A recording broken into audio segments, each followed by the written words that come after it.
And that should bring us to the start of our game, session 61, with everyone online today. And hello. Hello. And so we shall start with Em introducing her character while we've got her. Oh, sure. I play. Who am I playing today? Doozer. That's right. I have Puppy and Giant. We are in the middle of caves. We just defeated a big monster last session, so I feel really good about it. I have a nice new scar on top of that, so yeah, going good so far. Yep. And you've managed to take out a manticore. I'm sure that's going to go on your kill list.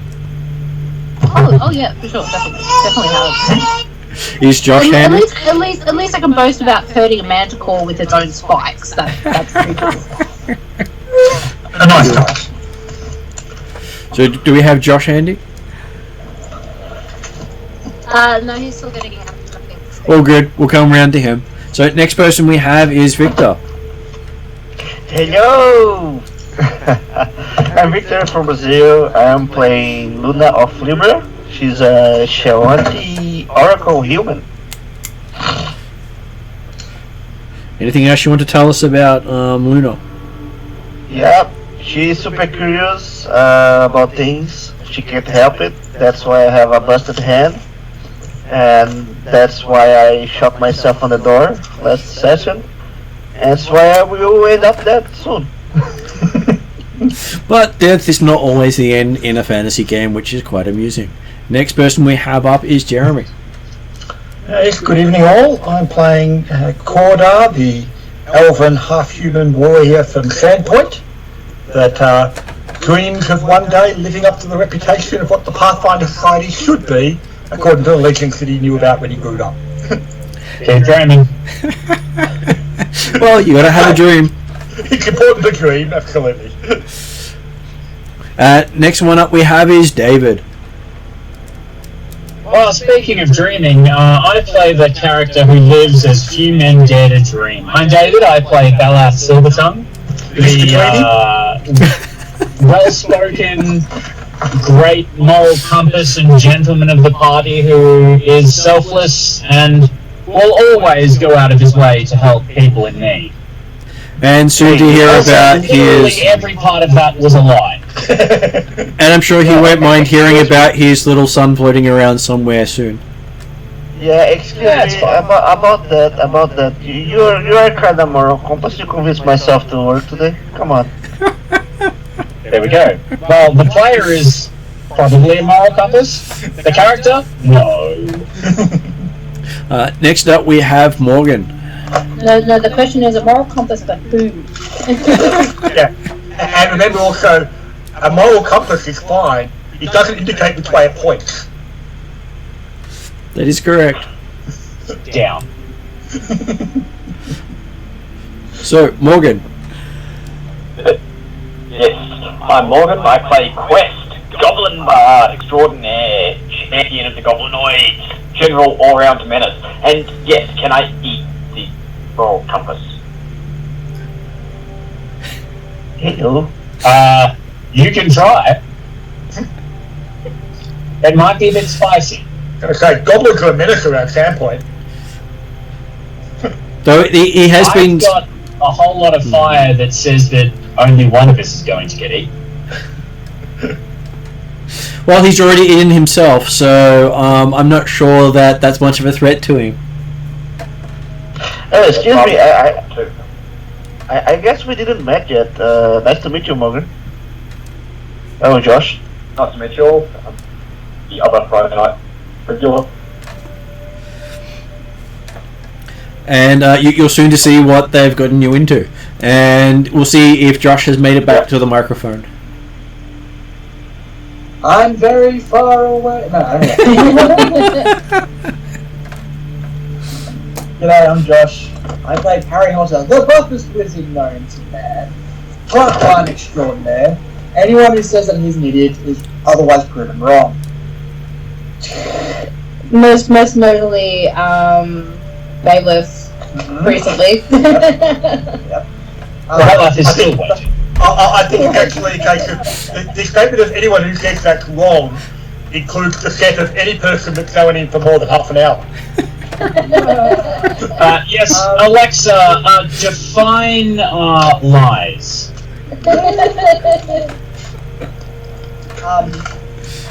And certainly anyone that's seen him in combat.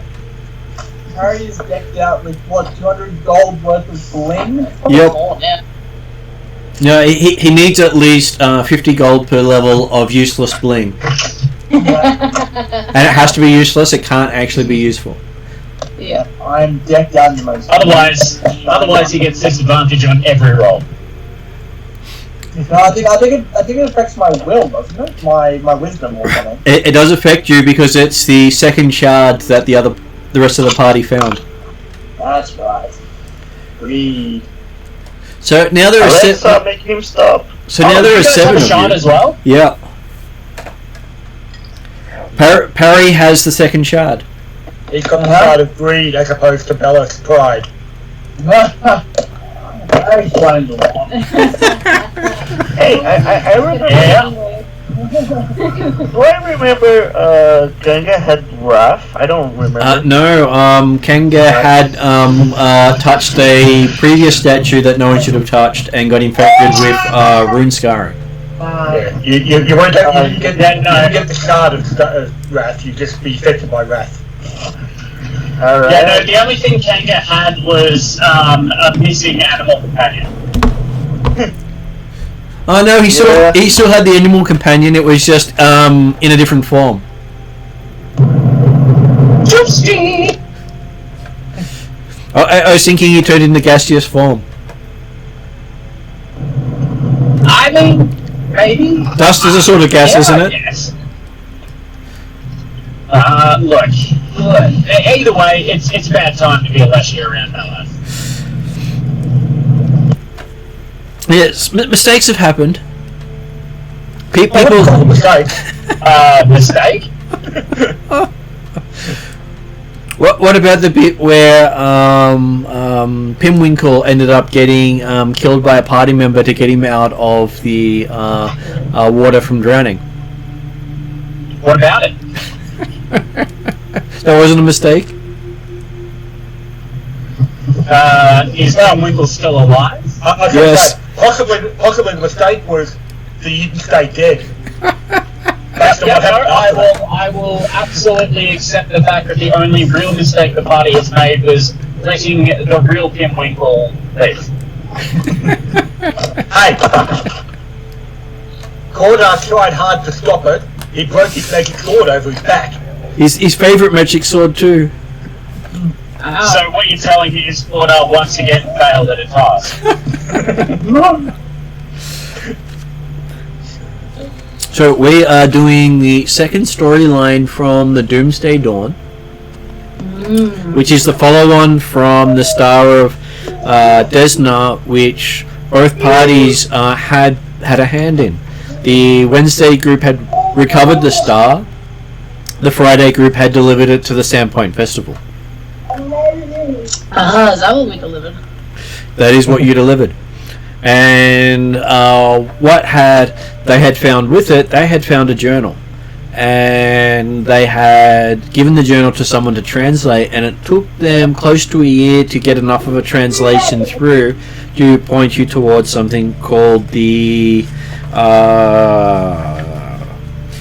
do you have it? You probably don't have notes handy, do you, Dave? I don't have my notes handy, unfortunately. It was some tomb of elementalist. Tula Seft's tomb. That's probably something, yes. under a volcano. That was. We had a black stone of a pathway leading up to find the end or the back door. And you're looking for the gemstone known as the countdown clock with shifting hieroglyphics inside it. Yeah, my mouth just wouldn't make the words. Wonders. Go in. From my understanding, we're looking for a magic thingamajig that someone who died a long time ago was a expert on, and hid it away or stored it away in this tomb that we have now found. It's even worse than that. It is there is this really old guy who was into the elements, who decided to study something as old as he is to you. It is much older than that to him. So and not specifically related to the element, like it was something that was out of left field for him. Something that would have felt at home in Karmagar. It's that old. The Watcher. And Guys, I'm switching up from the PC to the cell phone. all good. On the go. I'll be right back. And no one really knows where the reasoning behind all this is from, but the manuscript that you recovered is still in the middle of being translated. They've managed to get enough to seek the countdown clock and use it to help with further translations, because they think that something bad is coming. And Down to something. yep. And by their estimation, it is in your guy's lifetime. They just don't. They just don't know when. I think we need to be correct with that, because I don't think it's in Quest's lifetime. It may be. If it's in Quest's lifetime, then it's in your adventuring lifetime. Exactly. What we're saying is tomorrow, next week at the latest. Yeah. Hey, if I stopped adventuring with you guys, I could live to like 60. And hey, you've managed to purify your current body of its Lamastu stain. Did I? Yeah, by eating your Desna body. Oh, that's right. So you're still a goblin, right? So you literally ate yourself in front of the party. Also, cannibalism all the way. So yes, you no longer have that horrid scar down your side or your arm. And he's actually breathing. And he's actually breathing. Does he still have wings? He's gone back to having glossy wings again. Yay! He's a winged goblin? Yes, he has fairy wings. No. And they glitter, and they're also flammable. Just be careful. And they're spicy. You want some pixie dust?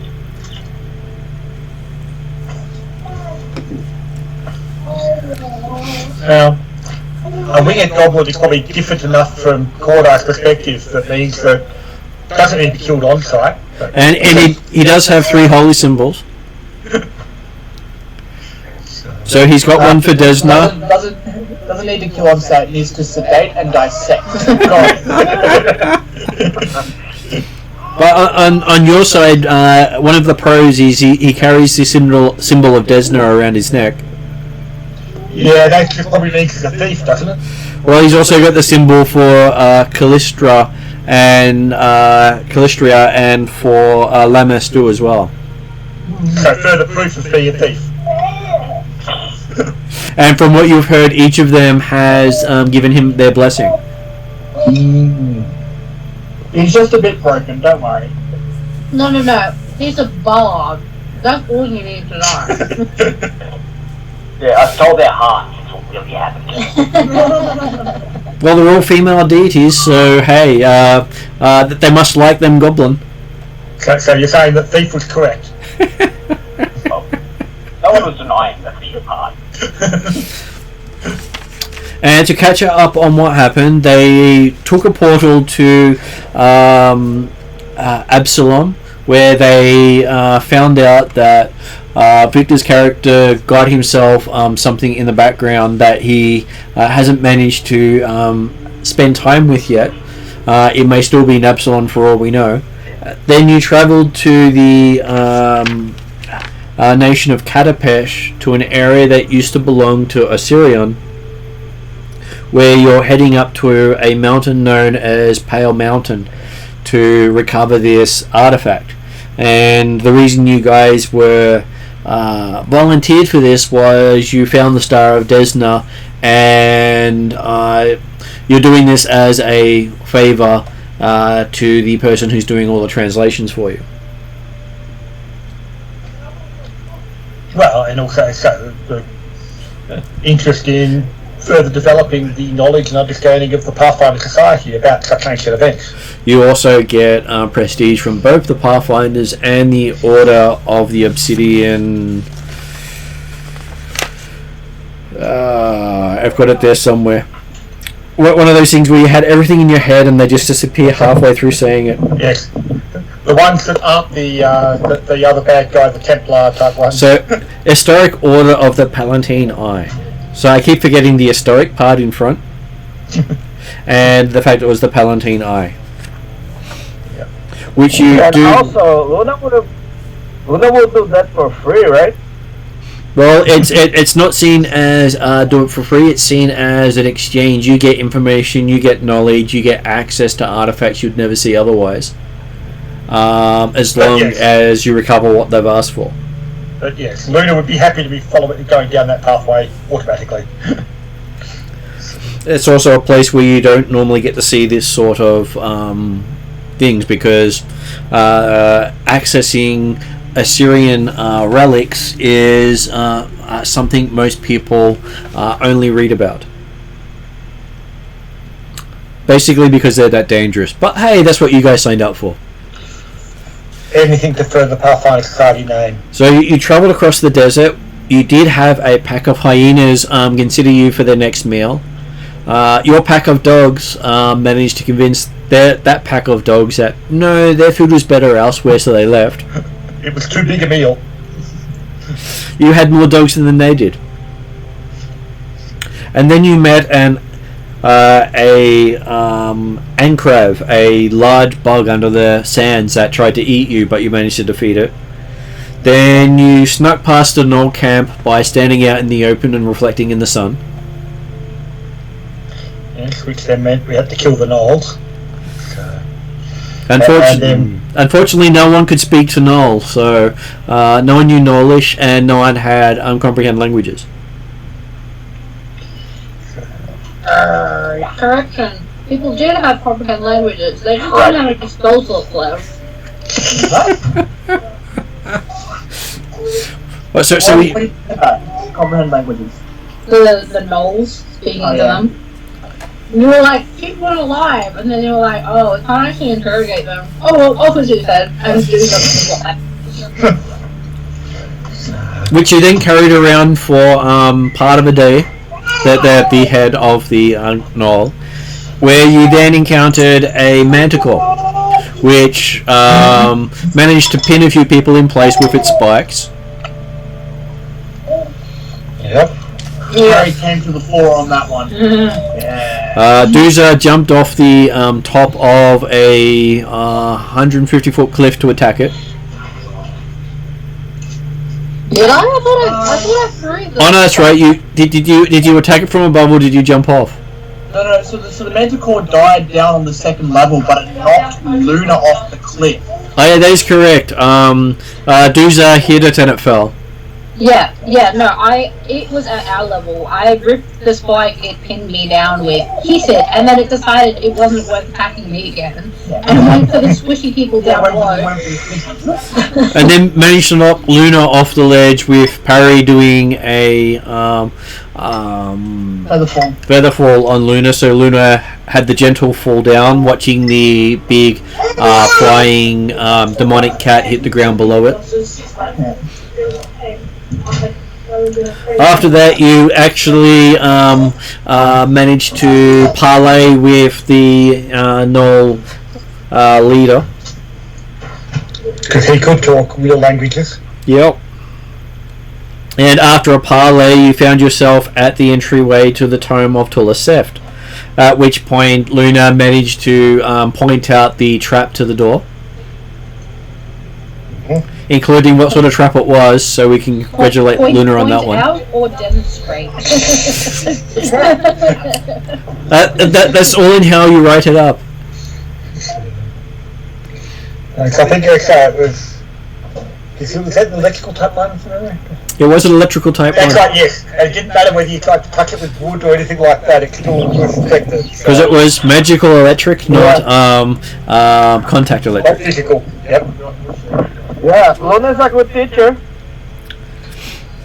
And then after finally getting your way into the tomb, you managed to encounter 2 elementals, a water elemental and an earth elemental.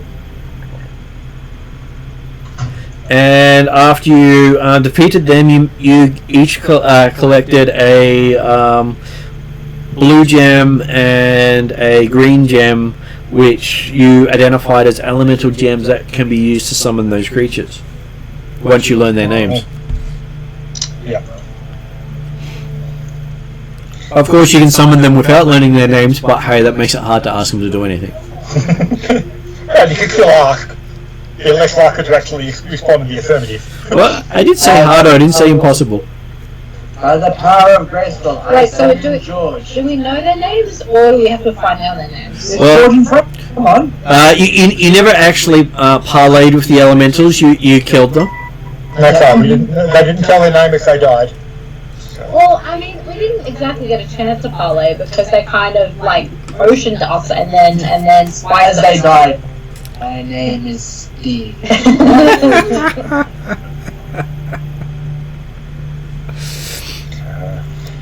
hey, why would we want to summon them again anyway? They died. That is true. Okay, That's so much as just corporeal crystals now. Yeah, but the only being that if they're creatures that we could kill, then obviously we don't need them to fight anything else. Well, anything else they find will obviously be weaker than you guys, so That's right. why would you need to use them on it? And so yeah, so all we'd be doing if we were to summon them back again, we're just trying to put them out there to be killed again, and that's just cool. Yep. And then you walk further into the complex, where you came across a set of stairs heading up, which brings us to where we're up to. It continues on past the stairs up, but you can feel some warmth coming from that chamber and a bit of flickering light. Didn't we think that there was going to be more elementals? Like, so there was 2 below. Well, we found the water and the earth from memory. The water and the earth, yes. So, Fire and air somewhere. yeah, blue represents water in most cases, and green represents earth in most cases. And considering the fact that we're in the tomb of the renowned elementalist, I'm guessing he went for all 4. And there's quite a good chance that if you get to the center of the place without the elemental gems, well, it might go badly for you. Yes. So, if they keep coming up the stairs, let's go up the stairs and... Okay. So, wandering up the stairs, the stairs are tiled in red and white, leading upwards and bend around to a space above where you were before. And they emerge on a small landing before an almost spherical room. The chamber appears to be a tribute to air and fire, with a high dome ceiling and a bowl-shaped floor. Small lava flows trickle from the walls to collect in a pool below, from which a column of smoke pours up to roil against the ceiling above.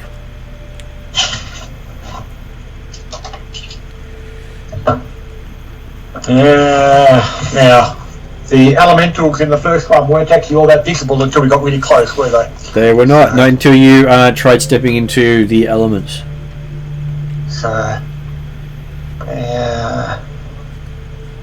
So how big is this chamber, did you say? The chamber is, so it goes up about 25 feet from where you are, and it goes down about 25 feet from where you are, and it goes about 25 feet across at the widest, as a spherical sort of room. So, but it's rough cut.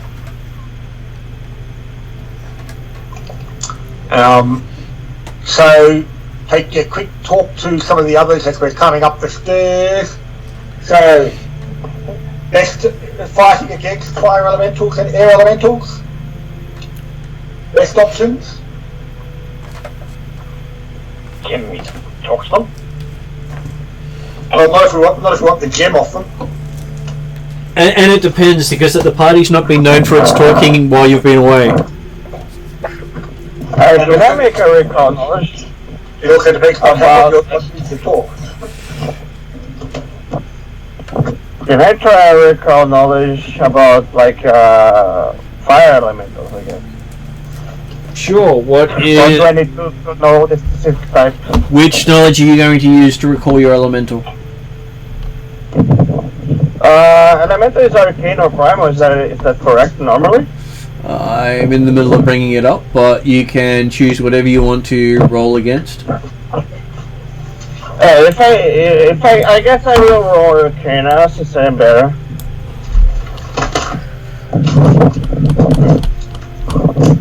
Oh, someone will need to roll for me. So, who wants to do the roll? Is that 3d20 plus 10? Well, there was no volunteer, so I will roll the red dice of doom. Just pulling out the dice. If I did remember we know. D20, natural 1.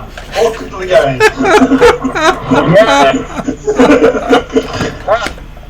Throw in my hero point. Okay, so it looks to be that Yes. so Luna gets to now make up what she thinks it's going to be with your critical failure on that roll. Everyone knows you fight fire with fire.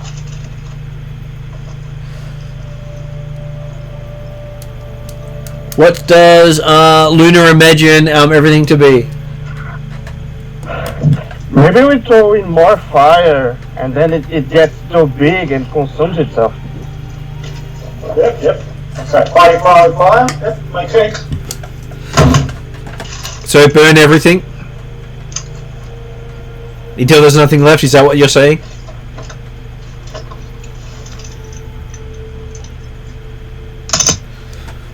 That sounds like what the advice is.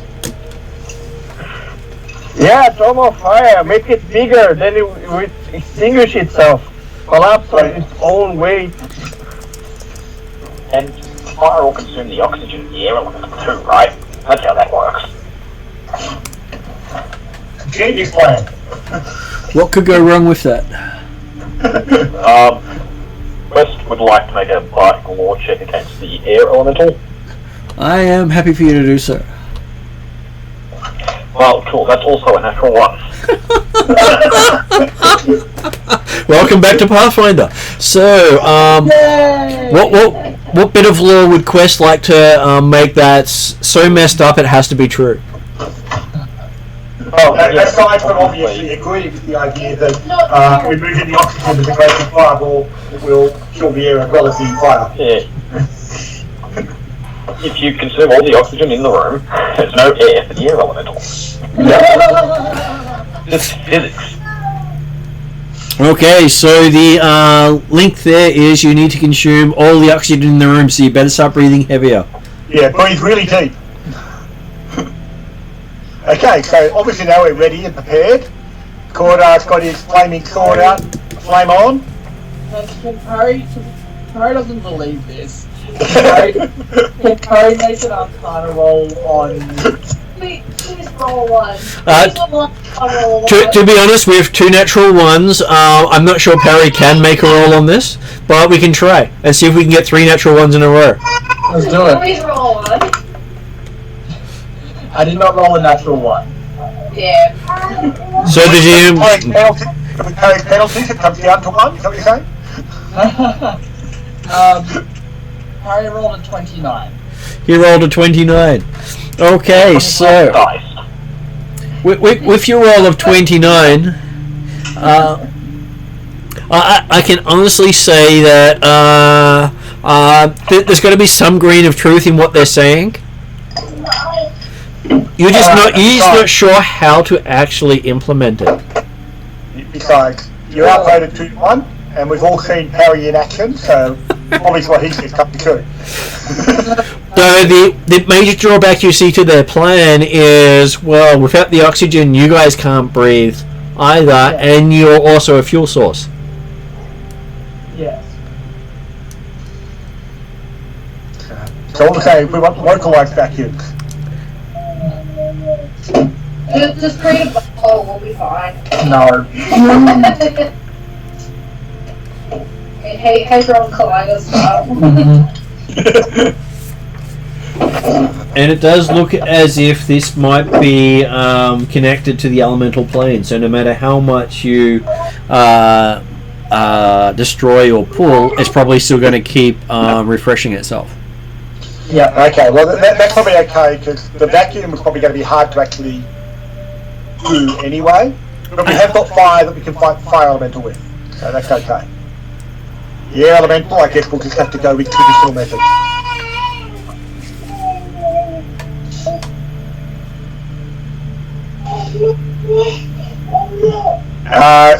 Cordar will aim to carefully look into the chamber, and so can we actually go into the chamber without stepping into lava or something? Well, you have a landing, but off the landing is stone walls with rivers of lava going into the bottom.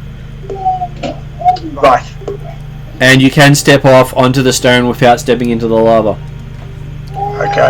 The lava is taking up about, I think it's about 6 streams, so it's not all one pile of heat. Okay, but I'm guessing the rock where the lava is pretty damn hot. Yeah, but you can step off where the lava is not quite easily. Okay, which are probably only hot rather than damn hot. Okay, so to give you some, if you can see that map at all with the red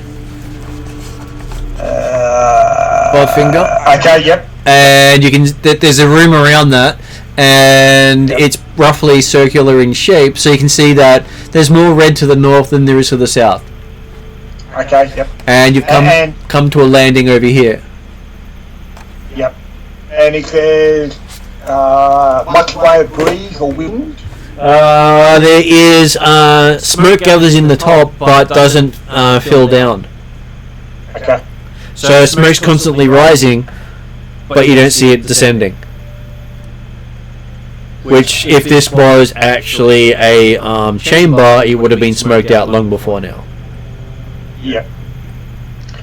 Well, Cordar with sword and shield raised will step out onto that landing area at least.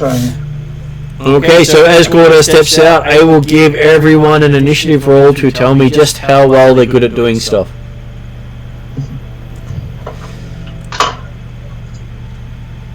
Well, I improved on the natural 1 for Cordar's roll. You doubled it, you got 2? No, he quadrupled it, he got to 4.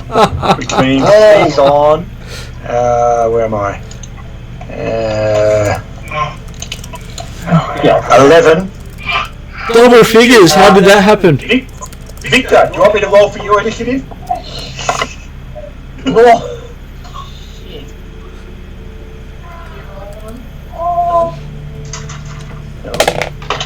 Way up there, yeah. I didn't hear Victor deny, so I've got a 12 for Victor's initiative. Yes! Okay, thank you. Then I got a total of 24.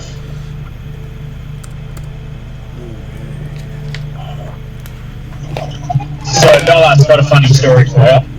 Yep. Roll the natural 1. Roll the natural 1 for a total of 5. Way! So obviously you're going to spend the first round going, obviously there's nothing important here to worry about, get a move on. So what we're saying is 3 out of 4 players first roll for the night to 1. That's a good start. Ballat's just looking in a mirror, realizing just how beautiful he is. Okay, so what is Duzar's roll? Yeah, Em hasn't rolled yet. Okay, what is Perry's roll? Don't want to brag. Natural 20. Close, I got a 19, so I'm currently initiative 30. Okay, what about Quest? I will brag. Chris did drop a natural 20 for a total of 29.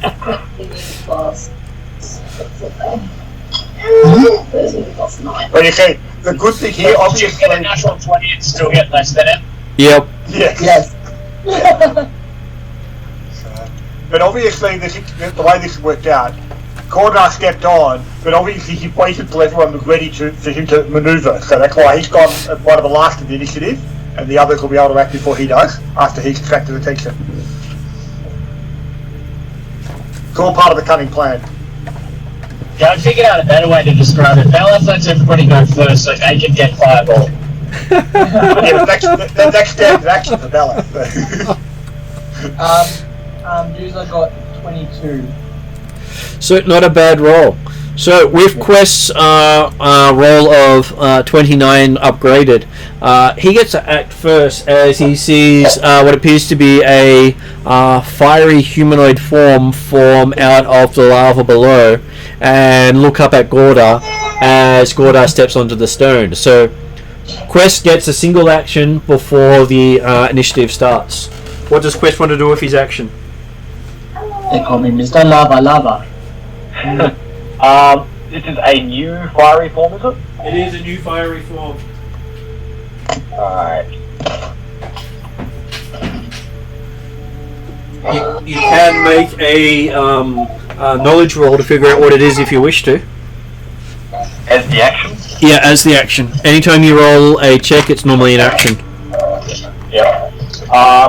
I would like to briefly take a moment to acknowledge your wonderful pun of Mr. Lava Lava. I really appreciate it. Yeah. Whereas everyone else carefully ignored it. Yeah, everybody else ignored it. I was like, there's one person who gets that. I really hope they will. There's more than one person, everyone else chose to ignore it. I have a character called Dr. Chuckles. He's literally trying to heal you through laughter. So, yeah, I appreciate it. Hey, listen, I'm sleep deprived and got off a really bad shift, so my brain is like elsewhere at the moment. It's all good.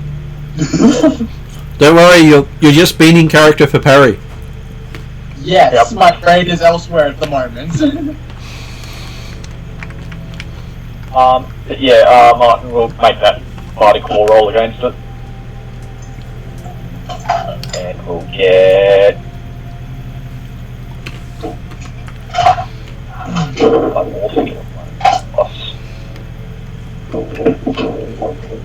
And that's going to be a total of 18. Well, damn, you're not really sure what that thing is. It's a thing! It stepped out of the fire, but it's nothing you can remember. And then we get to Parry at the start of the round. Jeez.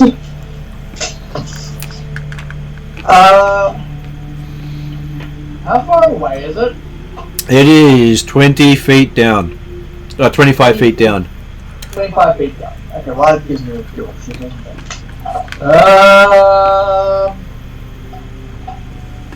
The suggestion was fire will make it disappear. Yeah, that's funny. Yep, fire with fire. Just out of curiosity, who said that fire would make it disappear? Was that Luna. That was Luna? Yeah, that was Luna. Yeah, say no more. It was Luna backed up by Quest. That's okay. Crest also backed up the idea and said that it would also probably help against the elemental by removing the air. By removing the oxygen, that's right. Yeah. There's no oxygen, there's no air elementals. What? And then some idiot Harry said that might not be accurate. Yeah, Or exactly. it's not entirely accurate. Yeah. Harry made a fool of himself saying, I don't believe that's true. It's a good thing Bella thinks that you're all dumb.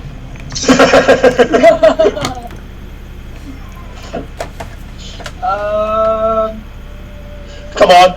I thought Bella was going to say, yep, you're all dumb, but hey, this gives me an excuse to use the fireball. Yeah. Yeah, look, no.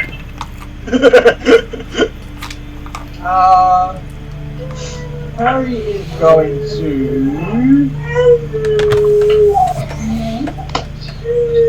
Sure. Harry's going to go with the fact that everything else like in here has attacked the party.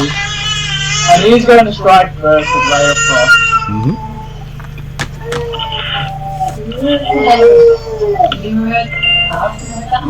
So yeah, I'm going to cast a Ray of Frost at it. So, what did you get? I am just about to make the roll. 27. Okay, it's a hit, not a crit. Oh, damn. So that's 2d4, because it's the cantrip 1 again.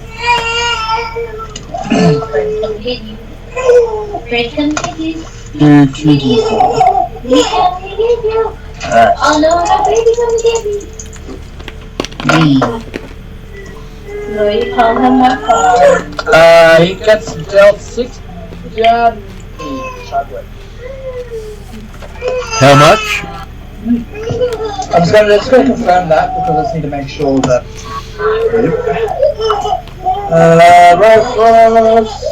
Oh, sorry, no, it's I believe it's 10 damage. Yeah, it's 10 damage because I had my ability modifier. They're automatically heightened, aren't they? So yeah. Yeah, so it's 2d4 plus my ability modifier, which is 10 damage to it. Okay, you seem to have annoyed it. Perfect! So that was 10 cold damage. You went against the idea of fire. Well, the funny thing is, Harry has no fire. And I believe Bella still has 3 damage from last session. Sure.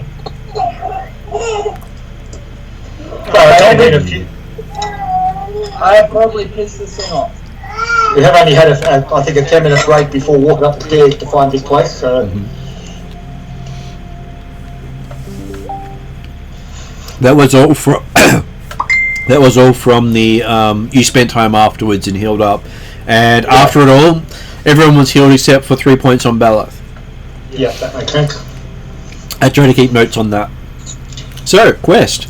Apparently now time to do your cunning plan. Yep, so seeing Harry just pull out the knives straight up, he's gonna curse briefly to himself, roll a lingering composition check against his level.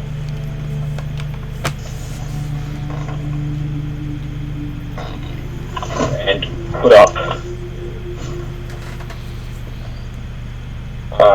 is it Inspire Courage? Inspire Confidence? Inspire Courage, giving everyone +1 to attack and damage. And some saves.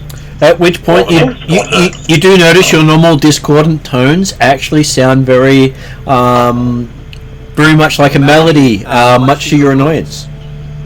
Yep. Goddamn prog rock!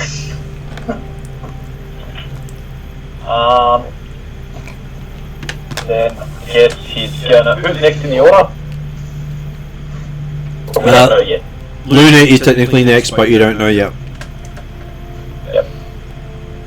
Alright. And you also notice that as he plays the music, his wings glow.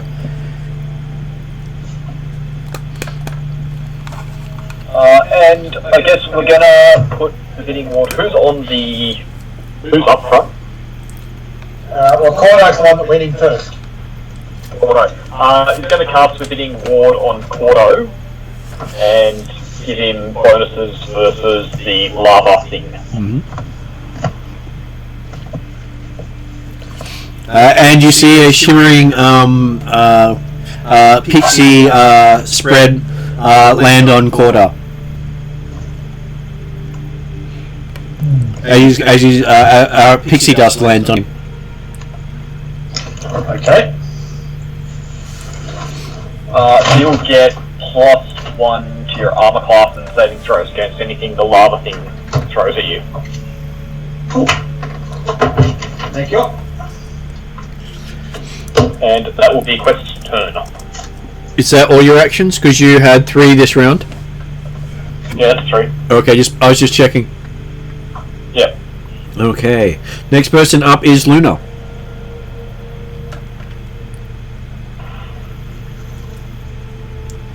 That would be Victor. Apparently Victor is staring at the flame going pretty. Hey! Wait, no. It's because it's hard to unmute this shit when you are on the road, but okay. Well, we can only see the fire elemental for now, right? That is correct. Well, I will do better. The bard casts Forbidden Ward on who? Koda. Okay then. Who is the next martial on our group? Deuce is probably the next main martial character. Okay, may I cast Sanctuary on him? That's a 2nd level spell. So you want him to not to be able to attack? So it's going to No, be yeah, Sanctuary, like, I guess, yeah, Sanctuary is different from Forbidden Ward. Sorry about that. well, Kentu's one that, Kentu's one that, as long as you don't attack, you're okay. Yeah. I was about to say. Yeah, I forget. I will cast. You probably won't. I will cast Sanctuary on myself. Yeah, I will cast Sanctuary on myself. Okay, so you spend 2 actions to cast Sanctuary, and what do you do with your other action? May I try Primal this time to recall knowledge about the Flame Elemental? You It's can. the last one I failed into, okay. You can. Okay, Tell me what your roll is. Yeah, roll again, but this time it only +8, not +10. You don't have to roll for Darkness right now, I'm trying to love things. It's probably need to replace. Jeremy, roll again, just so I don't roll a one. I want this one, not the small one that he's trying to put him out. But that was disgusting for the rest. Someone else roll. Ken. Then I got total of 28 in Primal. Didn't you say you had +8? Yeah. Oh, 18 actually. So on an 18, no, you're not sure what this is either. You told me she's still far and kill it. Okay. That's my whole turn then. There you go. Alright, 1, 2, 3, up, and then down, and then. Okay, so that brings us to Duza, Hello. who does not have the Sanctuary on you after all, which is good. That is good. I wouldn't have had it. That would She be can still attack quite normally. That's actually very long. Alright. Hunter's Mark. How far away is the mountain? It is 25 feet down a slope. I guess I have movement. I then quick roll. Yep. And then I. Somebody would say that you have the high ground. Duza does have the high ground. I have the high ground. So, Duza, give me an attack roll as you jump down to the creature standing in lava. Yeah, you realize he's standing in lava. Wait, we're standing in lava? No, the creature is. You just run down to it. You can attack it without standing in lava. Oh, I can attack without standing in lava. Then you'll be standing pretty close to lava.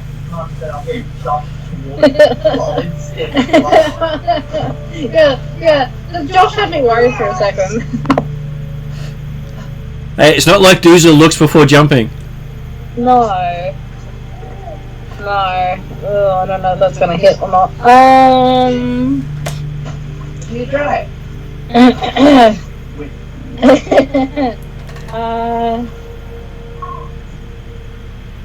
17. It just stands there as your blade whistles a little too close, but doesn't go near it at all. Oh. Is that with the +1 as well? That is. The +1's on me, not on her. Oh no, so you got everyone, haven't you? Yeah. Yeah. No, what is 18? It misses still. Oh, yeah. At which point it retaliates. It flicks one of its flaming limbs underneath your axe strike as you're going, I'm gonna hit. Where's this flame coming from? As the dice flashes for you. Oh, come on. Martin, we talked about this. Well, we did. You're just using up so many ones, so that's gonna come my way. So that would make it a 35 upgraded. Oh, That would hurt. That's a card. that's gonna hurt a lot. That is, I actually have to get my cards out. I didn't think that was gonna happen. That's a critical hit upgrade because you're like AC 20. Yeah, 22. That was close. The card carry critical. Yeah. So let's see what good news we have for you today. Please, I don't want to die. Okay, so apparently he's doing a forceful blast. Oh, so I get knocked back. So it does additional force damage on top of its normal damage. Ouch. Ouch. Lucky I'm full HP, I think. You are?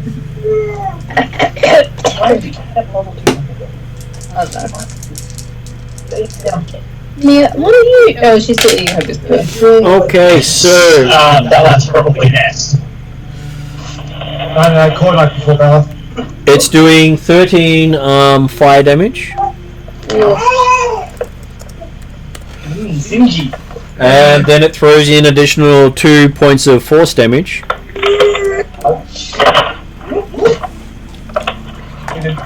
Yeah, they need more dice.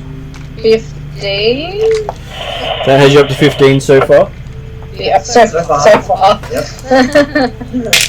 And it's causing 6 persistent fire damage. Oh, no.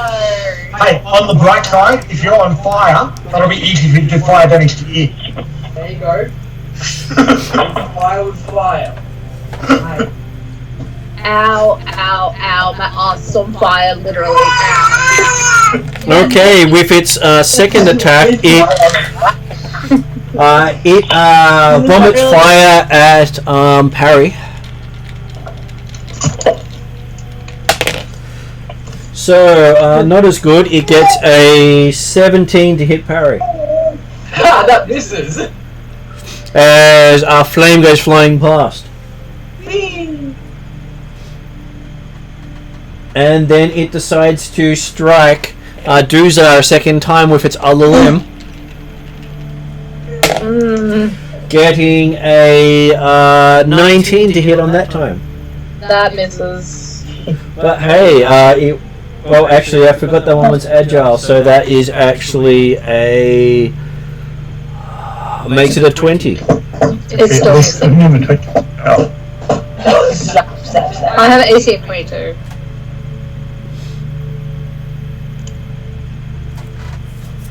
Okay, so that was actually quite a amusing round for it. Yep, Korda, you're up. Okay, is there a spot beside Doomsday where I can stand to attack it that doesn't, like, not in the lava still? As long as you cross one bit of lava. Okay.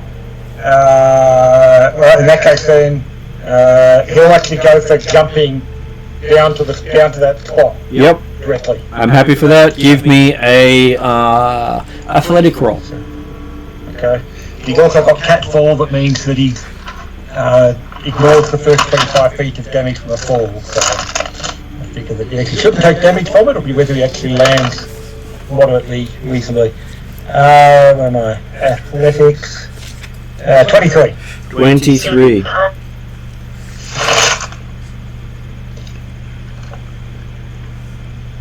Okay, so that leaves you with 10 feet of damage left after you cancel out. So how much do you cancel out with your fall? With your falling? I catfall with expert in acrobatics gives me ignore the first 25 feet. In which case there is Straight fall is 25 feet shorter. no fall damage as you land next to it. because if you had fallen any further, then it would be. I'd be prone and be a problem. Yes. Not necessarily prone. I think you take damage from a fall and automatically prone. Oh no, it is. Yeah, it is there, and you land prone. That is correct. So, yep. And I missed that extra bit. Superhero landing. Absolutely. So, and I will then go for an attack roll with my flaming sword. That's obviously going to hurt it so much more. 18 plus about 13, I think. Am I? 18, 13, 31 plus 1, 32. And does the other word have any effect on my attack roll? The forbidding ward?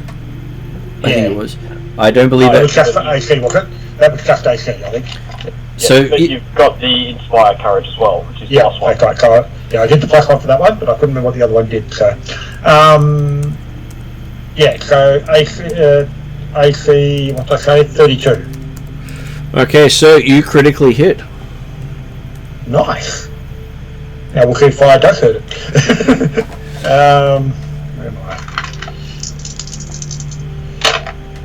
Oh, so 15, 30, 38 points of magical slashing damage, and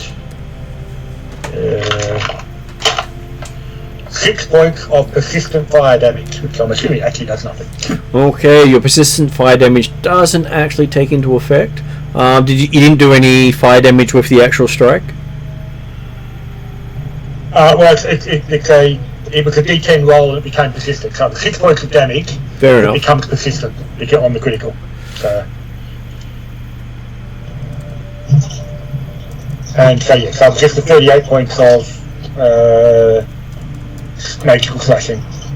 Okay, and you do hit it. It seems to get struck nicely with it. Maybe they know what they're talking about. I'm happy with that. So that's first. Attack. I believe that's first and second action. Yep. So I have one more attack.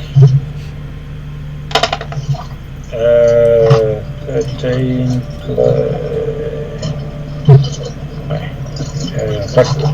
plus 8 plus 9. AC 22.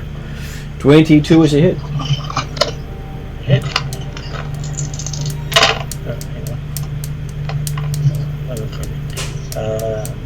11, 15 points of magical slashing, and I don't think I'll bother rolling the fire. But it was 3 points. Okay.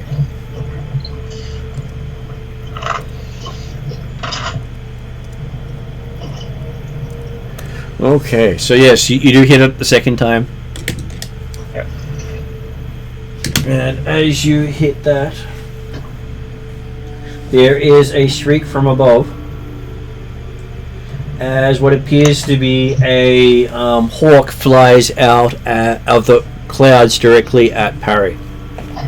Okay, so once again, immediately after the two fighter types have put themselves at a different level to the rest of the party, that's when the party gets attacked. Cool.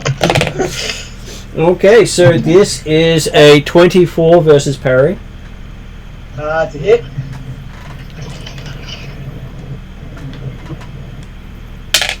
And it does minimum of 5 slashing damage to Parry. Ow.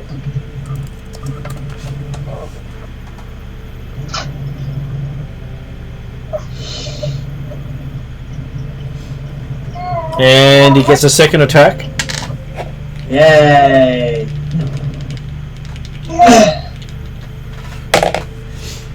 Which also gets a 27. That's it. Which does 8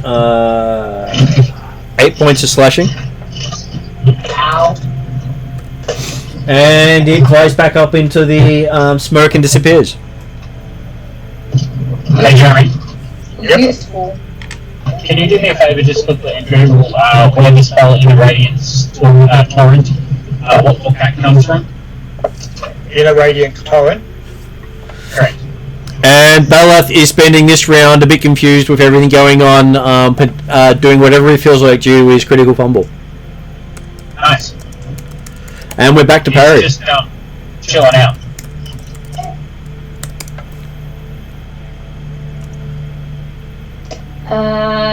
Parry is currently just away from the microphone. He'll be back in a second. So David, for you, Inner Radiance comes from Secrets of Magic, and it's not a uncommon or rare spell, so it's fine. Oh, it's fine. Fantastic. Thank you. Alright, he's back. Alright, he's had to step away and get some beverages of courage. Let's hope they're not flammable. Well, they're not that alcoholic. Alright, so Parry's up. Parry's up. You just been attacked by a bird that's disappeared on you. Yep, cool. Parry's gonna ready an action of glitter dust if the bird comes back out of the smoke. Okay. So as soon as the bird disappears out of the smoke, you're going to glitter dust it. Yep, pretty much. Is it a 1-action spell or a 2-action spell? It is a 2-action spell.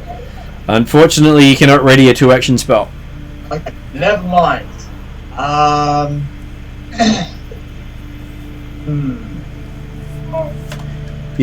will end. I believe you can glitter dust an area.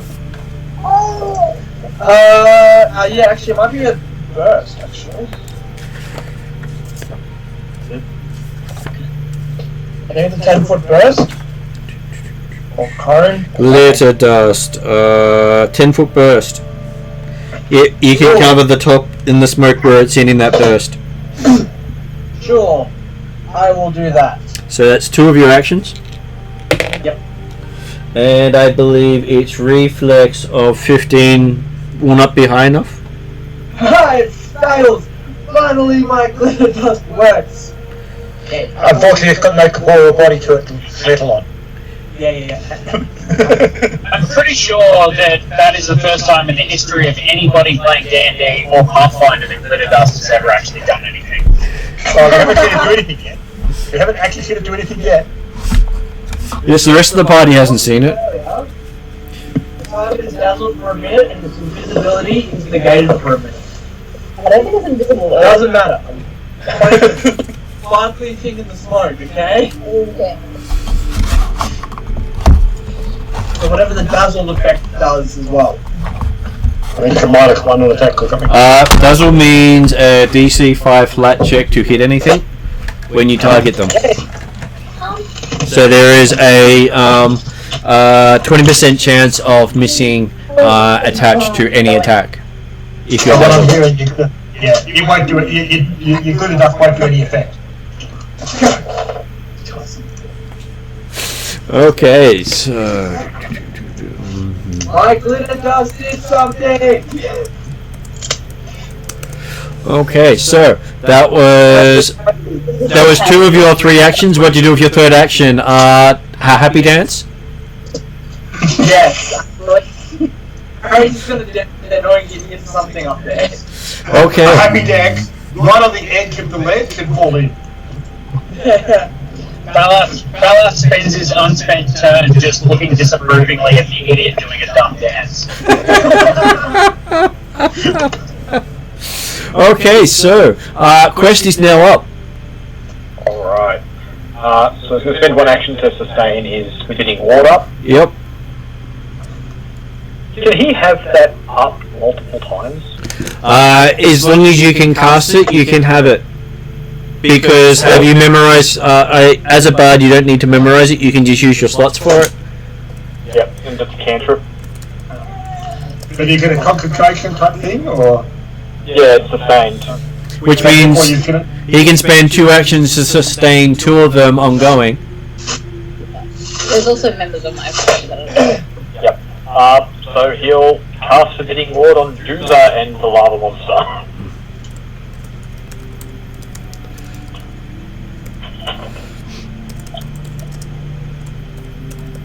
Okay, so that is noted down. You get that off with your 2 actions. Then, Luna, your sanctuary is up. What do you choose to do?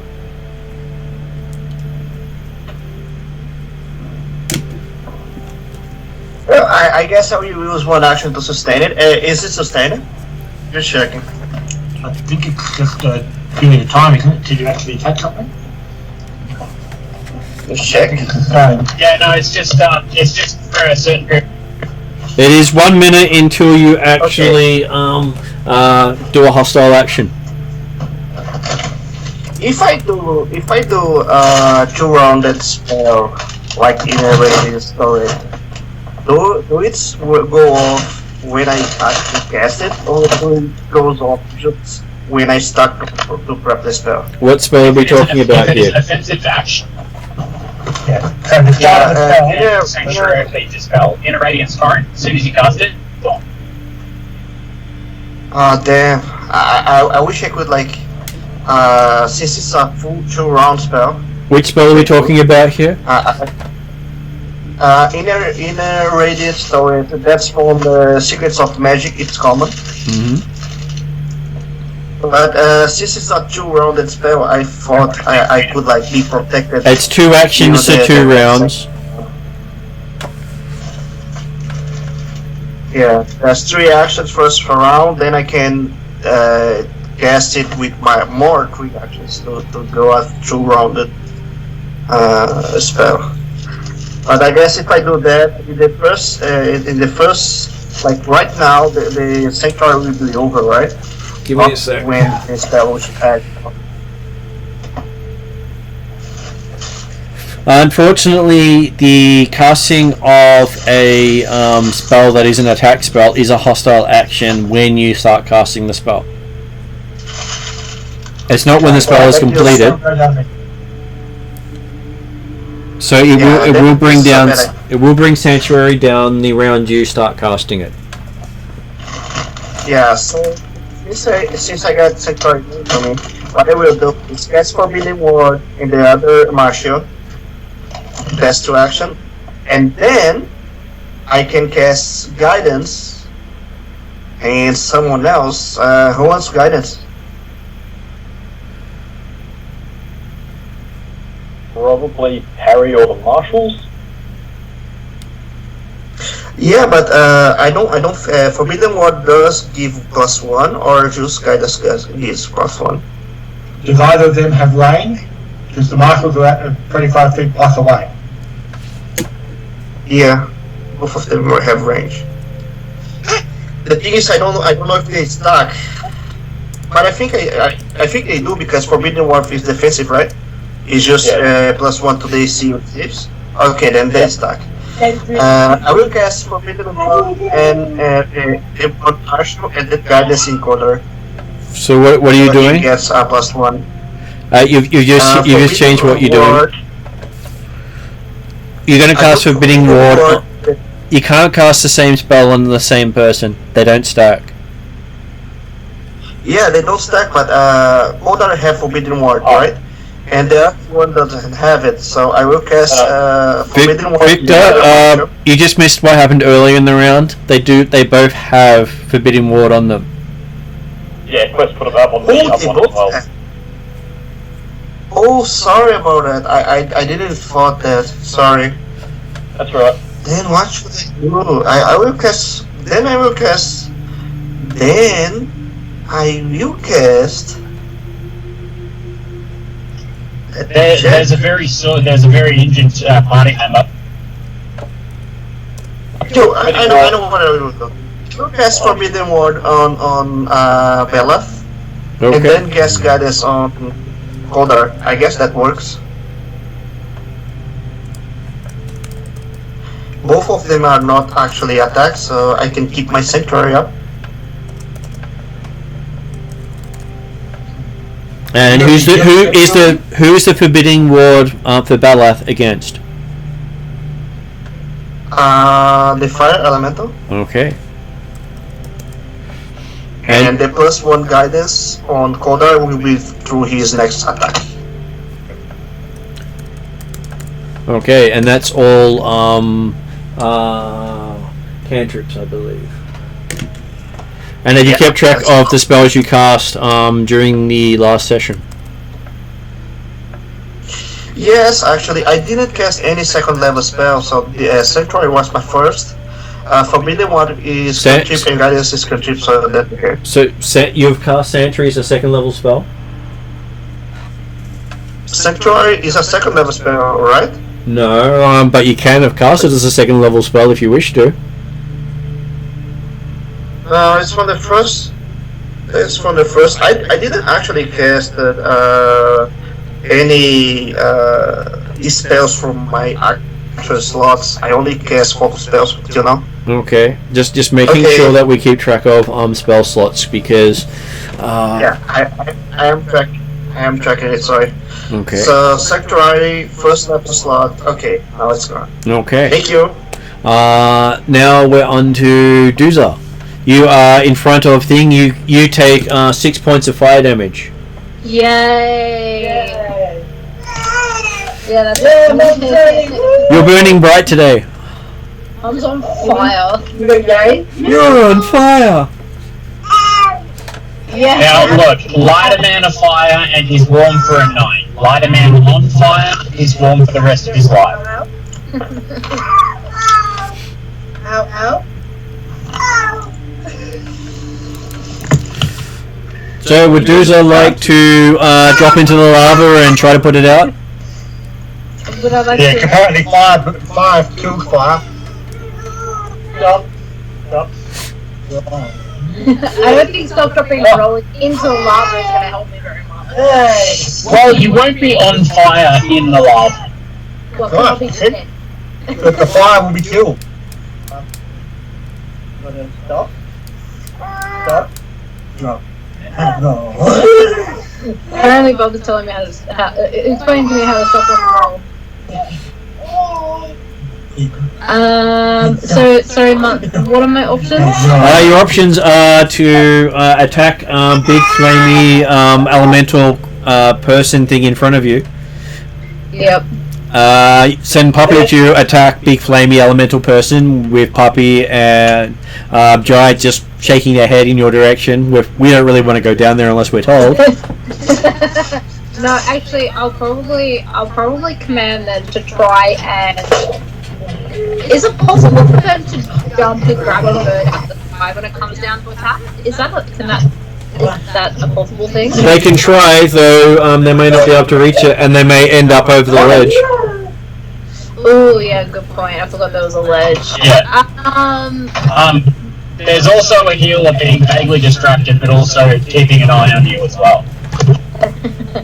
Okay. I'm gonna let Puppy and Giant continue to kind of guard people up above. I am going to try and start wailing on this fire elemental. Gonna quick draw second thing and do a twin attack? Yes, I am indeed. Not that I'm predicting anything at all. No, not at all. Not at all. Yeah, while you do that, I will grab myself a drink.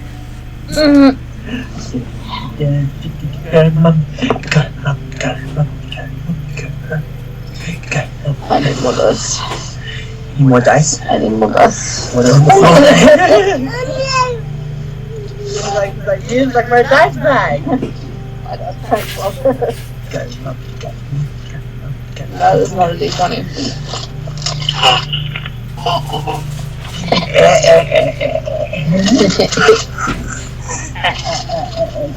I'm going to say go mum or my phone. So how did your dice treat you today? Do I have to roll D20 for both again? You have to roll for both, but you don't get a penalty for the second strike. Yep. But when you attack next action, you get the penalty as if you've attacked twice. Yep. So the first one is that's 16 plus 11. 27. 27 That is a hit. on the first axe, and a 9 plus 11, which 20. is 20. Oh, and that's not with the bonuses either. So 28 and 21. Yeah, 28 and 21. Okay, you hit once. The second attack does not hit.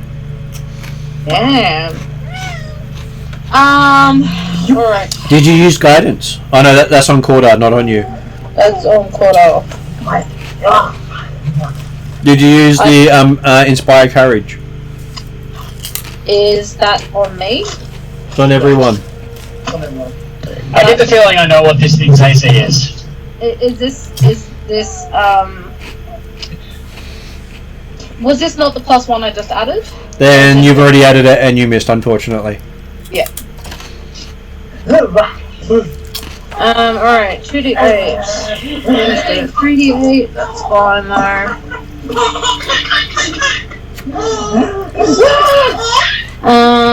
7 plus 6 plus 4. There we go, 7 plus 6 plus 4, which is a total of 17. Total of 17? Yep. Sorry Josh, it's really hard to hear, but... At least Bob's happy. I know Bob's happy, but it's still hard to hear. Okay, so that's your first round. What do you do on your second action? I'll try and hit again. Okay, so remember that it's now two attack penalties on top of it, so it's minus 6 for you, I believe, with your flurry. It would be minus. I think it would be minus 4. They're not agile. It's not an agile weapon. But the first.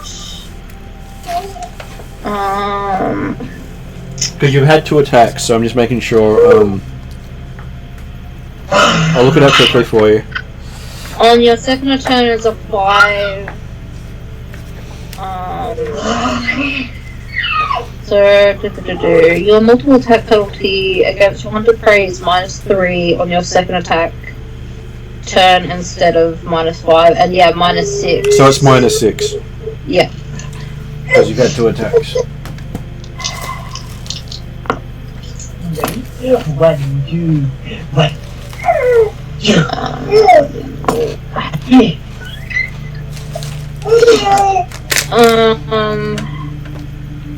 Alright. The first one is 19. Have you got my watch? I think plus 5. Plus 11. No, this is the D. Oh, yeah. No, the plus 11 is, the plus 11 didn't change. Well, it's minus 6. So it's plus 11 minus 6. Yeah. Well, hang on, so plus 11 minus 6. So 24. Mm-hmm. So you're doing twin takedown a second time? Yeah, I'm trying to. Though I'm not sure if this other one's gonna hit. 17, so no, that's gonna miss. So you got a 24 and a 17? 24 and a 17. So 24 hits? Oh, sorry, it'll be 25 and 18, but the 18 is still probably gonna miss. The 25 still hits and the 18 still misses. Yeah. In a minute, you got a charge. Yep. 5 plus 3 plus 4. Doing 12 more damage. Okay, you hit it. It explodes in your face. Oh, great. Okay. So, you and Cordar get to make a reflex saving throw. Congratulations. Congratulations, you make reflex. 23. Oh, this hurts. Oh, this way, right? So what did Cordar get?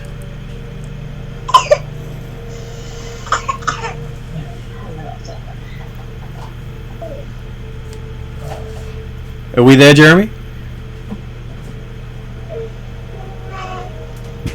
I think he's still here. He's online. He's just muted. It could be. Sorry for that. Yeah. and the Skype screen had gone behind my character sheet, so I didn't notice the mute. 21. 21. Okay, so both of you take 5 fire damage. Okay. Seven stop dropping a roll. Yeah. And you see a red gemstone start to fall towards the lava. Can I, as my third action, try and grab that? I will give you an acrobatics roll to catch the gemstone. Acrobatics. Lucky I'm good at that. Hi. That's Yours.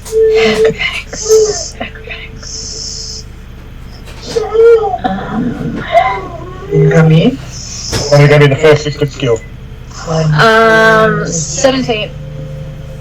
On a 17, okay, you catch it just above the flames, giving yourself another 2 points of fire damage. This is fine. So I should be on a total of 28 damage? I have that down with your 6 persistent fire damage still going. Yep. Yay! You mean the fire didn't put the fire out? Someone died. Okay, Corda, you're up. You have guidance. I do. I will. Does the battle medicine effect? Does that allow the effect of the first aid to put out a persistent effect? It does not. All it allows you to do with battle medicine is to restore hit points as an action. It does not get rid of wounds. It does not get rid of any other effects. So, but it is a 2-action thing to go against the DC of the check if you wish to do it as medicine itself. Yeah, no, that's right. I'm happy to do. I'll just do the battle medicine standard. Mm-hmm.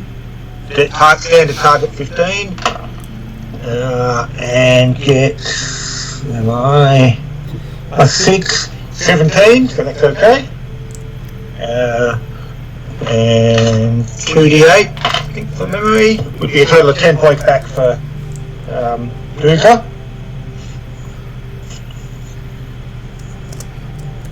And so 10 points back. Okay.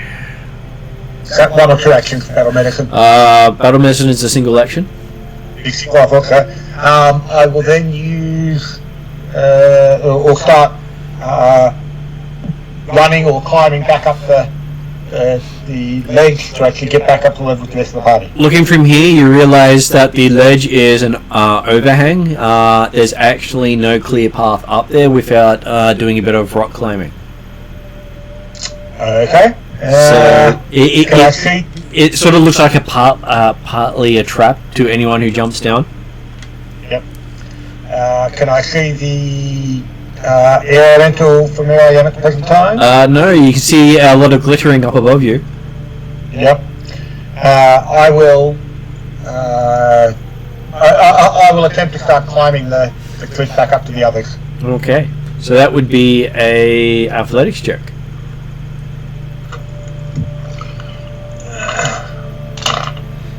20 total. 20 total. Okay, you get halfway up. Not that hard to do that. That's right then.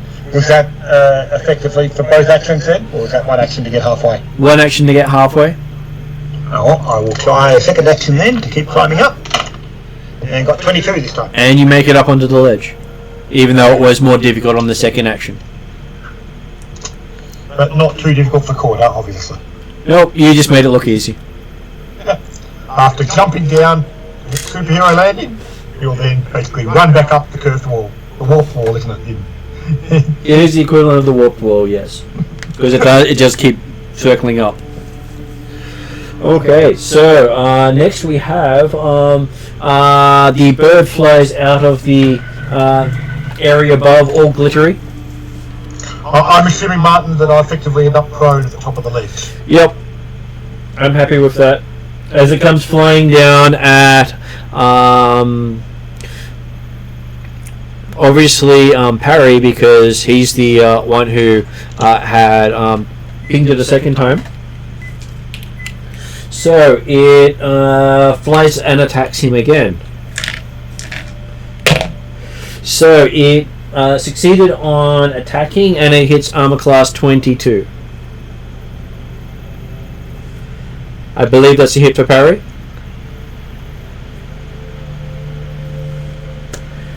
Who's also on mute. I really should score everyone's armor classes on my sheet in front of me. It might help. It might. Sorry, Martin. What was it? What's your armor class? My armor class. Sorry. It is 18. 18. So with a 22, he definitely hit you. Yeah. And with that, he does 6 slashing damage to you. Ow! I'm still standing. And has a second attack on you. Sorry, how much damage have I got, Martin? 19. Yep, I'm so good. And this one is a 29. That's a crit. I was going to say, the comment's still good, implies you were ever good. Okay, so this time it does 18 points of damage to you. Parry's down. Not so good, huh? Yeah, not so good. Beleth laughs. Surprisingly enough, Parry, who has been in the front lines this battle, has gone down. And then it flies up. Is your glitter dust concentration? Don't believe it is. I don't think so. Glitter dust is an area of effect kind of stuff. Not concentration. Okay, just confirming. While we have Quest, tell us what he'd like to do. Considering he doesn't need to sustain his 2 spells because the target's gone. Sorry, what's that? You don't need to sustain your 2 spells because the target of the spell has gone. The lava creature's gone, has it? The lava creature is gone, yes. Well then, he's gonna use 2 actions to still check that.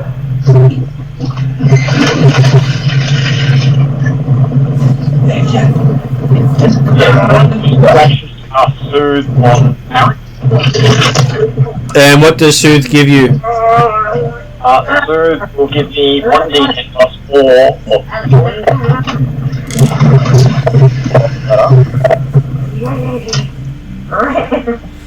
And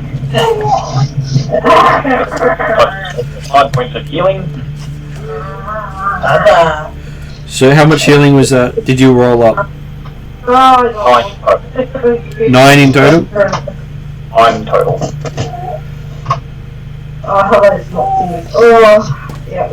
So it puts him on 9. Yep. Me off that way. Right, hurry back up.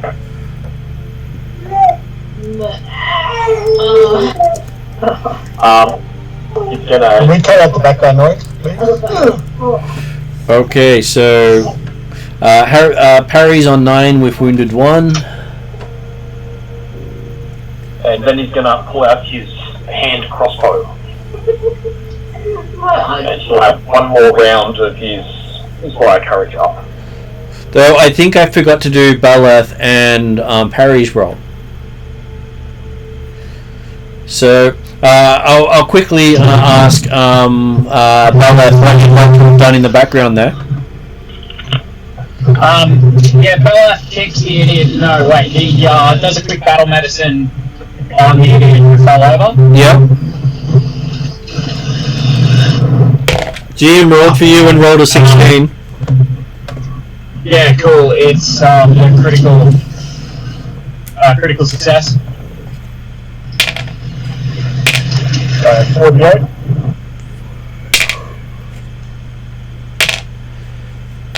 So apparently you don't ask the GM to roll d8s for you because on 4d8 I rolled 8. That's hilarious, but also he's a 1. Okay. And the cool characters, like, yeah, the GM gave you the critical to get you the 48, so anyone else would have given you a standard roll and then probably would have rolled less than 8, so it's all good. So between both of you, and we'll get and Parry didn't have to make his My dying save. your dying save. You actually skipped it because of Balath and Quest. Yay! But you're still wounded one. I'm still wounded one, yes. But I'm on 17 hit points now. You're on 17 hit points, yes. And is it my turn or where are we up to initiative? Well, Quest still has, I believe, one action left. Okay. What would Quest like to do?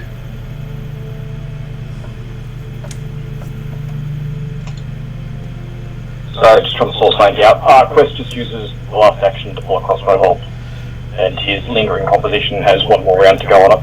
Okay. Then that brings us to Luna. We can't mute.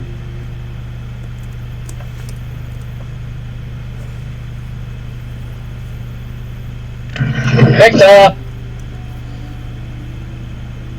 Victor may be busy at this stage. I'm assuming he's sustaining his spell and holding Sanctuary. Happy with that. Okay, brings us to Duza. You're down the bottom while people are being attacked above you. And still burning, aren't you? Yes, you take 6 damage.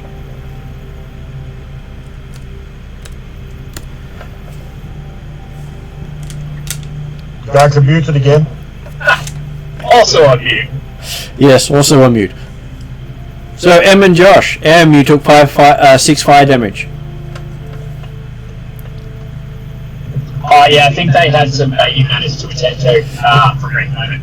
In which case, they'll come back to us, I'm sure. They're delaying. Yep. At the bottom of the cliff for the time being. And that brings us. So M took 6 fire damage. Is now taking 24 damage. Oh, okay. You took another 6 damage apparently.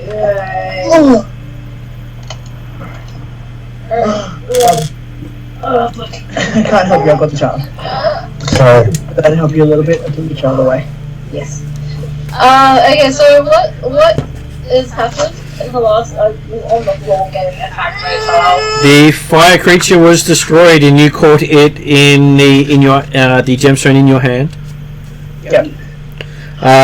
Corda ran up the wall doing the whole ninja warrior. but after he'd done some healing on you, so you didn't like the didn't put the fire out. I still had over my half my hit points.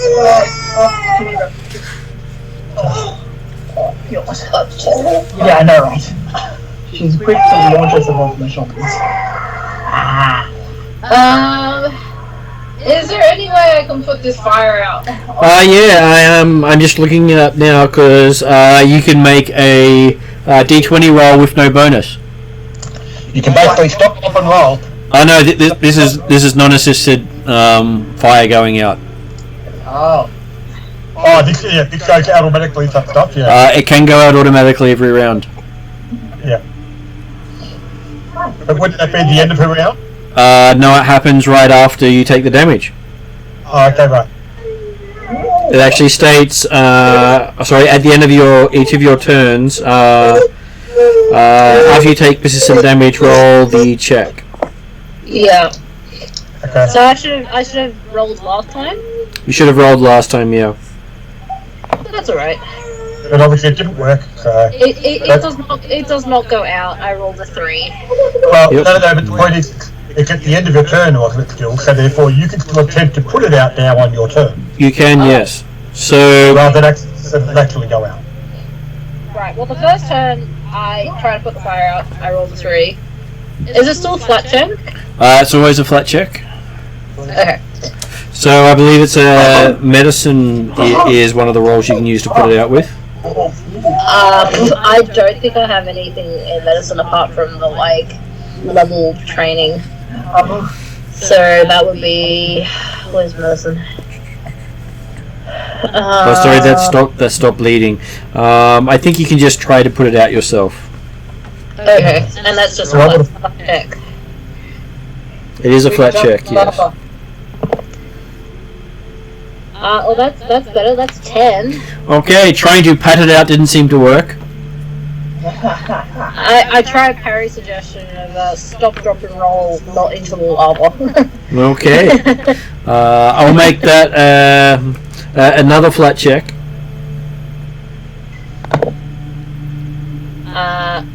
One better, 11. Okay, so you drop and try to roll. You feel the heat of the stones underneath you as you roll. As this is all the rocks down here while they're not on fire, they are actually taking radiant heat. So you're still on fire after 3 attempts of trying to put yourself out. Yeah. At which point At which point you took the 6 damage I said earlier, because it happens at the end of the round, and now you get another flat check to see if it disappears. 11. Apparently not. Well, yeah. So 18 plus 6, which is 20. 24 24. So I'm on 24 damage. That total. Yeah. With still 6 persistent fire. Obviously, they were quite correct that fire burns. Yeah, fire hurts a little bit. It is at the fire. So, Corda, you're prone on the ledge. Okay, I will get up and reset my sword and shield, and prepare for the return of the vulture creature, whatever it is, the glittering flyer. Yep. To come in range. Okay, Parry. You're also prone and awake. You have 1 wound. One wound. So you're wounded 1. Yeah.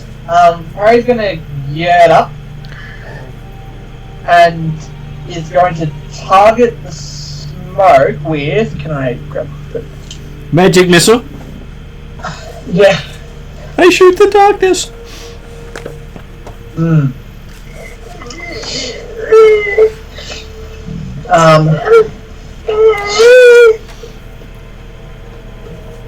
Yeah, no, I'm just gonna keep on. I'm just gonna ray across roughly where I believe the eagle is. Okay. So, that is a flat check. Flat check, yep.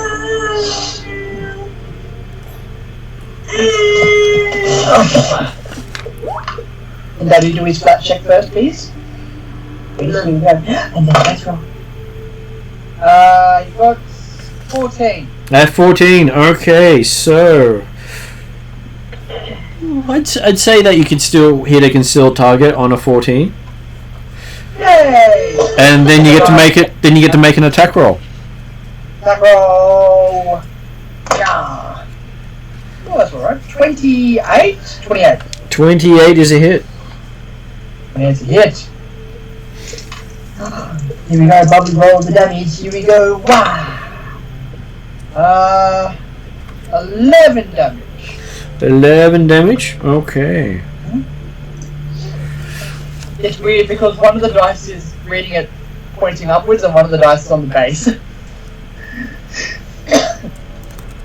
Yeah, 11 damage. 11 damage. Okay. Then its turn. As the bird comes flying out towards you again. Apparently it's got this thing for you.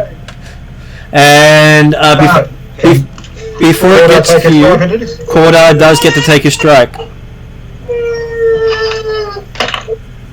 24. 24 is a hit.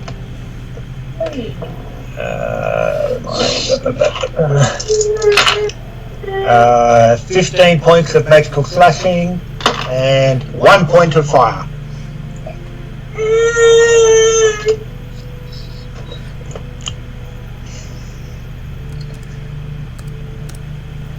Okay, so yes, you do hit it quite hard as it flies past and attacks Perry. Apparently not seeing you in all its glitteriness. And it does successfully try to attack Perry, but apparently thinks that running into him is the way to attack him. As a flying bird that tried to do a flyby attack misjudged where to fly by and went straight into you. That's right. So you just got a bird in the side of the head. You got knocked off target by Cordar. Or knocked onto target in the case of Cordar hitting parry. Probably fair enough. It only gets one attack instead of two. And it does as much to itself as it does to you. So you take 12 points of damage. I'm down again. I thought you were in 17. Oh, sorry, 17. Yeah, sorry, you're right. So I'm that hurt quite significantly. I'm on 5. You're on 5, and then it turns to smoke, leaving behind a glittery diamond that seems to be falling over the edge. Sorry, what was that? Well, actually, I'll say you've got a glittery diamond embedded in your cheek. Hey! I've got 2 of these gemstones now. And it is now Balast's turn. Is that idiot bird still alive? No, it's now stuck in your wizard's face. Harry's got a bit more bleed on. Balast will spit, so essentially there's no perceivable threat. No perceivable threat right now. No perceivable threat right now, no. Okay. Balast will spend one action laughing at the idiot who got hit by an idiot. And then begin first aiding using a medicine check. Okay. Would Jeremy like to make that roll? I can do that if you want. 5 on the die. 2-6.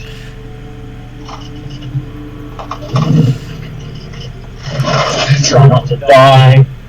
On the die, get it? It won't be you dying, will it? It'll be him, so okay. No, so that'll be a fail with a 13. But not a critical fail. No effect.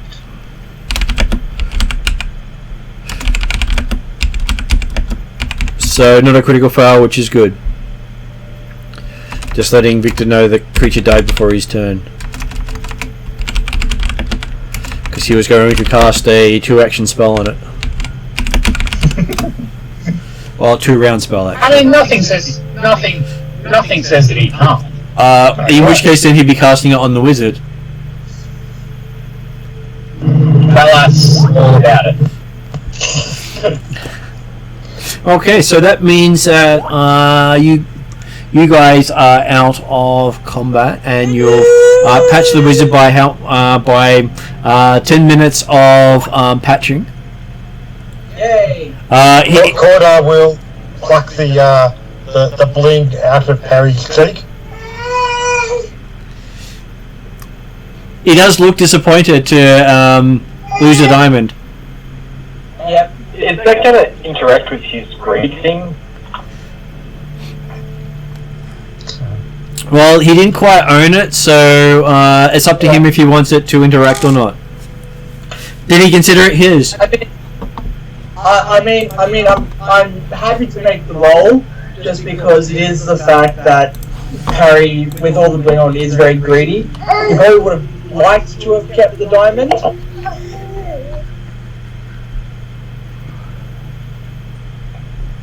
So I'm pretty sure it's a wisdom save or a will save. No, just trying to open up the actual one. Okay. Here we go. Shard of Greed. Then after this roll, I'm going to be going for a little bit. Just reading the squirmy one. All good. Okay, so give me a wisdom. Will save? No, it's a flat check actually. Oh, it's a flat check. Good love it. 19. A 19. Okay, so no wisdom damage today. Way, I like that. So every time Parry sells the belongings or gives one away, he must make a DC 11 flat check or take 1d4 wisdom damage. So that was for the other's reference. Uh-huh. Alright, now I'm going to be gone for a little bit. All good. Boop, bob away. Okay, so that has you now with 4 different elemental stones. You have the stones. I'm sure you have the power. And we've got a couple pathways ahead of us. You do. Though you believe they both end in the same location. Oh, okay. So if you want, you can split the party and come at it from both sides. Yeah, catch him, flank him. But that's okay.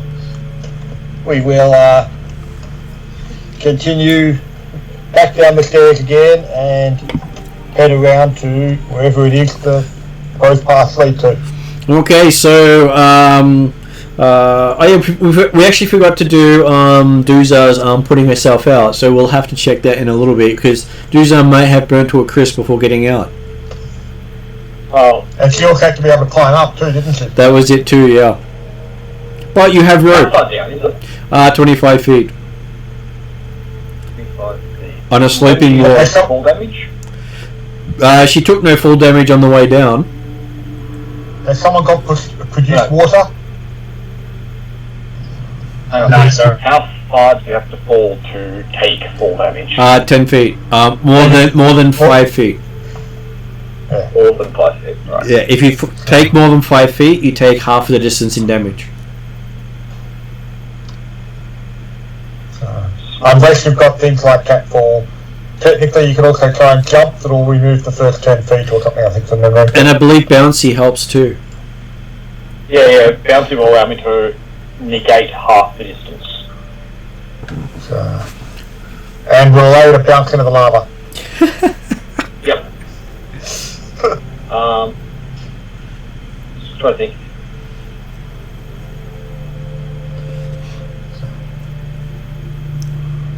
I got Alchemist's Fire. Will that help put Doozer out? Well, apparently fire puts out fire. You are more than welcome to try. So all this is happening while Parry is being tended to by Balath. Okay.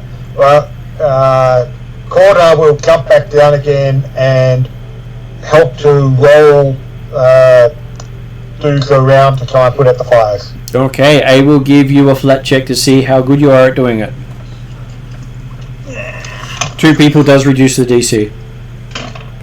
18. Apparently you didn't need 2 people, you could have just done it yourself as you put the fire out by using the ground on Doozer. Yep. So, And Doozer took no extra persistent damage, so I'm sure Doozer will be very appreciative as you tie a rope around him and pull him up.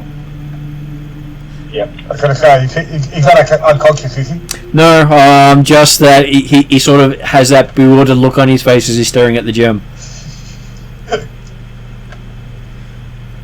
That quest is you gonna. got a gem. Other than that quest is gonna take some time to reach you in the banjo and tell some bawdy jokes. And what's the theme of your baldy jokes? Any race in particular? No, it's more, what do you recall an adventurer that's happy every week? Retired. But he's gonna refocus, get his focus points back. Well, would you get 2 with 10 minutes, or do you need to do 2 lots of 10 minutes? I only spent 1. Okay.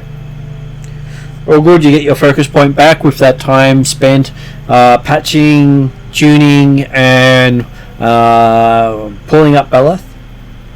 And then you move to the next area. In this place, you find a straight hallway separates an ornate stone door on the western wall from a circular room on the east. The door has no latch or lock and depicts a sagest man in relief. He wears a robe and holds a book and quill across his chest. Golden accents inset in the stone give him a sense of majesty, but his eyes are gone, gouged out of the stone and filled in with tarry black paint. The circular room has a low ceiling and 4 concentric circles on the floor around a dais in the center. Each of these circles features a glowing object or phenomenon within its ring. The outermost ring emits an orange flame from a small spout. The next ring has a protrusion, a translucent purple stone that glows faintly. The third ring is inset with a small circular basin that shines with green light from below the water. The innermost ring includes a small vent that pours forth vapor shot through with white light. The dais inside the fourth ring supports a complex device of brass atop of a metal pole covered in dials and complex runes.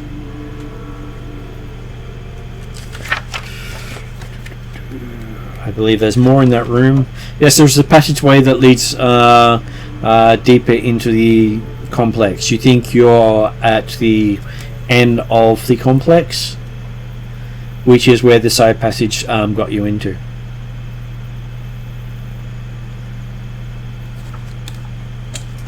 If anything, you'd expect the Sister of Balath to be coming through the main passage itself. Otherwise known as Henna of the Night Herald Mercenaries. Yeah, the Queen of Nightmares. We have a picture of her.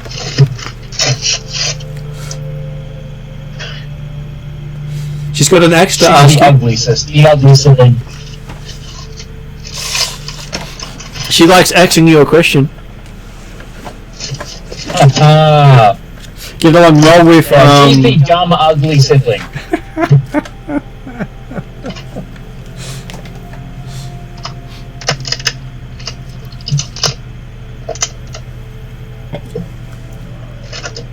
Okay. So civilized. So you see this chamber with a dais, a door that has no lock, handles, or way of entry. And on the other side of the circular room was what we think would lead to the labyrinth behind the front door. Right? Yep, that is correct. And so no apparent way of opening this door, but we've got an obvious elemental circle room leading to a central dais. Is that right?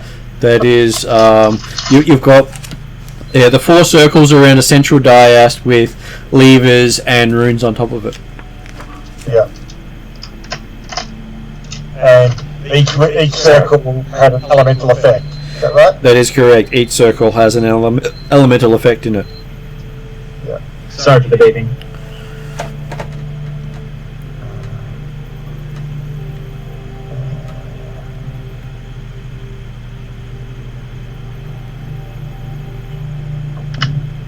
Balak looks at Corner. Go on then, do something. Wow. I was going to say, it looked like an obvious job for the mage types. So what are you looking at me for? I'm not a mage. You're not looking at you. Does this mean you look at the goblin and actually have to interact with a goblin? Yeah. No. He specifically did not look at anyone. He was just looking at the mage types. Probably if what Luna is anything else on the fact that she's also the one that likes to decipher the puzzles. So the elemental effects in these circles, like are we talking, is it actually fire or water or something blocking the passage to the centre?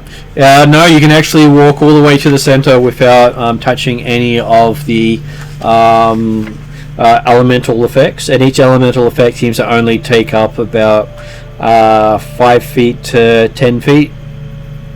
Are they moving? They are not moving. Okay, well, yep. So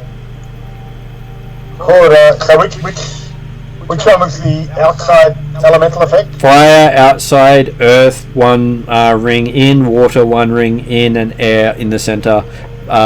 In the centermost one with the dais, the actual center. So the dais takes up a 4x4 section with the actual thing in the center being about 5 feet across. Okay. And so what was the actual radius, like how big were each of the circles? Each circle is about the radius of the room? Each circle is about 5 feet radius. Okay, so we're talking about 20 feet to get to the dais in the middle. Yep. You said there was a relief of some guy. Yep. That's on the doors behind us. Is that something we recognise? He's relieving some guy. Well, you were told that this was the tome of Tula Seft, who was an elemental mage. And you assume that's probably a relief of him. Yeah. Right. I'd like to investigate his eyes. Okay. It is about 8 feet up, but you can stick your fingers up that high if you wish to. Or you could even fly. Sure. Oh, hang on. Can I fly? You've not tried it since you died and ate yourself. Right, well, yeah. Sorry, what? I said he hasn't tried flying since he died and ate himself. Don't you read the book? Wow. I was No, don't be killed ridiculous. a couple of times, actually. But no, like the last time, like a big freaking demon burst forth from myself, tearing me asunder. And when I woke up, I decided to eat my remains.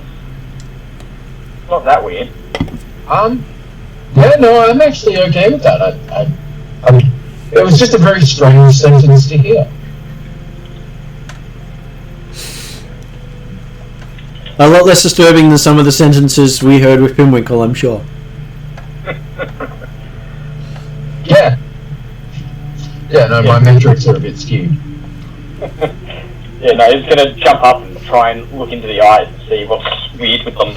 Okay, looking into the eyes, it looks as if someone has gouged them out.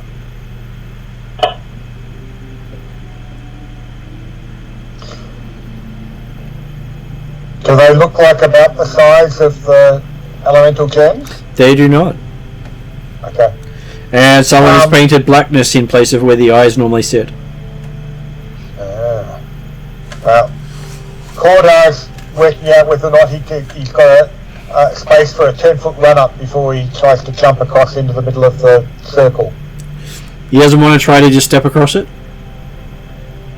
Well, he's going to try and jump across it if he can, but I wonder whether or not we can, like, the way the layout is, can he get a 10-foot run-up? He can get a 10-foot run-up. Okay. He's going to, he basically line himself up, ready to leap across to the middle. And what's his actual move?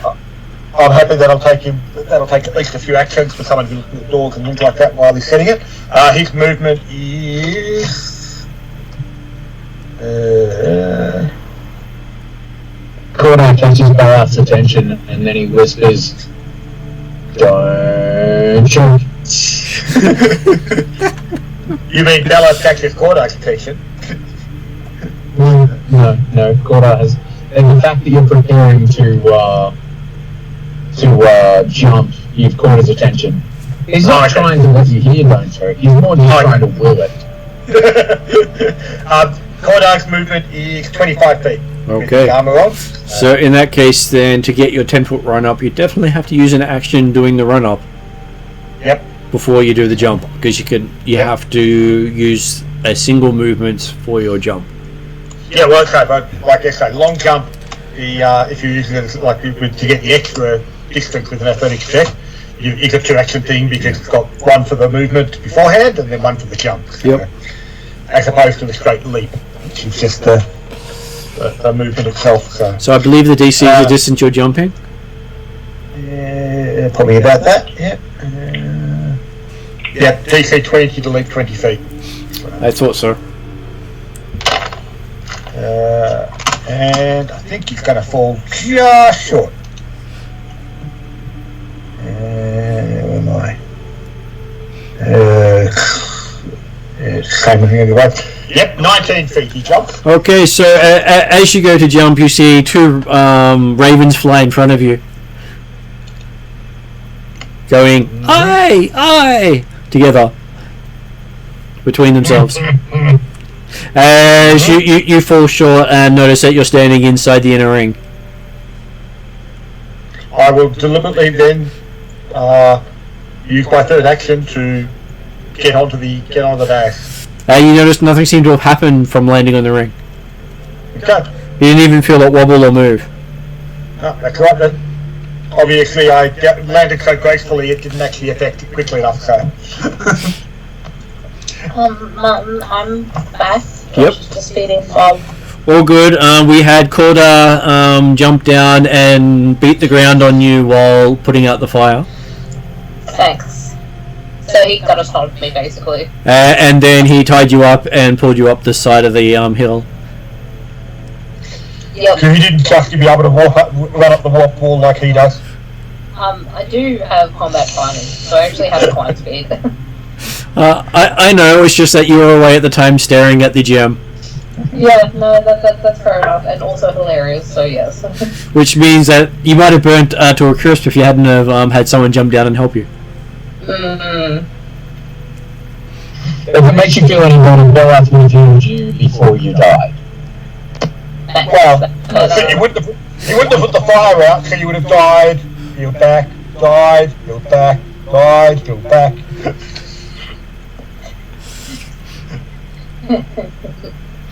He does like yo-yos. And fire. Blow up one house with fire. Is that just like a perpetual campfire though? Like if somebody is on fire and you keep healing them? It will last only 4 drops though. No. So if you have somebody who is on fire, but you keep healing them so that actually stop them from dying.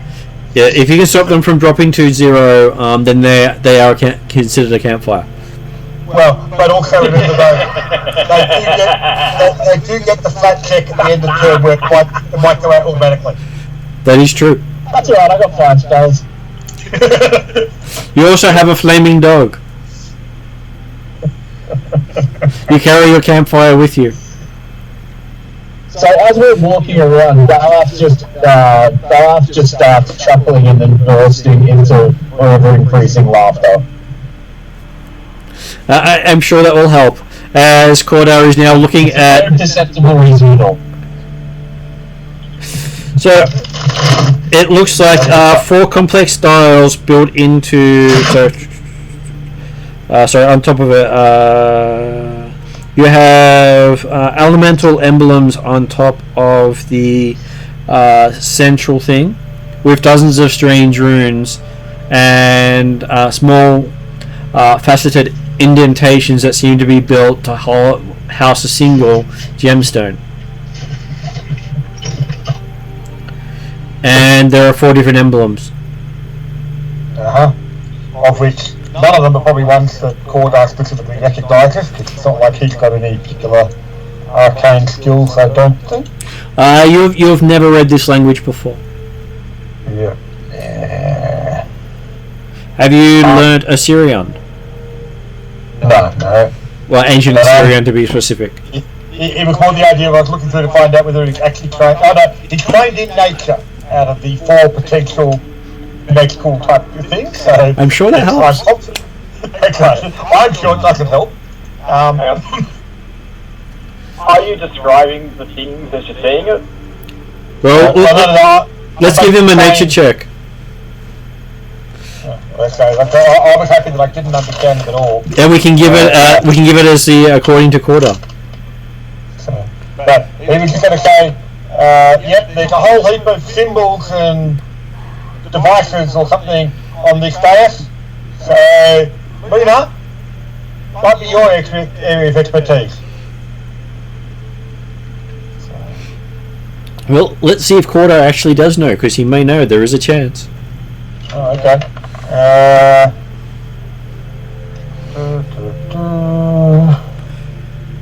Total of 11 on nature.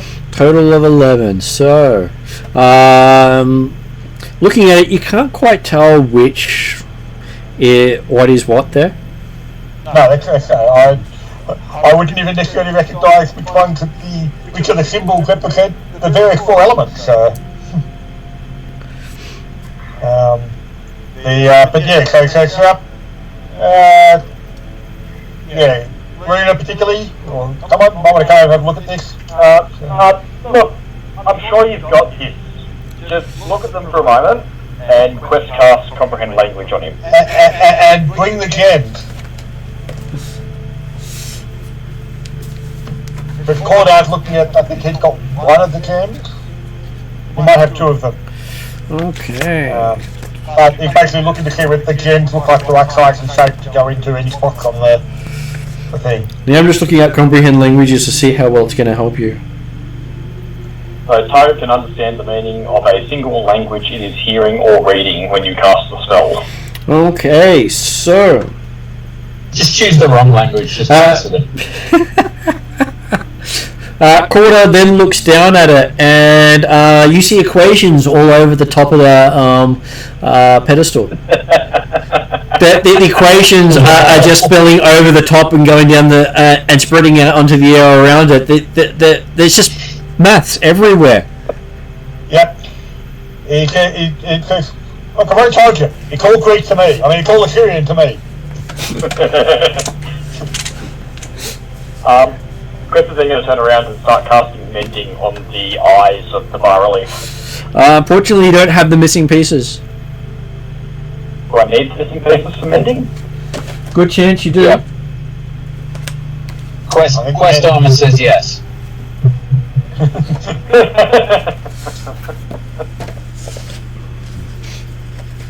Normally you do, but I can have a quick look. I mean, I suspect that it's the sort of thing that mending replies having all the parts for it, at least. Mending. Cannot replace lost pieces or repair an object that's been completely destroyed. Unfortunately, the eyes are lost. Okay. Or at least not currently present. Alright, well, Quest spends 10 minutes doing that and burns on a first level spell slot. Yep.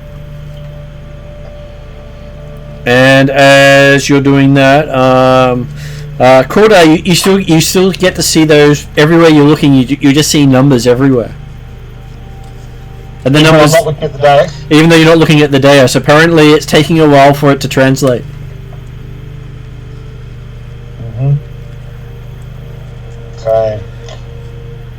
So in that case, he probably doesn't recognise the comprehend language actually cast on him, did he? You did understand someone had cast comprehend languages on you because it is a obvious thing, because it did transform what you're seeing into things your brain could understand, not necessarily fully understand.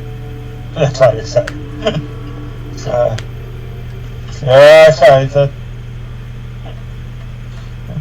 Corda shaking his head trying to get the numbers out of his eyes. It takes a little bit, but they slowly stop, and you realise that the equations sort of spread out from the dais to all the rings. Right. So apparently the equations work with the rings. And yep, I will say okay. There's obviously a connection between this dais and the circles. But yep. It'll be, I'd suggest one of you guys come over here and have a look. I told you, stop looking at me. I don't know anything about this nonsense. Right. Quest finishes the spell and walks over. Clodag's looking at the group of you, so the fact that... Okay, the goblin comes forward to help. Well, magic isn't working, so I guess we're doing this the old-fashioned way. You mean the normal way? The way that we're trying first, rather than using other resources? No, I prefer to just cheat up front. It makes things a lot easier. Usually. So what are we looking at? We've got 4 rings: fire, earth, water, air, and the dais. And the dais has what appears to be runes on top, and what appear to be 4 indentations where you can put gemstones. Okay. Remember, like I say, you're not so much looking at the 4 rings. If you've got across to the dais, you've already walked over the 4 rings. Or flown over them, that's what you're doing. So. Oh, well, standing on the dais, looking at the indentations and looking about the room. Yep. So You do realize that the indentations are about the right size for the elemental gems. Yep, okay. So, did you bring the other 2 gems over with you? Oh, I didn't have them. Who had them? Cordar specifically said, bring the gems. Apparently, you see a gem come flying over the top of the goblin as Duza throws it to you. Okay, Cordar will go for the catch. I will make it an athletics check. Let's see if you can catch it, or your choice: athletic or coordination. Well, acrobatics, man. Both are +2 anyway. So 23. Sorry. No problem catching it. Okay. Though you're not really sure you'd want to set off a fire elemental in this room if you missed it. So I think that gives Cordar at least 3 of the gems. You do, yes. Who had the 4th one? Luna, I believe. Yeah, I would have thought Luna. So, and I say certainly, when Cordar looked across at people, Luna was probably the one he was hoping most to come across. Luna wanders across and apparently hands you the gem and wanders off in the passageway behind you, distracted by something. Right. With the natural one on the roll to actually see if she can help out, she just keeps walking. Fair enough. So, what are the markings on the dais? The markings are in runes you've never seen before. And the same markings aren't on the rings on the wall? No, there are no markings on the rings on the floor. Okay. So the Cordar can go on. Yeah, the elemental effects, are they all in line with each other, or are they positioned around the rings in different spaces? They are positioned around the ring in different spaces. Do they roughly line up with holes in the top of the... There are no holes for them to line up with.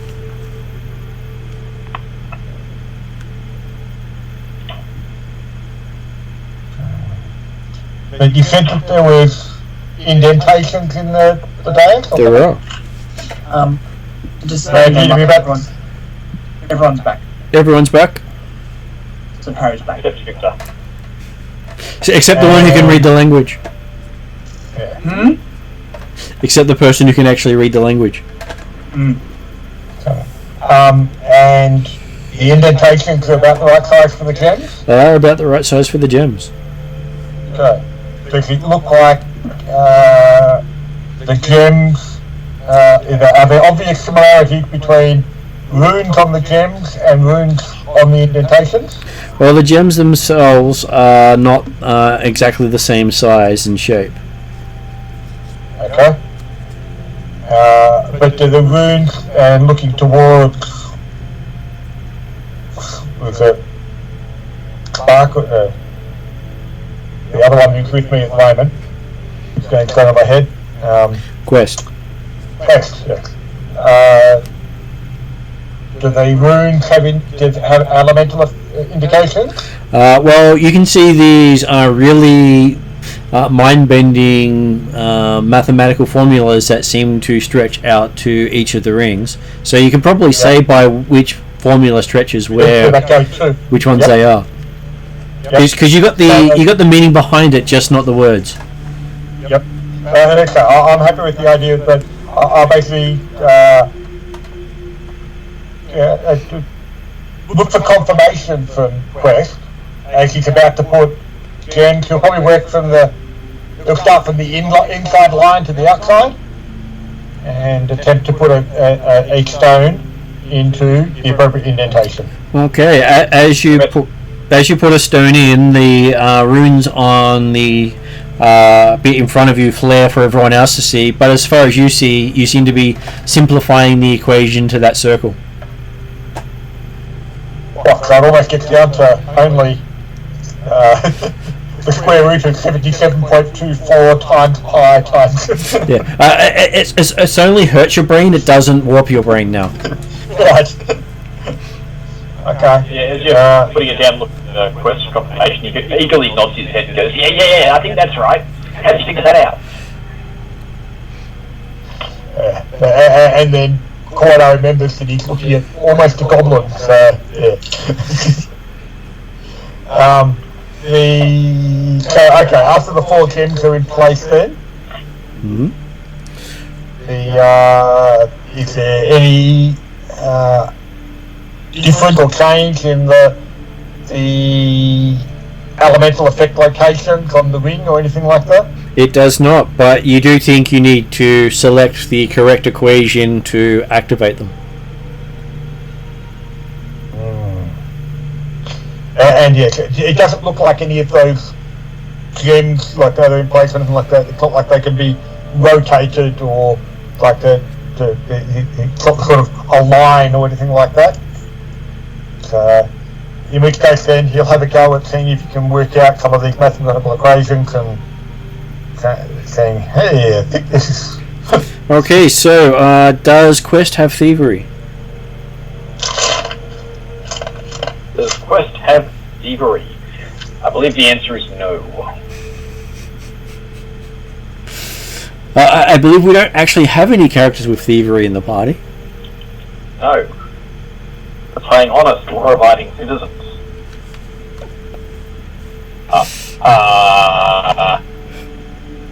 Baraf has thievery?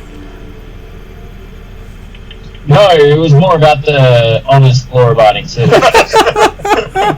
Alright, the flames lying, law-abiding citizens.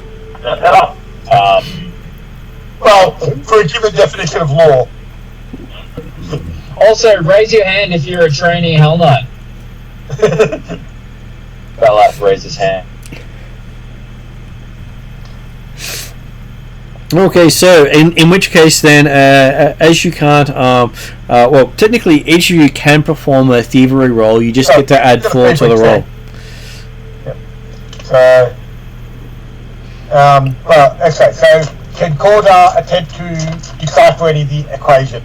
That's what the thievery check will allow you to discount a bunch of them.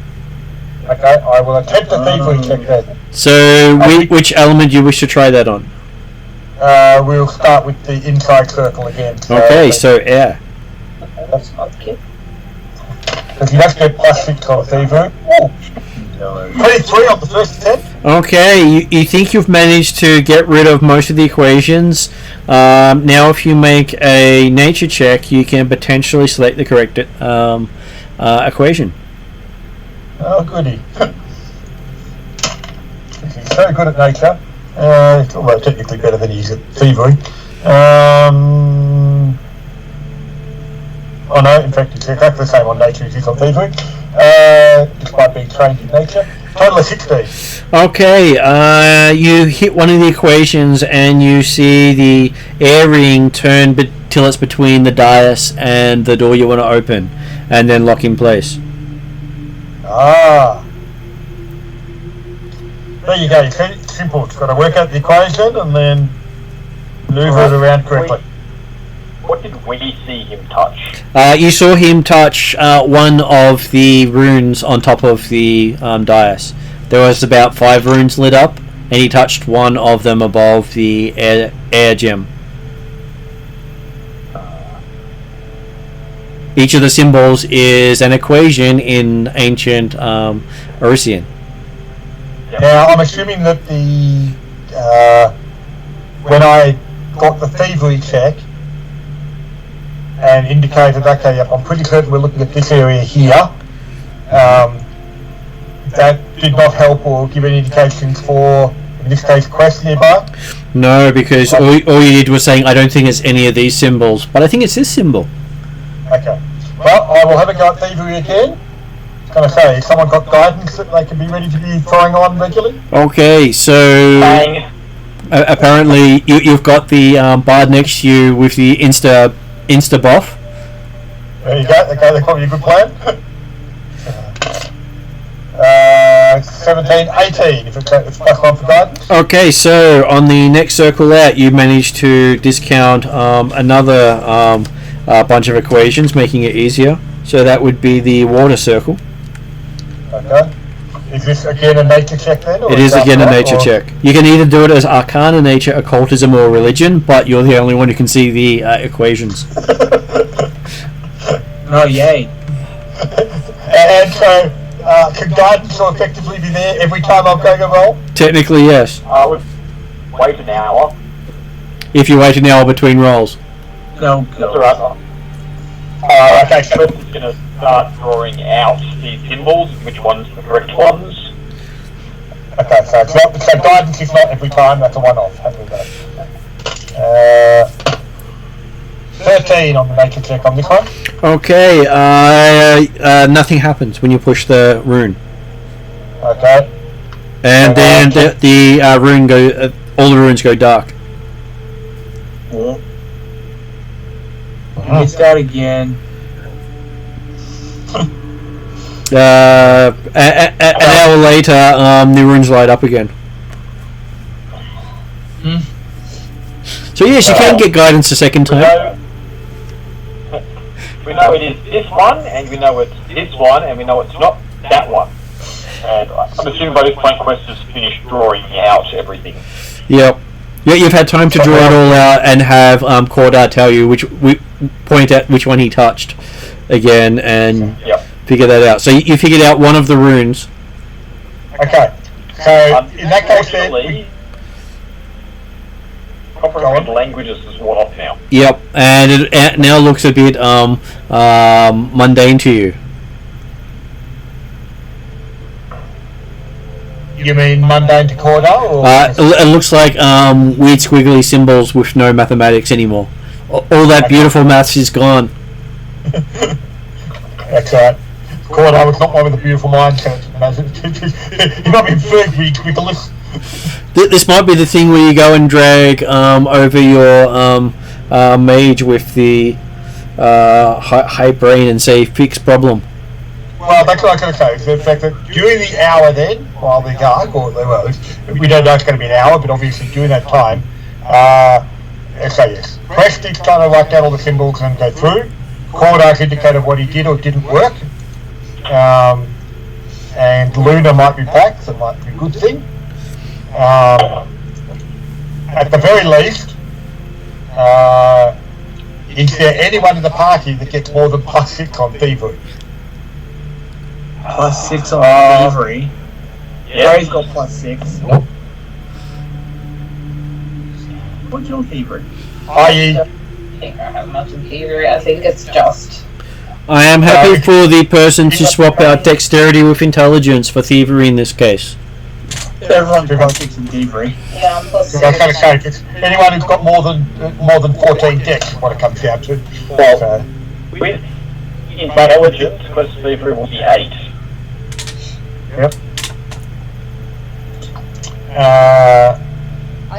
If I was trained in thievery, it would be a lot better, but I'm not trained. No, okay, we have no one in the party trained in thievery. So, I thought Quest was trained in thievery. Nope. Really? Huh. He's just his charming good looks and cheap music. Yeah, pretty much, right? So what is Parry's int bonus? Int bonus is +4. So technically you could have a +8 to your thievery roll with using int. but then the other question is, obviously that's a good sign. You've also potentially got better Arcana or Religion or Occultism or something. So I suspect it's going to be better for you to be trying to work out the whole thing, because it's not just a case of the thievery check, but then the person who passed the thievery check then's going to do the Arcana or something. In my case, it's nature. I can be any of them. I'm assuming any of them. But yes, in Cordar's case, that meant you had +6s on both rolls with target numbers. I'm assuming probably at least 15 plus. So 50-50 chance on that one. That's right. Probably more like 20. So when you've got to do at least 8 rolls, probably what's going to work. Do you have the ability to give Parry a comprehend languages? Yes. Even after you on Yeah, it's my last second level Slido. I've got another one. Alright, cool. So, yeah, here's 2 of 3 level 2 spells. Comprehend language on Parry. Parry is buffed up. Okay, Parry now gets to see how these little squiggles on the ground now look like complex mathematical puzzles. Oh, great. And yeah, you can see where how one of them was chosen, and what Cordar was telling you about how he discounted the others. So that makes it a Arcana check to see if you can figure out which is the right equation. Arcana? Is this for the first circle as well as the second one? Second circle. You've already figured out the first circle. First circle's good. Yep. Alright. That is a 30 on the second circle. Okay, so you critically succeed on that one. As you see the water move around to between you and the door. So you've now got 2 between you and the door. Yep. Okay.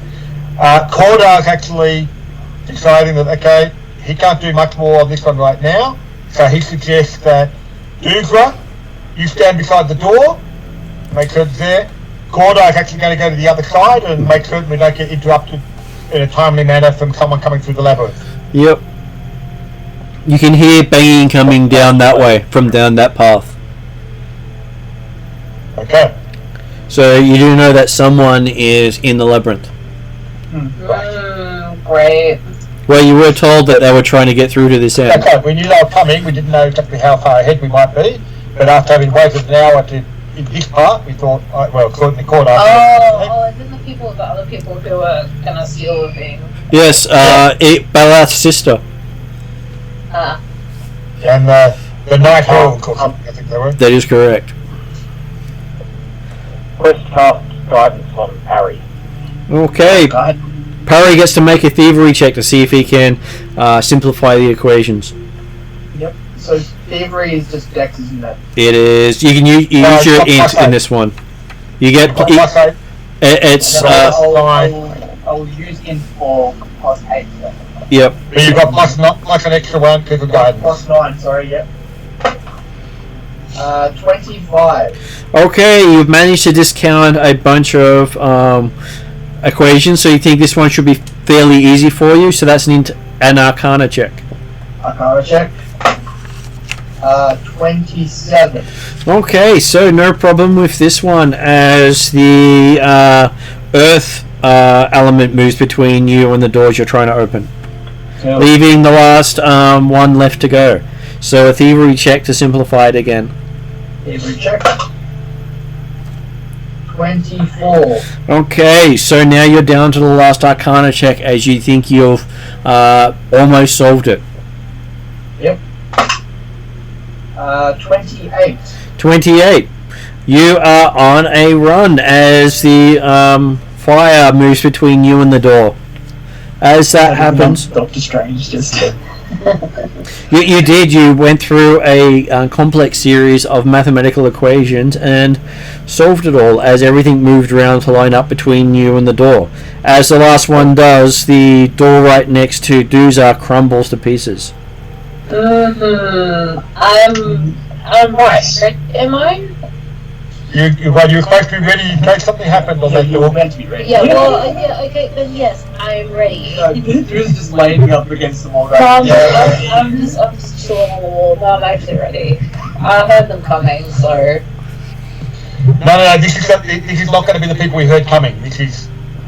Well, I don't think we heard anything on the other side of the door. That's right. Which you say you might have heard something. I don't think so though. So the door that Dooza was standing next to was the one you were trying to open. Corda was standing in the open passage pointing towards the labyrinth. Oh, sorry, I was confused on which door I was standing in. Never mind. Well, good, because there was only one door. Sweet. Oh. Because the reason Corda went to the other side of the circular room was because he's got a bow, so that therefore A, you can shoot at people coming through the labyrinth, and B, you can shoot across to your side if there's something coming on that side. Whereas I don't think Dooza does any missile weapons. Dooza is the missile weapon. Exactly. Yeah. So, on the other side of the now crumbled door. So on the other side of the now crumbled door, with dust floating around, you see glowing hieroglyphs shimmering on the walls of this oddly shaped room. Now and then one of the hieroglyphs shimmer and change, or even vanish altogether, while new ones manifest elsewhere where none were previously. Slowly rotating circular diagrams are interspersed with these glowing runes. Along the walls lean the rigid, immobile shapes of several mummified human bodies. The mechanism by which the dead remain upright is not immediately apparent. Portions of the room appeared unfinished, with building materials still cluttered in the corners. Another body floats limply near the ceiling of the far room, wearing a metal mask over its face. It does not look mummified like the others, and its long hair dangles limply. As in floating, as in like actual like moving around floating? They are. The body is moving around, floating in the air. Yes. I said That's creepy. Dead, ghosty, lady person inbound.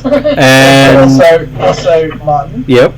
Harry will turn to Barath and say, "Who's the idiot now?" Well, first of all, my name's Belak, so probably you. It's Barath now, mate. I don't see you doing play. Well, so that may be true, but you just remember you said that next time you need a quick heal to not die. And your appropriate response there is, well, you just remember, call my name when you want to be healed.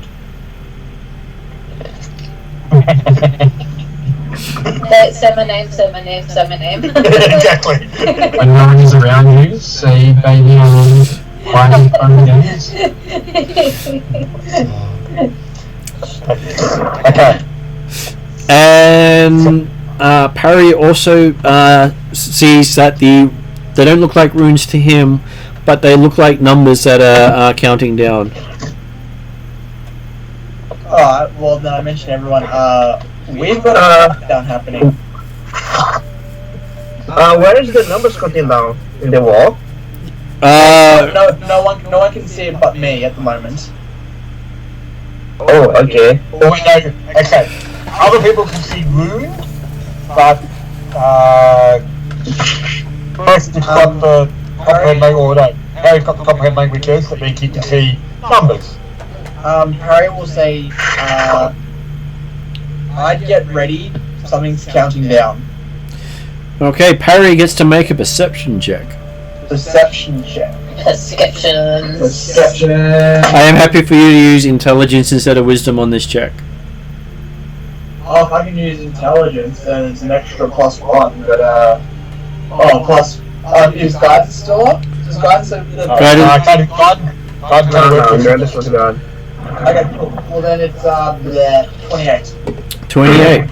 Okay, looking at it, all the numbers that you're seeing in the room, and you can see more than 20 sets of numbers, are all counting down a single number. We're all counting down a single number. But the numbers seem to be fractured and bouncing around. But are we talking the idea that he call a single number, as in like all of the numerals on the wall are a single umpteen-digit number? Yes. Right. And they're counting down one time? No, they're all counting down at the same time. At the same time. Okay. So almost think it like someone trying to break a cipher in the way symbols constantly shifting all over the place. Okay, yep. But its numbers constantly moving, but it's all counting down the same number. And it seems incomplete. Incomplete. Yes. Does he have an indication as to when it might reach 1? Or more specifically 0? The way it's counting down, you don't think it will ever reach 1. There you go, so we got fine. Good. No, so someone broke the magic. Or they never finished it. Or they never finished it.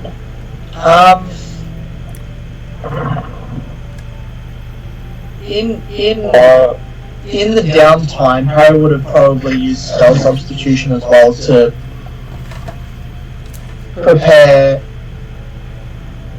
Does Harry think this is magical? Oh, of course it's magical. You've walked into a tomb of someone who was a master of the 4 elements. Yeah. Okay. Beautiful. Harry, if this is broken magic, he's going to try and dispel it. Hang on. Has Parry moved to the room? Because he was in the centre of the circular room, wasn't he? He was in the middle of this. He was at least 30 feet from the room. That's what I thought. So has he gone into it, or? Not yet. Well, yeah, okay. Harry will see what happens when he moves into the room. Okay, stepping into the room. There was the bodies on the wall and the body floating on the near the ceiling. Yeah. Harry's intrigued. So, intrigued, Perry steps into the room. Yep. Yes, Bella. Belaf will ready a spell versus any of those weird things making any sort of hostile action. Okay, so my question is, what spell do you have that takes 1 action to ready? Pretty sure my... sorry, let me just bring that so I can absolutely confirm. It's very hard to ready a magical spell because most of them don't have single action castings. Yeah, I'm pretty sure on that one. Yeah, no, never mind, sorry. I was completely wrong about that. Never mind. It's all good, I just have to ask those questions. And I was confident that I was wrong. You could ready a magic missile, but that gets off 1 missile. Yeah, no, I thought Disrupt Undead was... Yep. Yeah, and oddly enough, cantrips are almost always 2 actions. Yeah, Jeremy and I went through them and going, surely there's at least a single action one in there. Maybe in some of the splat books. Okay, so as our world-wise wizard steps into the magical chamber, I will get everyone to give me a perception, an initiative roll based on perception. Damn!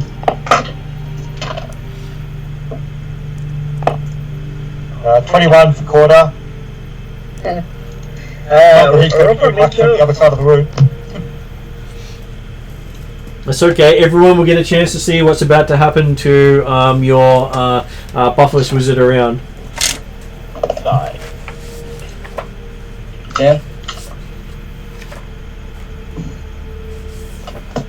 Balaf got 21. Roll for Luna. Okay. Victor got a 10 total, which I think also puts 121 probably. Yes, 22 actually. 22, exactly. Has to be different. So, what about Dooza, Parry, and Quest? Dooza got 22. Harry got 17? 17. Quest got a total of 10, but he's got a +9. So, you spend the first round not really noticing what's going on. Yeah, I hear a loud bang come from behind, so I jump around, ready to spring into action. Well, this one's going to be nasty. Uh-oh.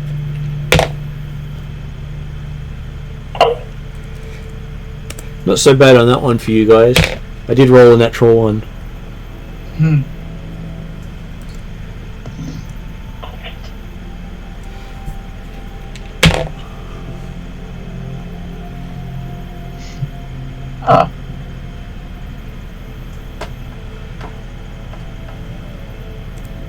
Turns out the big bad boss. Well, Okay, so as Parry steps into the room, the 4 of the mummified bodies in the room stand up. Yep. Well, 3 of them do. One of them sort of bounces against the wall a couple of times, apparently confused which way's up. But the first one lumbers towards Parry, Oh, fun.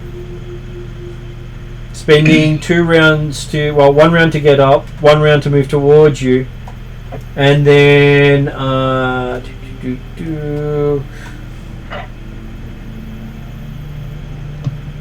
so you get to make a will saving throw as you are in its aura. Will saving throw.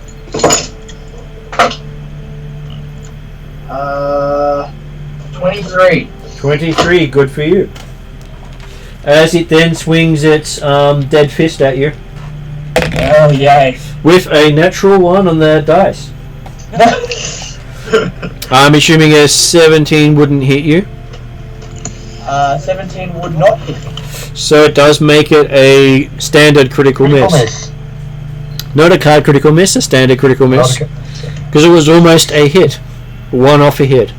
Unfortunately, he stepped away from the wall, but some of the graphics got left behind and stuck and unwrapped itself as it walked forward. Sure, it now looks more horrific. As the second one moves towards Parry, you only get to make the saving throw once, so you're good for that. Yep. And then it swings at you as well. Not so lucky on that roll. So that is a 33 to hit you. That's great. far out. Ouch. As it does almost minimum damage. So it does 20 points of damage to you. Oh. Which takes you to dying 2. Yep. Nice.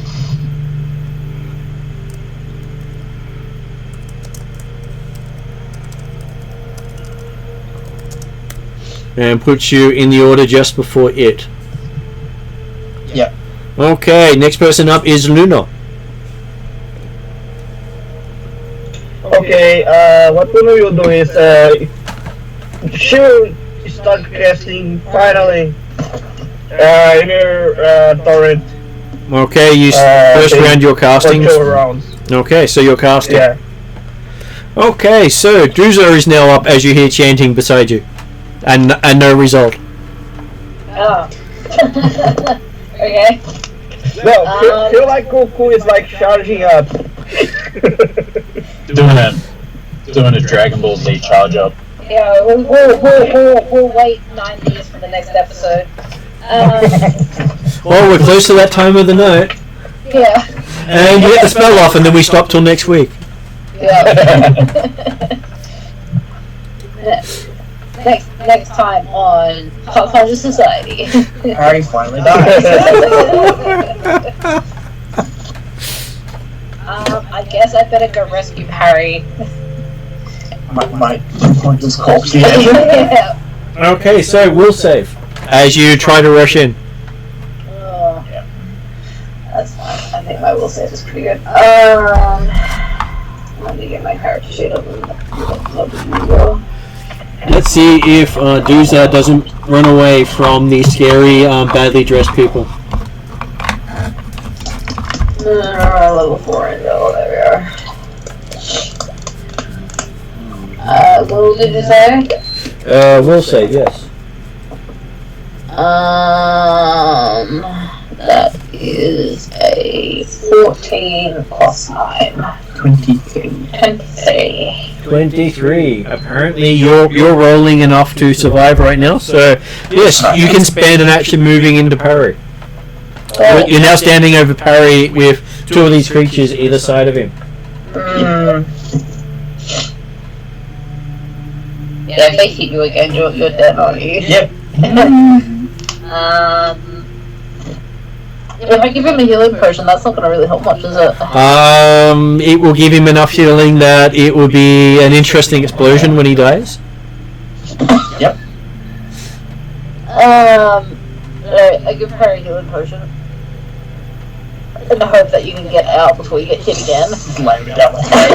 Okay, so what's the healing in this one? A D8, I believe? I think 1d8, yeah. You roll it again.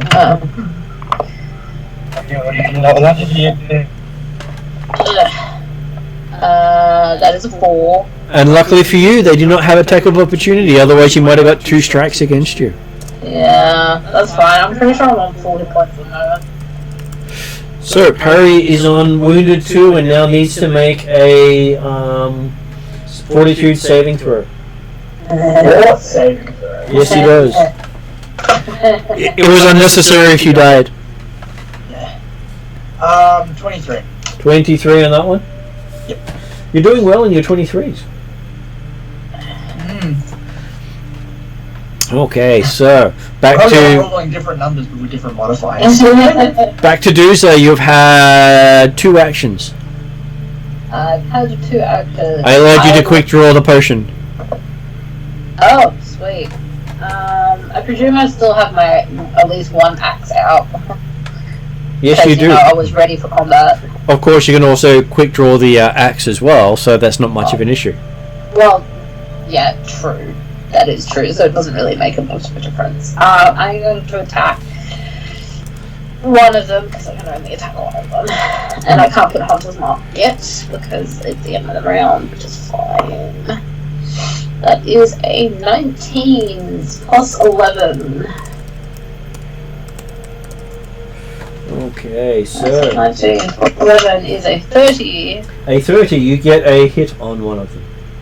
I get a hit. Just a hit. I don't get Just a hit, No. not a crit. The AC is obviously more than 20. Yeah. The only way we're critting is with a 20. Oh wow, that's really cool.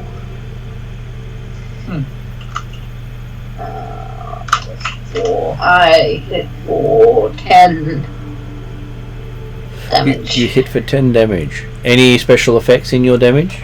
My axes have... does it have sweep? I might be able to get away with sweep. Yeah, You can only use sweep if you have an extra action. no, okay. I've got force 4. No. So what sweep would do would allow you to have your next action with 1 less penalty. If you were to attack a secondary target. Yeah. What does I was force 4 looking for do? any sort of magical or elemental damage. Are they magical weapons? They are not magical weapons, no. Okay, so they're just slashing. Okay, so that brings us to Cordar. You can see this across the way from you. You are about 60 feet from this combat.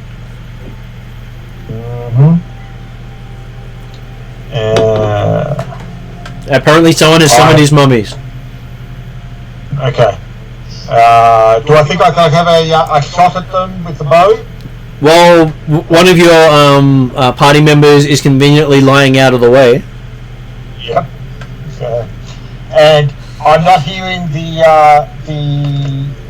thuds and clunks or whatever from the labyrinth getting any closer, specifically in the last couple of seconds. Hard to tell without making a perception roll to see.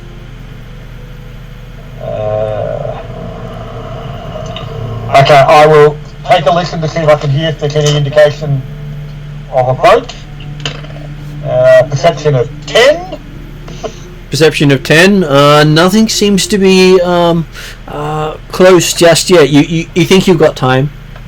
Okay, then, in that case, then I will run across the chamber. Yep. And basically, as I get like it gets me like I can get 50 feet. Yep. And basically, at the end of that, I will drop the bow, and so I can draw my sword and have the shield ready for next action, next round. Okay, give me a will saving throw.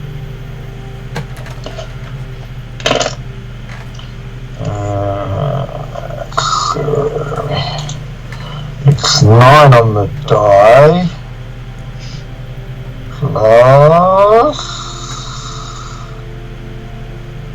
Plus 8 is 17. A 17. Okay, so you get within 30 feet of it and stop dead. You're afraid of them, and it stops you moving for the first round. Well, Cordi's also got bravery that has a modifier effect on fear save. It is a fear save. What does that increase you to? I'll just double check. I'm trying to find where it is. Every little bit helps.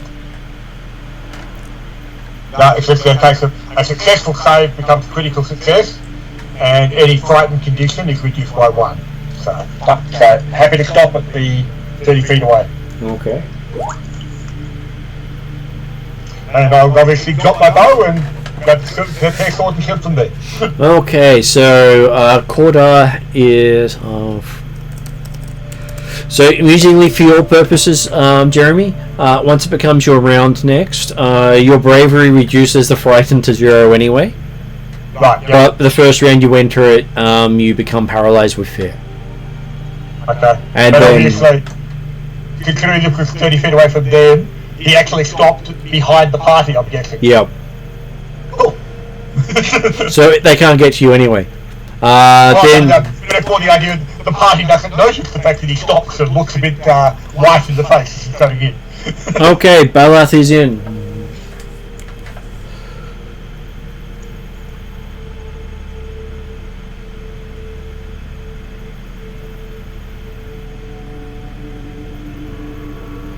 Balath is on mute. Wow, well done, David, you're an idiot. Balath looks at the human yo-yo. Yep. And figures he should probably throw a heal his way. How far away is he? From you, I would say probably about 15 feet. Fantastic. That is less than the number that we needed. Though you do have to make a will saving throw because you're within range of the mummies. Happy to. Do you need someone to roll for you? No, sir. That is good. And on the dice, which makes 4.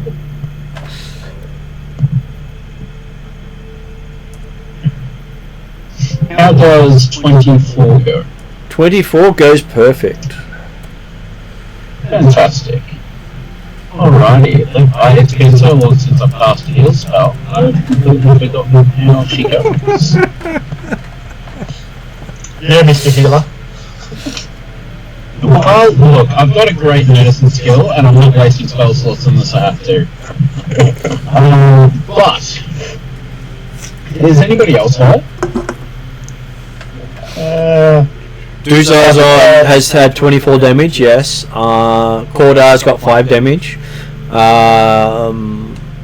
You have 3 damage.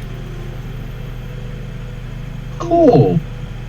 Right, well, look, I said I was going to cast a healing spell, but, yeah, I might just cast a healing spell. A 3-round cast? A 3-action cast? 3-action cast. Yeah, probably not a 3-round cast.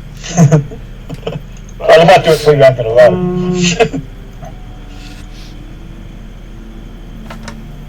We might even Do area heal spells do both positive and negative damage at the same time? No, they deal positive energy. Okay, Yeah, so but Jeremy, to answer your question, when you do a aura emanation, it affects all living and undead creatures within the area of effect.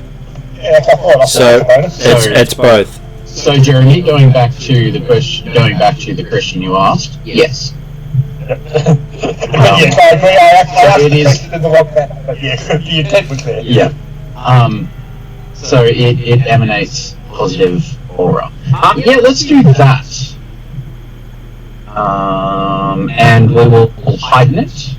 So Hang on, no, wait. you can heighten it to being 4th level. You can heighten it to 2nd 2d8. level, which will give you 2d8 to everyone within 30 feet, including the undead, with no saving. Yep. We're going to do that. DC 20. Fortitude save.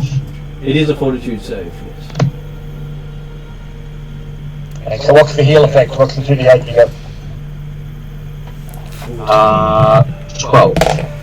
Is that 2d8 after being heightened? Yeah. Or is it normally just 1d8? It's normally 1d8. It's a very effective here. What is your spell DC? 20. 20. Okay, first one fails. Second one succeeds. Third one succeeds. Fourth one fails. That's not bad odds if you took a 5 for Spain and you almost had 3 failures. Yes. So, how much do you get on your 2d8? 12. 12? Okay, so first one takes 12 damage. Second one takes 6 damage. Third one takes 12 damage. Fourth one takes 6 damage. And everybody else gets 12 HP back. Okay, parry's on 16. Why did I get up again? Yep. The intent here is to let Parry get up and down so he can get to that dead 4. If he doesn't run away.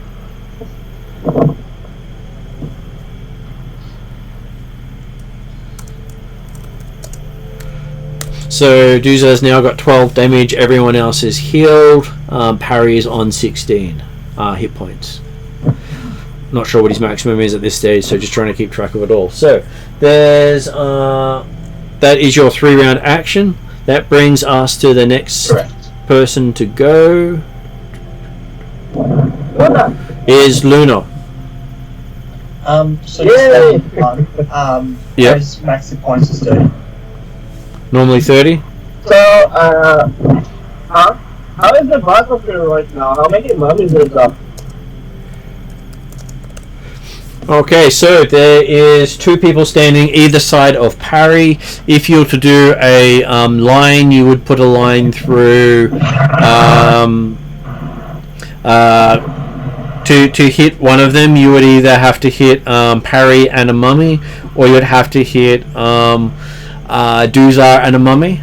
What do you choose to hit? You cannot hit 2 of them at the same time. How about is there a floating guy, the necromancer, there and it's like floating the mummies up, or not? Or is that like completely into the float? What was that? I was trying to figure out what you're trying to do. I believe a line comes from you. Oh yeah. Okay. Who is better at reflex saves? It's more Nemo, apparently. Well, you've got Duza and Parry in front of you, but Parry is, the bomb. I'm sure he can survive whatever you throw his way. Okay then. I'm sorry, I thought I was able to hit no one, no friend, but They had closed in, and you've not lined this up on the party before. Yeah, I will shout like or something, just to not say like stuff like that. Okay, so and we'll line up this spell. what is the DC of your spellcaster? It's a base DC 20 reflex save. Reflex save of 20. Luckily for you, he got 29, so he didn't jump out of the way of it all. So he takes half damage on your attack. How about the mummy? That was the Mummy. that was the mummy's roll. 29. Oh, fuck. Shit. Hey, how about our friend? So, what is Parry's reflex saving throw? Who's on mute? Harry's reflex saving throw. Oh god. How is this mummy so evil? God damn it. You've never met mummies before, obviously. 24. Yeah, but I thought all that was slow. I don't know. So that is 8d4. Do I roll the dice for you, or does someone else do that? Anybody can roll if you are. So, Josh, would you like I wish I to? could, but I can't. So, who's got it? I got it. David's got it.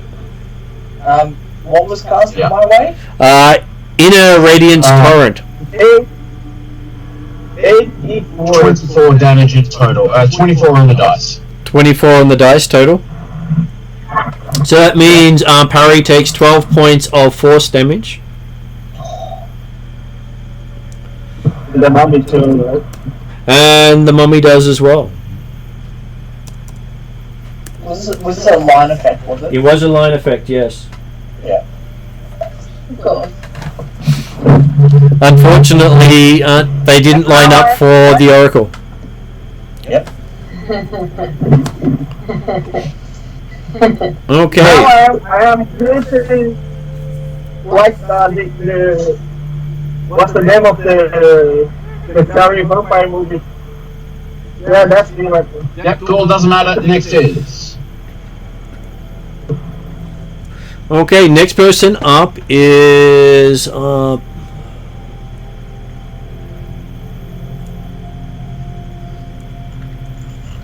just trying to figure out how I didn't get all the numbers, because all the numbers were jumbled up in front of me.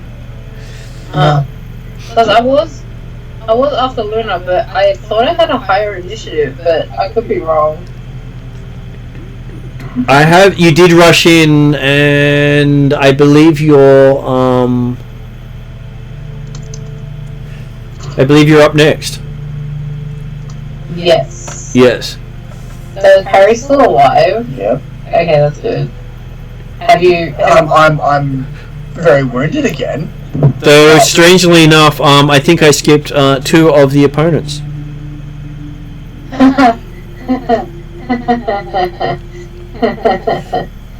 So yes, it's all jumbled up, and I think I've got it back to some sort of order now. So your dues is up.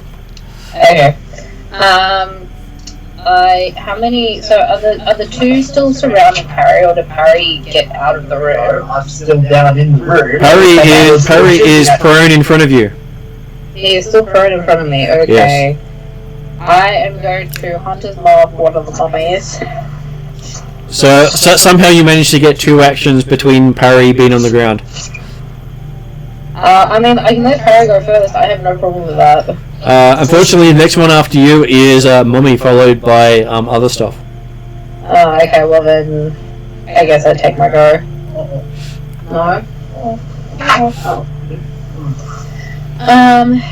So yes, Hunter's Mark. Yep.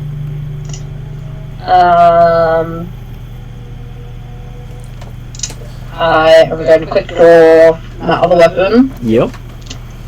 And I am going to start trying to wail on these things. I'm assuming you're targeting the naked mummy, I presume so. because you managed to unwrap him earlier. Oh, did I? Oh, okay, well, yeah, sure. Because I didn't unwrap himself. He did, yes.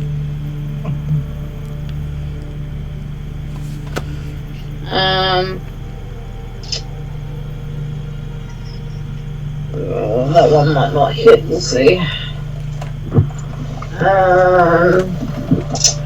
16. So the first one is 27. That's a hit. And the other one is a 22. 22 misses. I figured that much. Okay, so how much damage do you do on your first one? I'm not having much luck with getting my second hit in today. That's better.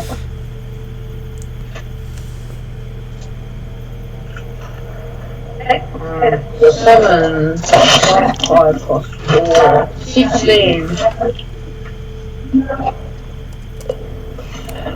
Okay, so that's your first action.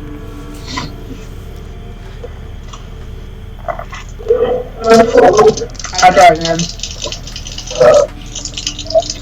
I have to roll really hard. Dude, actually.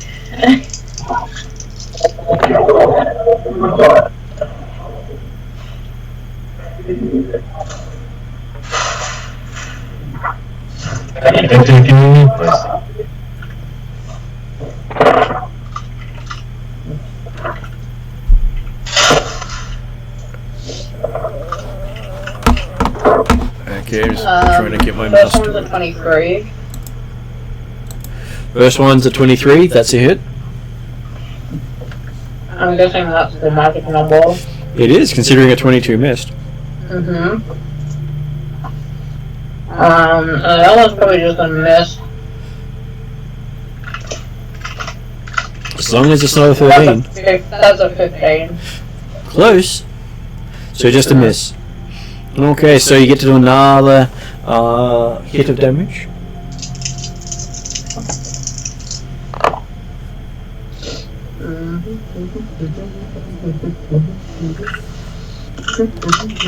Twelve. 12, okay.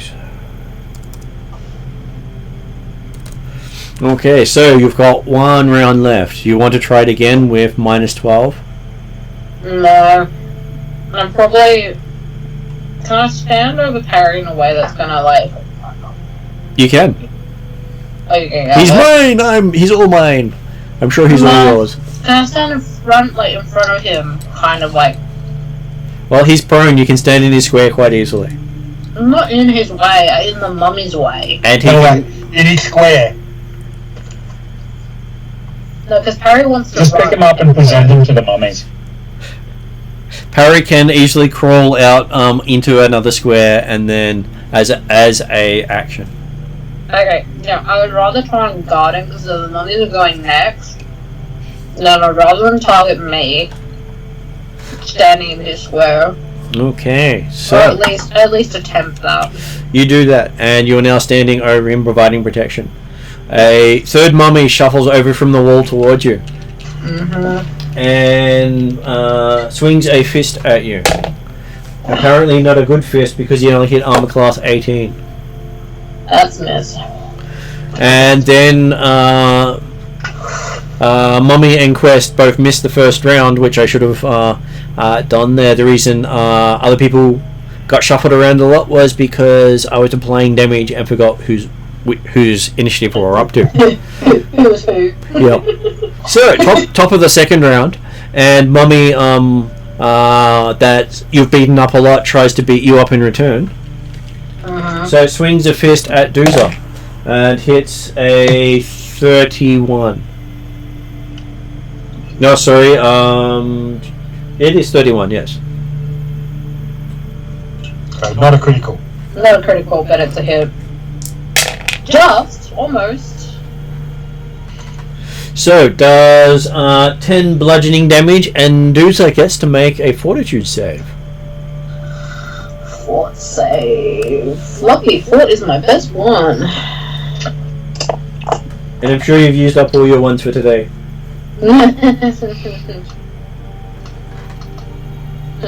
Hey Martin, you just cursed me. Do we have any rerolls? No, we didn't have any today. Oh Late starts do that. no! You said it, Martin. You said it, and my dice just no. There you go. It's alright. A 1 on a fort save is never a problem. You're fine. Yeah. Yeah. Good thing I prepared gentle repose. So she doesn't come back to mummy. How you going? Sorry guys, I gotta head off for a bit. All good. Or at least so I'll All good, catch up Jeremy. with you again soon. I'll just go mute for a moment. I might come back. If not, good luck skiing, and we will continue without you. Yeah, no As- problem. My base attack with the sword is plus 13. And AC is 24 with the shield up. Okay, so it has a second attack on Doomsday. How we going? Sorry about that. I will put- Now, the reason I haven't really unpacked yet too much is just put Jeremy on mute for him. Oh no. Would I doubt where is it? A 15 would hit Doomsday, No. and it tries for a third punch. Apparently it does probably worse on that. accurate. So it got an 8 on that one, so I'm assuming it trips over and falls prone at that stage. Yeah, that's definitely a crit miss. Okay, so parry. You're on the ground, and there's a mummy looking at you, almost eye to eye with one of those meet your friend moments. I think this mummy has a crush on you, dude. Well, this mummy touched you up earlier. Harry felt that stupid force spell. Yep. So Harry's going to get up and get the fuck out of the way of these mummies. Okay, you managed to spend one action to crawl away to an empty square, another one to stand up, and a third to run out of the room. Yep. You make it out of the room without being hit because they do not have attacks of opportunity. Good stuff. And then Mummy 3 gets to go against Doomsday with a 29 on the first punch, That's a hit. dealing 14 points of bludgeoning damage.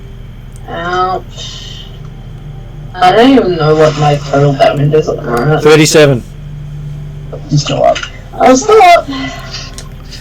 Swings another punch at you and misses. Not probably close to a critical miss. So that was hitting armor class 14. That is a miss. And tries again, hitting armor class 13. Miss. Apparently they tried as hard as they could. Then Luna's spell technically went off, so I'm going to say parry shouldn't have taken the 12 damage Okay. because of the order of things. So that was when Luna's spell technically should have gone off. And Doomsday got... Do I take that damage? You do not take that damage because of the positioning at the time we did it. He would only have to hit one mummy, and because he could pick which one, he could get one that doesn't have you in line of sight. Right. And technically this is where your second round of attack should have gone. Yep. And that brings us to Kordar's action. And who wants to do a move in and attack for Kordar? You get to get +3 to your attack. Yeah. Plus 13 actually to I'll the throw attack some roll. dice for him. David, you're up. Roll for Kordar. He gets Just a two D20? attacks. It's a d20 and add 13 to the first one and add 8 to the second. Did you say plus 13? Yeah, plus 13, yes. 32 to hit for the first one. 32, one off a crit. And the second one, What was the second plus? plus 8. Jesus Christ. 25 to hit on the second one. So he hits twice. I will have to chase him up for damage in a moment.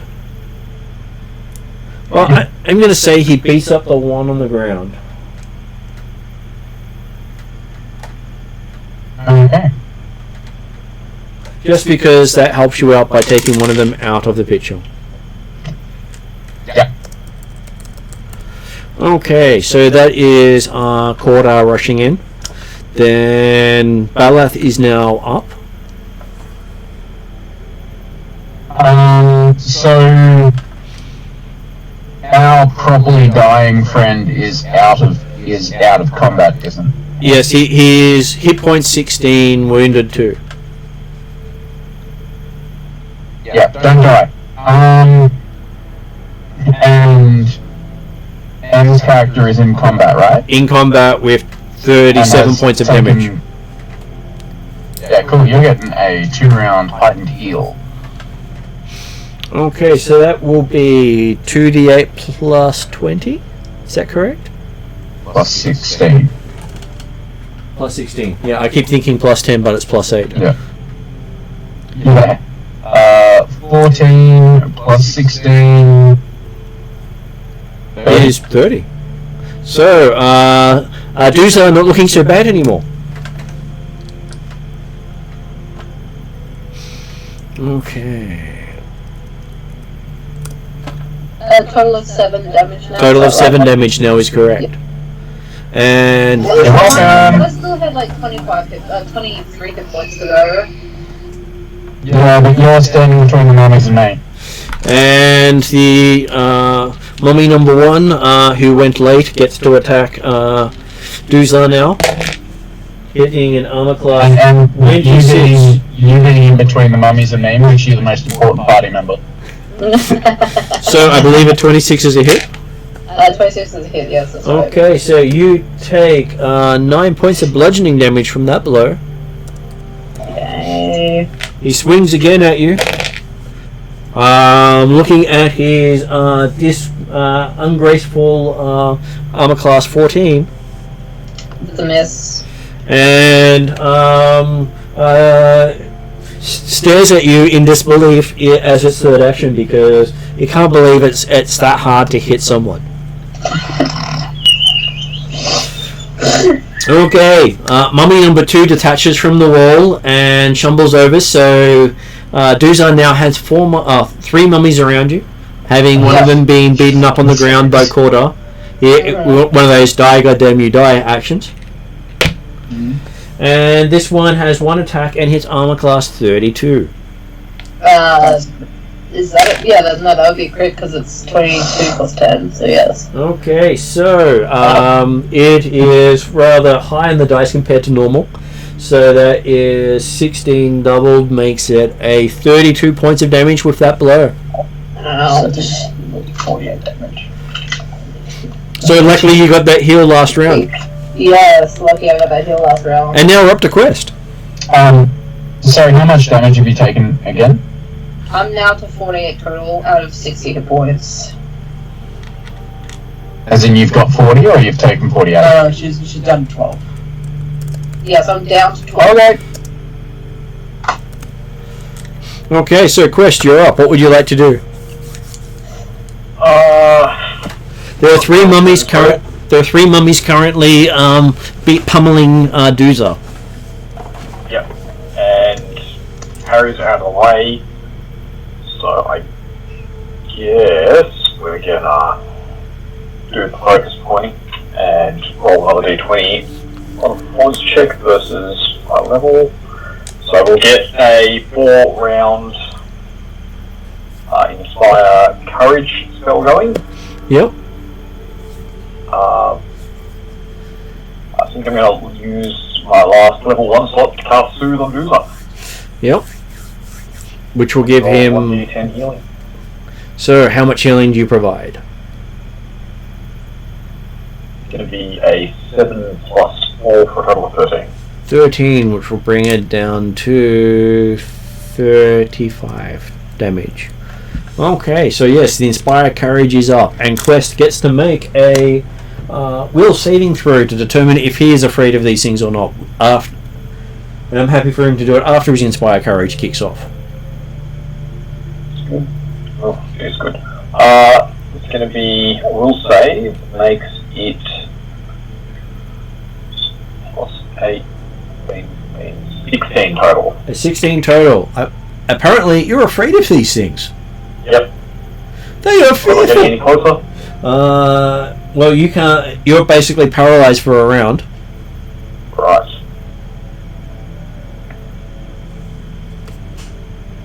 and you can't actually get closer, but you'll have frightened 1 next round.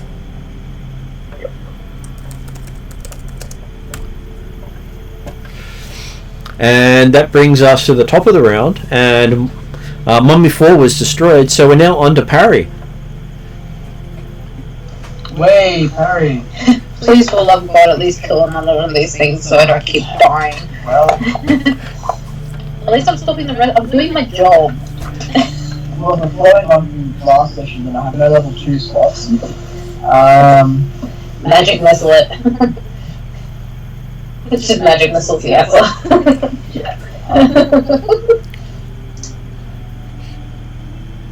Yeah, you do think it took about 100 points of damage to take out one of the mummies, Oh, Jesus. and you've only done about maybe 5 to 10% on the other 3 mummies, having stacked all your damage on one mummy. Yep. Is there any way that I can line up all 3 mummies and not Doomsday? No, because they're all surrounding Doomsday. You could probably get 2 with using one action move. Yeah. I can't believe we've actually found an enemy that is susceptible to fire that I can't actually attack because I need to keep you bloods alive.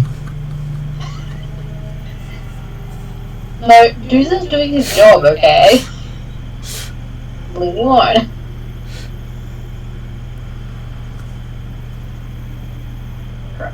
Parry's gonna whip out a spell he hasn't used in a while. Disrupt undead! Yeah, I wish. Oh, but let's get that too.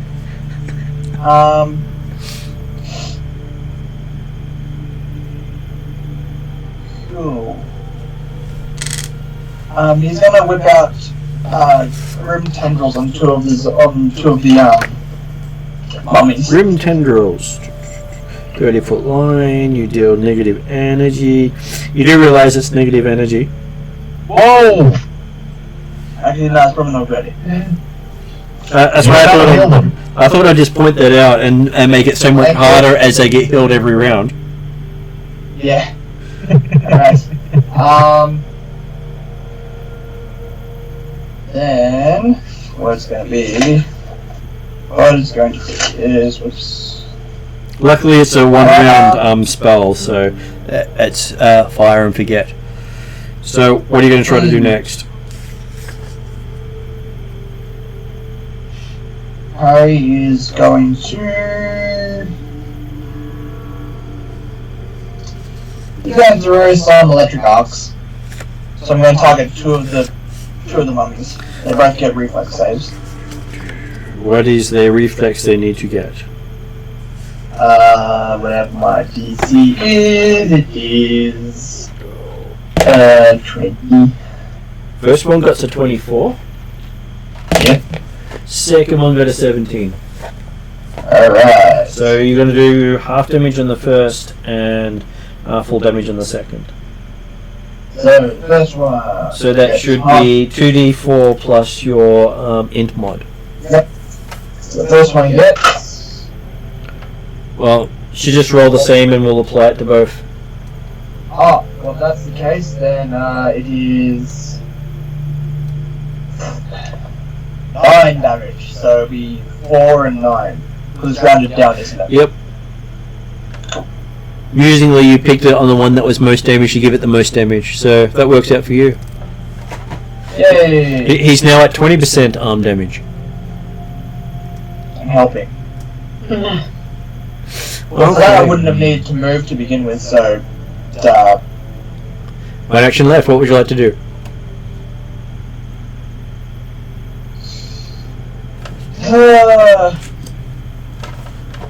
Go ta-da!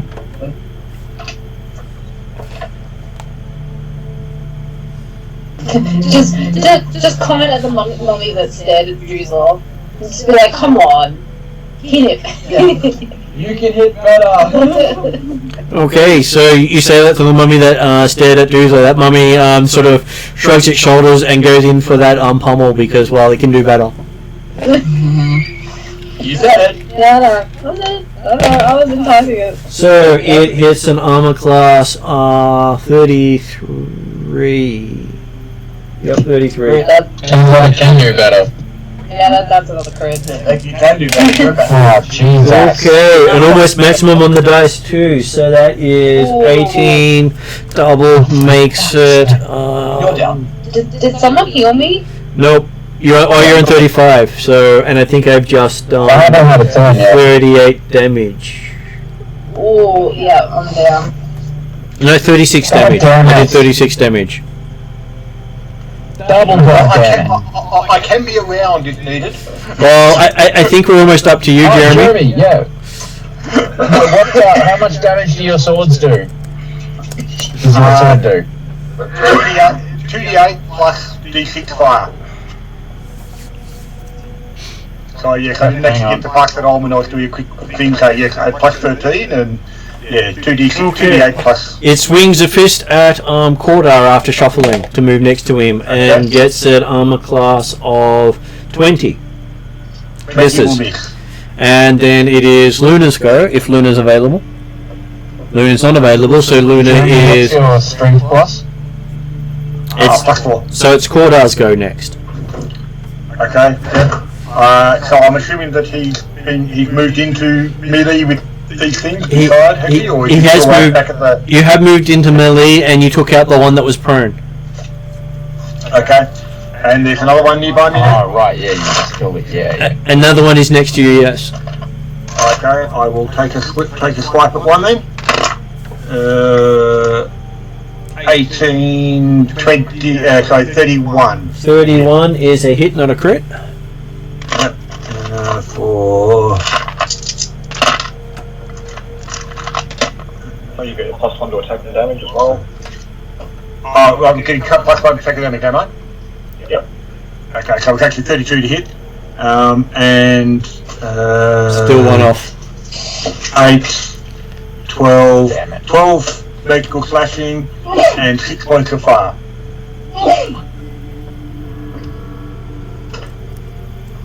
Okay.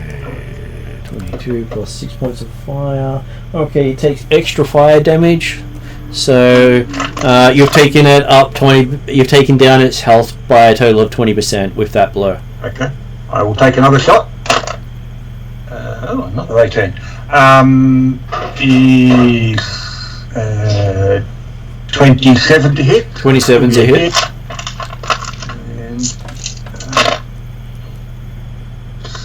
And 11 points of damage and 2 points of fire. And I will use my third action to raise my shield. Okay. Ready to begin. So yes, you've managed to hurt it quite severely. Nice. Balath is And now hopefully up. gain its attention. Sorry? Balath is now up. Fantastic. Well, I guess I don't really have any other choice than to do a 2-round heal on our prone friend. Actually, do we have a... so Cordar's there as a meat shield, yeah? He is, yes. Yep. And deliberately trying to gain their attention. Actually, Martin, Yep. I'm sorry, I shouldn't have gone down the last round. Why is that? I have, sorry, I completely forgot. Orchestra or something. We have never used it. I have never used it, and I Never gone have never had the opportunity to use it before. Fantastic. Well, if you quickly read it out, we can say about how you pop up and get to act now. You're just delayed. Okay, So she has Orc Ferocity. I have Orc Ferocity. Yep. So instead of going down, I believe I take. So in combat, you favor brutal weapons. Traditional bit orc has so train. No. Oh, sorry. What? So trigger is if you were to be reduced to 0 hit points immediate, but not immediately killed. Fierceness in battle through your blood refuses you from your injuries. You avoid being knocked down and remain at 1 hit point. However, she gets wounded 1. Yeah, so I get wounded 1 and I stay on 1 hit point. Okay. You're not actually prone.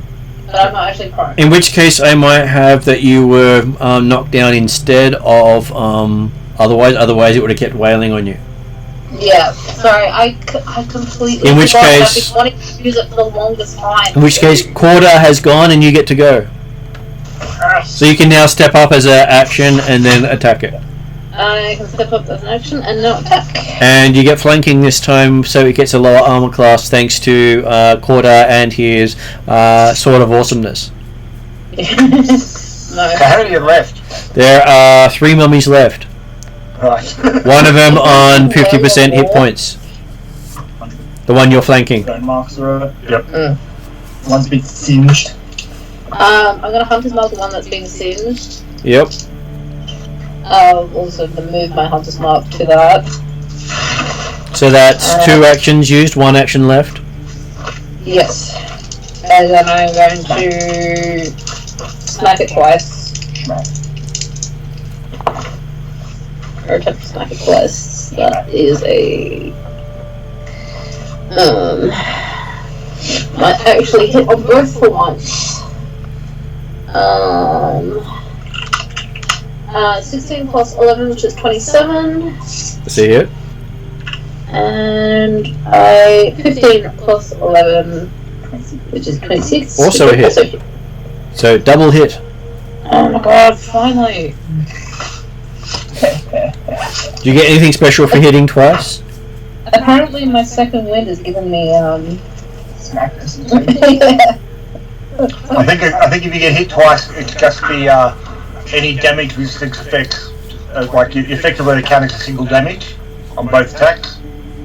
So like if someone's got damage reduction type effect, it's not as good. So luckily it does not, so it doesn't make much of a difference either way. So how much damage do you do on both hits? Just give me the number together. Yep.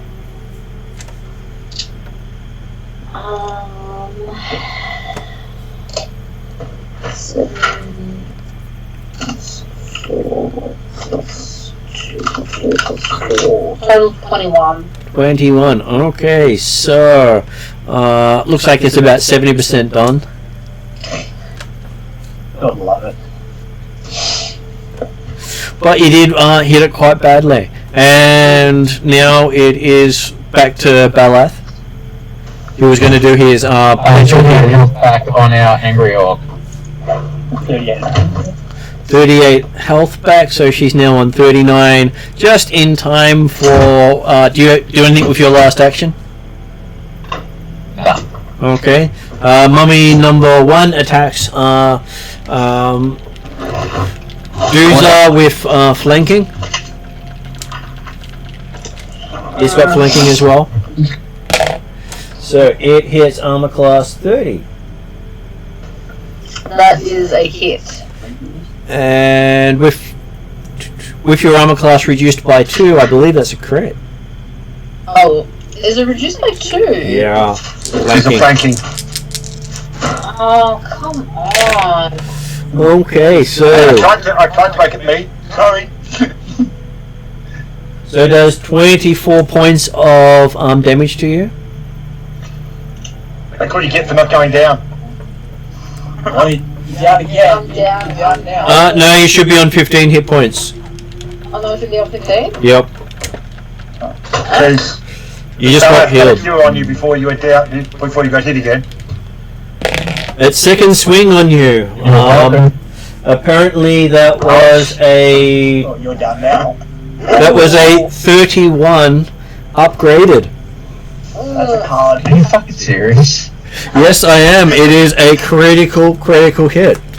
Card carry critical. This is what you get for your atrocity and not going down when you're supposed to. So this may hurt if it takes you down, because that will be dying 2 added to your wounded 1, making it dying 3. Yeah. As with it is doing a bludgeoning row, he hit you from behind. Okay, so backbreaker.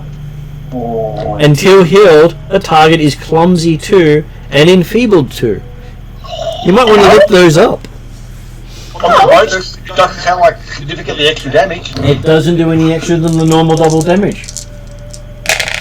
So on its roll of 17, So, Dooza, do you activate your can you activate your Orcrosity a second I time? believe it's once per... I would think so, once per day or once per long rest or whatever. I think. Okay, so you are now on Dying 3.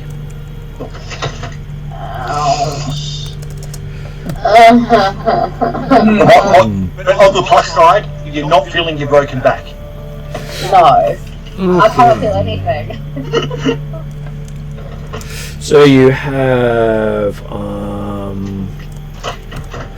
Clumsy 2 and Enfeebled 2.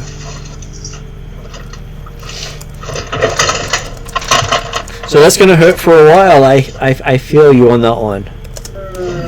Okay. Ouch.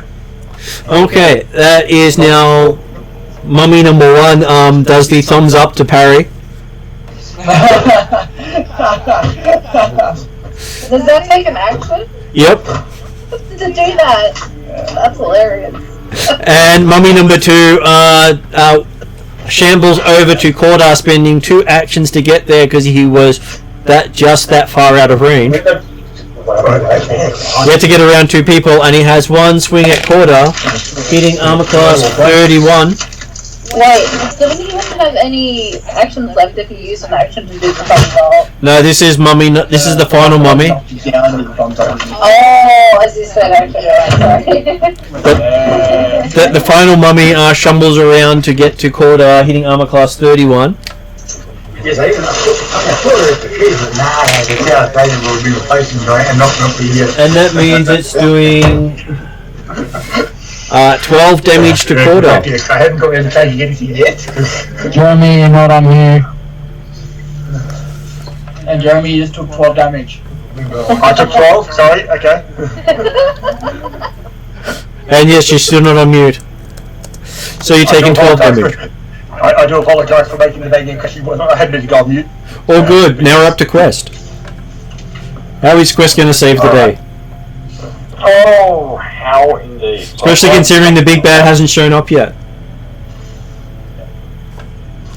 Yeah, I'm all voting. Sadly. Quest is going to clear the thing. So Dooza's down again. Yep, undying. Looks like you can see parts of her back sticking out. Brutal. I'm only frightened 1 now though, right? You're only frightened 1, yes. So I can approach him. Hang on, guys. Oh, yeah. Clumsy. Okay. I will say he's delayed until we get Morgan back. And that brings us to Parry. Harry. Your meat shield has gone meaty. Yep, exactly.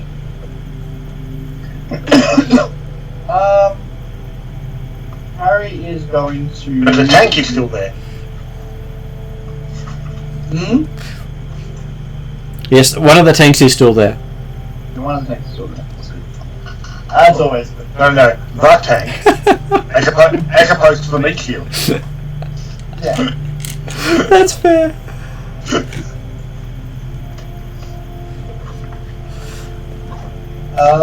Harry is going to cast...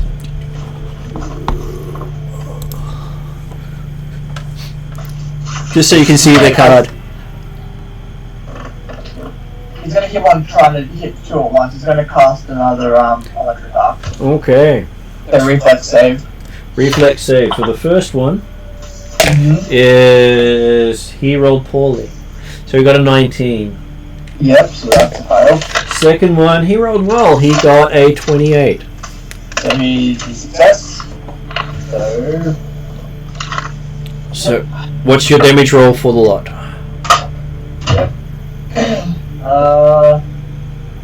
So it is 11. So it's 11 on the first one and 5 on the second.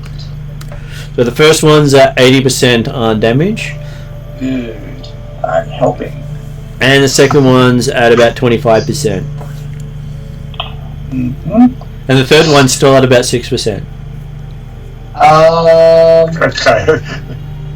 I'm assuming we're actually talking about the second, third, and fourth, rather in that case. Well, Mummy 4 was the one you destroyed. Oh, okay, right. Unfortunately, I had to put numbers on them and then rolled up their initiative, which meant they all went out of initiative. No, that's right. It was more just more the confirmation there was definitely one down. There was one down. Mummy 4 was the one you took out. Sure. Flaming sword to the face. Mm-hmm. So, does Parry have any other actions he can do? No. Okay, so Mummy continues to try to pummel Korda, and with a natural 1, that may even be a critical fumble. No, I think a 17 downgraded is not a critical fumble, not a card critical. So Korda, yeah, he didn't get 14. So he just, I'm going to say he knocks himself prone and misses the rest of his turn. I just swore so much, and I'm glad I was on mute. If it had been his second or third attack, I think that would have been a card critical. Yep. So Korda, you're now up. Okay. So is there? So there's one that's almost dead, one that's significantly damaged, and one that's almost undamaged, isn't it? Yep. So one's on 80% damage, one's on 25% damage, and one's on 5% damage. Okay. And they're all technically within melee range of Korda? They are within melee range of you, having now gathered around you, and I believe that they can give themselves flanking. Okay. Korda will. A step is an action, isn't it? A step The is 5 foot step is an action, or is that a step is a action which doesn't provoke attacks of opportunity, but none of these have attacks of opportunity. No, but that's right. But it's the fact that it is an action. So, in that case, then I will stay in the middle of them and try and attract them towards me, and we will go for the one that's 80%. Yep. 13, AC 26. 26 is a hit. 27, I think, because we've got guidance, haven't we? 27 still a hit. For 8, 12, 13 points of magical slashing and 5 fire. And he explodes in flame. Marvellous.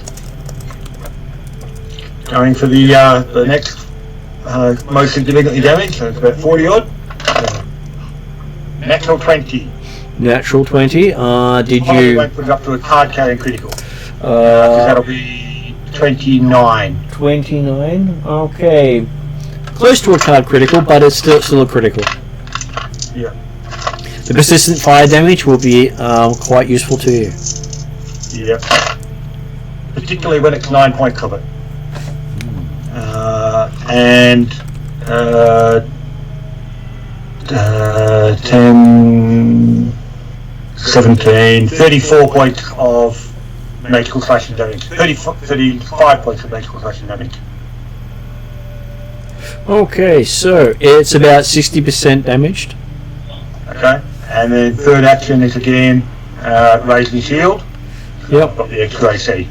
So, Okay. and definitely aiming to try and attract the attention of both of them to say, yep, come on, hit me, don't go for anyone else. And now it's Quest's go, who now made it back. Yep, so Dooms are still down at this stage. Doozer is still down. And staying down. Right? Probably trying to get her up. You got to stabilize her, because if she fails her next saving throw, she dies. Stabilize it. It's alright, I'm on it. Well, Quest is gonna run on over and slide down and duck up to crouch down next to Doom's head. Pull one blast off his bandolier, crack it open, pour it down the face. Whoa. Get her up! No. Hey, so as you start to pull out the flask, Beth yells at you, "Don't do it! You'll kill her!" Because if she goes down one more time, Morgan, she's actually insta-killed. And considering how badly wounded she is with the back injury that we don't really know yet, she's not going to do much if you get her up. So, Alright, yeah. So, can So, just to be clear, mechanically, healing Dooza will not cause Dooza to die. No. No, but it will get her up again, so therefore a single hit will instantly kill her. So, Quest is going to continue pouring down the healing potion. Is then going to reach to another flask on his bandolier, crack it, and pour a potion of expeditious retreat down Dooza's throat, forcing Dooza to run away from the fight. No, that doesn't force her to run away at all. Yes, it does. Expeditious Retreat just gives you a bonus on movement.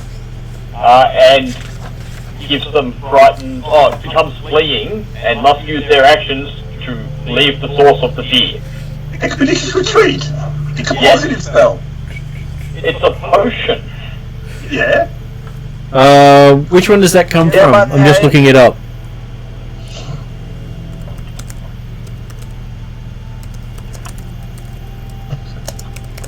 Because I think they may have changed it in Pathfinder 2 to D&D. Yeah, so Advanced Player's Guide 258.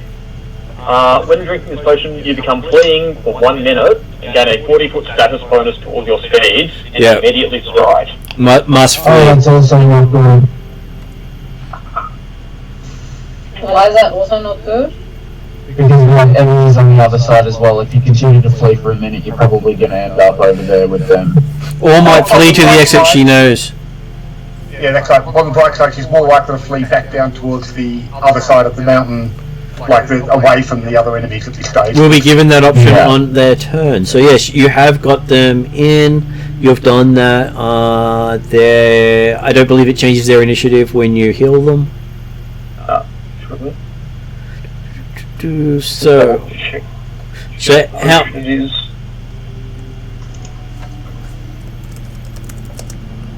That's a large health pot. So how many dice? Less a healing potion. So it was D8, was it? Check that one. Lesser might be 2. Oh, as opposed to a minor or something? Yeah. Yeah, lesser is 2d8 plus 5. So who wants to roll the 2d8 plus 5? It's not. Shall we have Duso roll the 2d8? Yeah. Alright. Can't blame anyone else for that one. No. 8 and a 5. So 18 points. 8 plus 5, remember? So 18. Yeah. So you're on 18 hit points. That's not bad. Wounded 3 with interesting conditions on top of you. Yeah. So what's my total? Let's just do Whatever you rolled. So that is Quest's turn, and then we're up to Balath. Hey, I'm back. What did I miss? You missed a lot, and it's Balath's jaw just drops, and he gets really angry. And then the player has no idea what he's going to do now because he had a plan. Can you throw a Disrupt Undead? No, don't be ridiculous. I've got fiery spells. That is fair. So how many of the undead are still standing? There's 3, right? 3, yes. Oh no, 2. 2. Quarter has dusted 2 of them now. There's only 2 standing. Okay. And what's the placement of them like? Either side of Quarter, one of them's on fire. Either side of Quarter, you say? So Quarter's being flanked at the moment. Yeah, that is the opposite of what I require. But on the bright side, if they both go for Quarter, they're not going for other people. Yeah, that is true.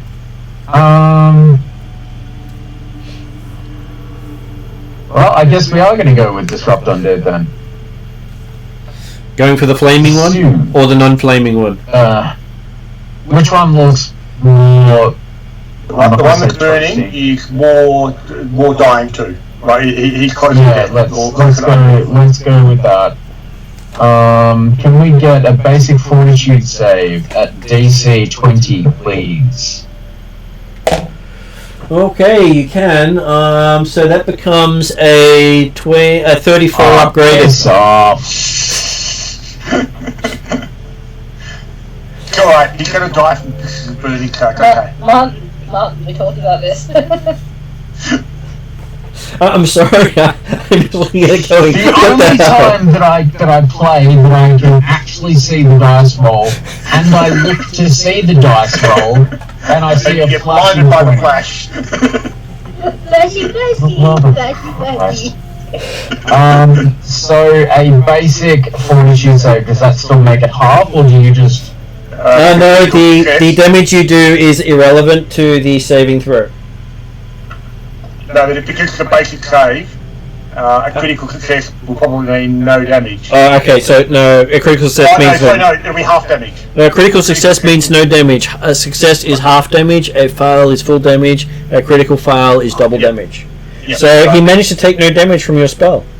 I mean, I do have conditions on if it's critically failed.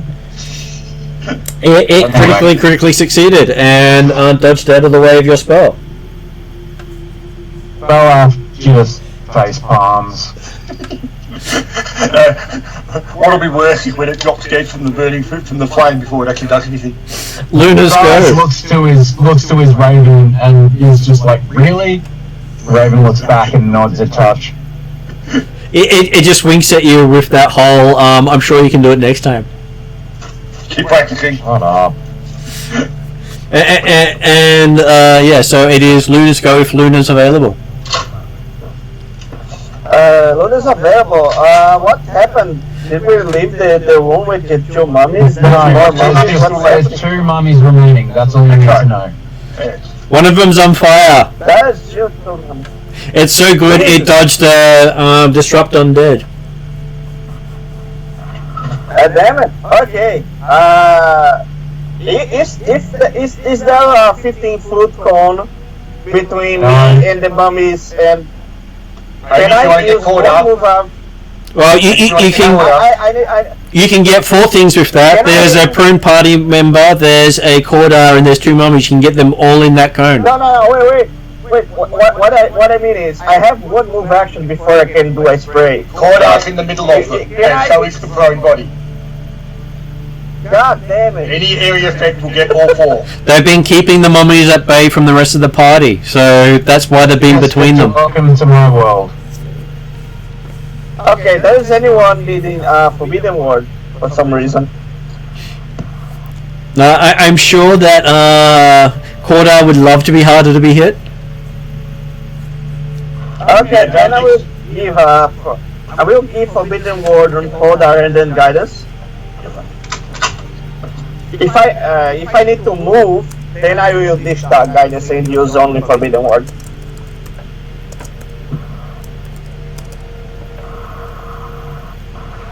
Because that's what Luna does. Luna is helpful. He's had guidance already on him within the last hour.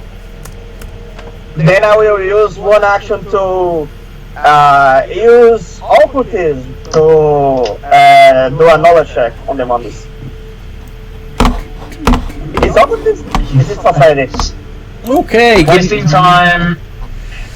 I looked that up and tell you that with occultism, it has absolutely nothing to do with undead. So you roll so well, you don't notice anything. Oh, undead is what is the religion, right? That is correct, but unfortunately, you used your occultism lore to dazzle everyone with something that didn't actually help. No, I was asking, like, is it what type of knowledge is correct to use? I will use the correct one. I will use religion. You can't actually do that. So the character will make a knowledge roll based on what you say. You can't just expect the ends to be given to you. Yeah. So. Oh, okay then. I thought about it like every month. It's okay. What it is it means we get to we then get to move on to the next person, so we can continue the combat. Who's Dooza, who's now awake, has a pain in the back, and some bones sticking out at odd angles. Well, I'm not feeling And apparently has to run. And now you are forced to flee at 40 feet an action. Yes. Well, no, it's plus 4, wasn't it? Plus 40 feet. Plus 40 feet is an action. So whatever your base speed is, add 40 to it, and you go spend 3 actions doing it. Bye. Does clumsy have any impact on her ability to actually get up and run? I think. No, the first action is standing up. The first action is. So enfeebled reduces her strength actions. Yeah. And clumsy reduces dex. Yep. Both by 2, I believe. Yes. So there's no effect on movement itself. It's only on skill checks. No movement.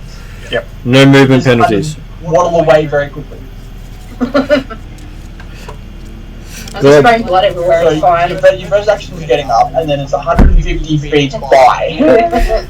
So yes, do you run towards the entrance you came in? Is that the one I know to be safer? Yes. Well, it's the one you know, as opposed to running in a direction you don't know. Well, yeah. And therefore, the one that we've cleared a path, everything behind us as far as we're aware. You have cleared a path. That way you're not running towards Bala's sister. Yeah. Okay, so you are now safely away. 150 feet away.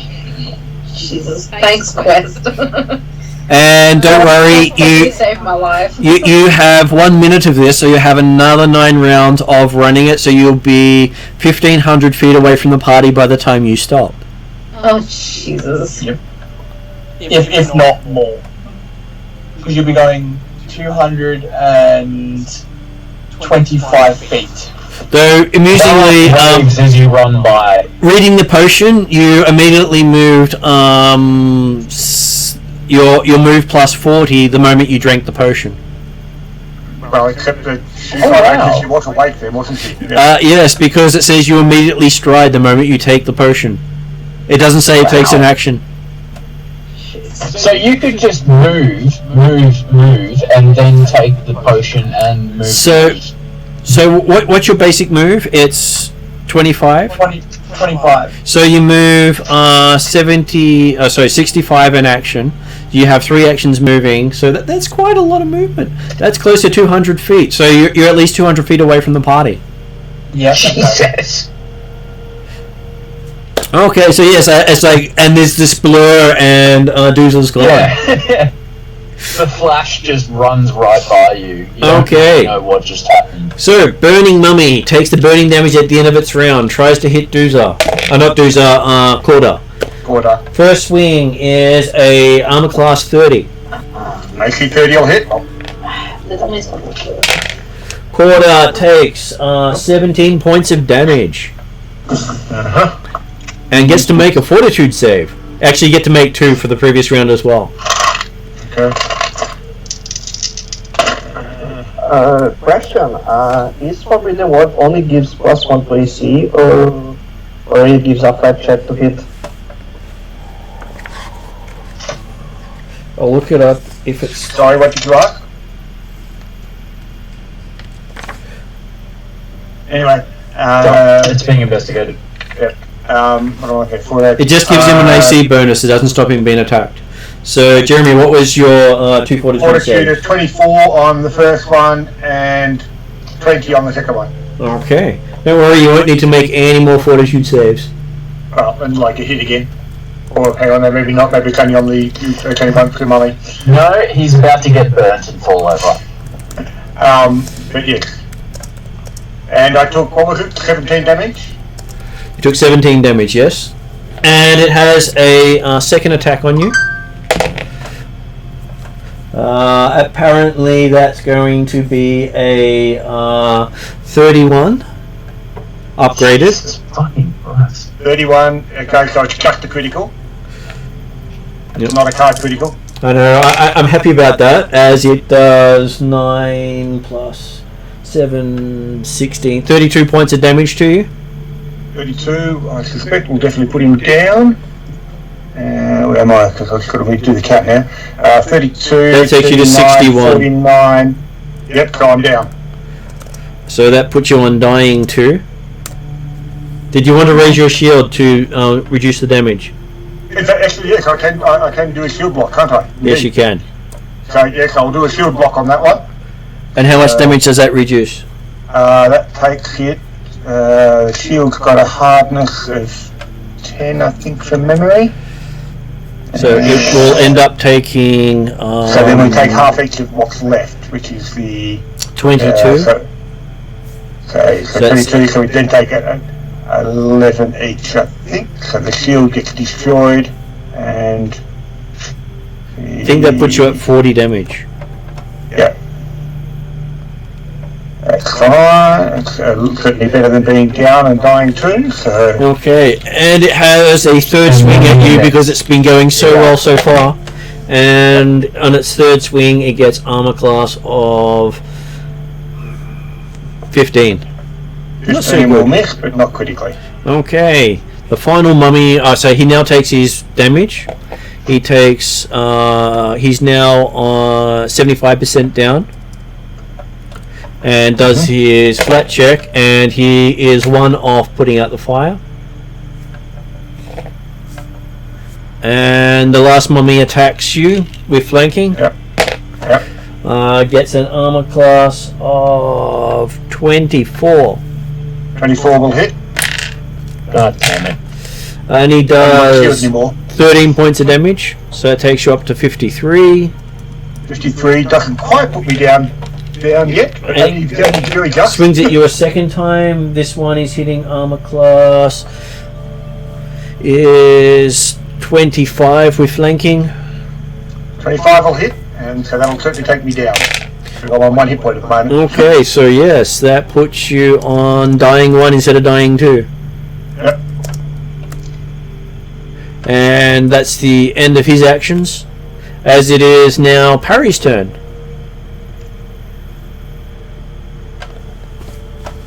Parry to save the day. Do you electric arc again? I mean, I've got really no other option at this stage.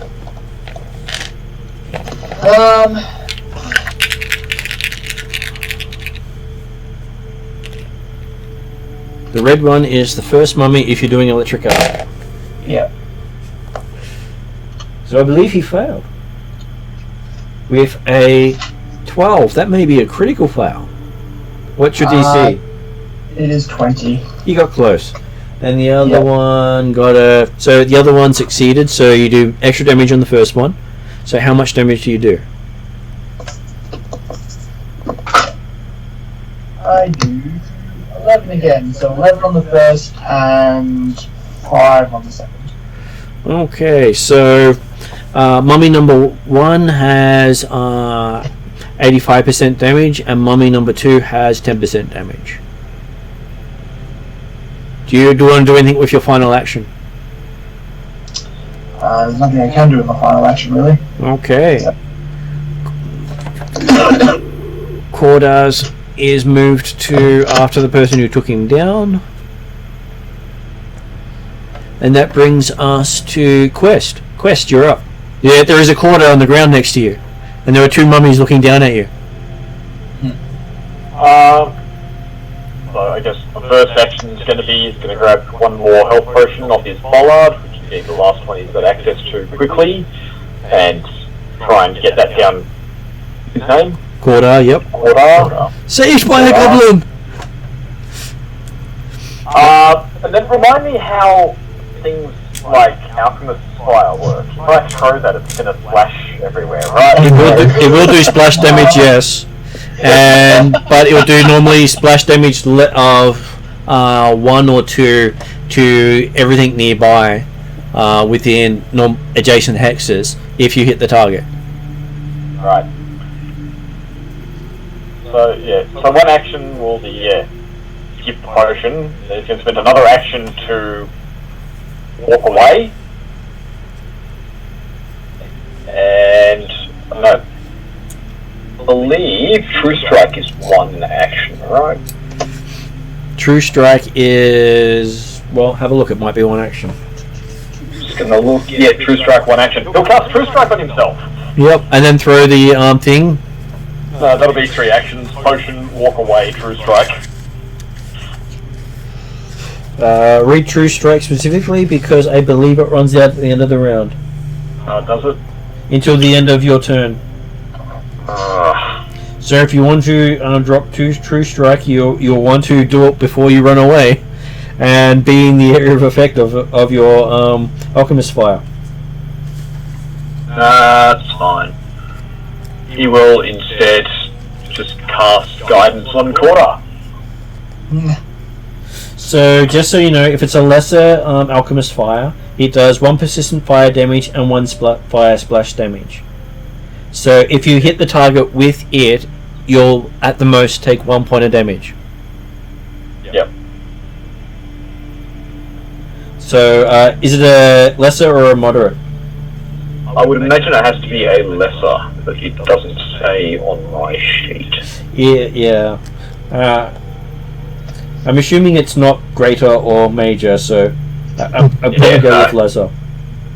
So yes, it would be 1d8 fire plus 1 persistent fire and 1 splash. So for you, it would increase the persistent fire on the target you hit. Yep, that's right. So no, we'll just do the health potion and you'll walk away and cast Guidance. So is it the simple health potion? Lesser, 2d8 plus 5. 2d8 plus 5. Jeremy, could you roll 2d8?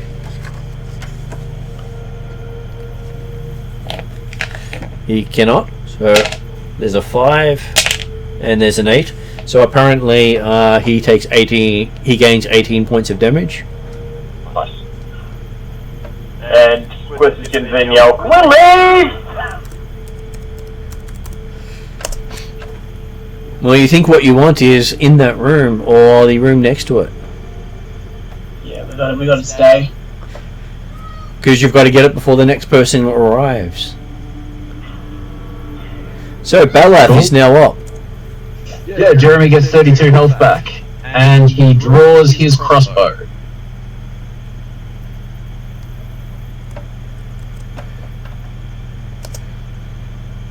That puts him on 50 hit points. Okay. So Balath is done now. If Luna's available, Luna can go. What does Luna have that can use against undead? There you go. 1 second.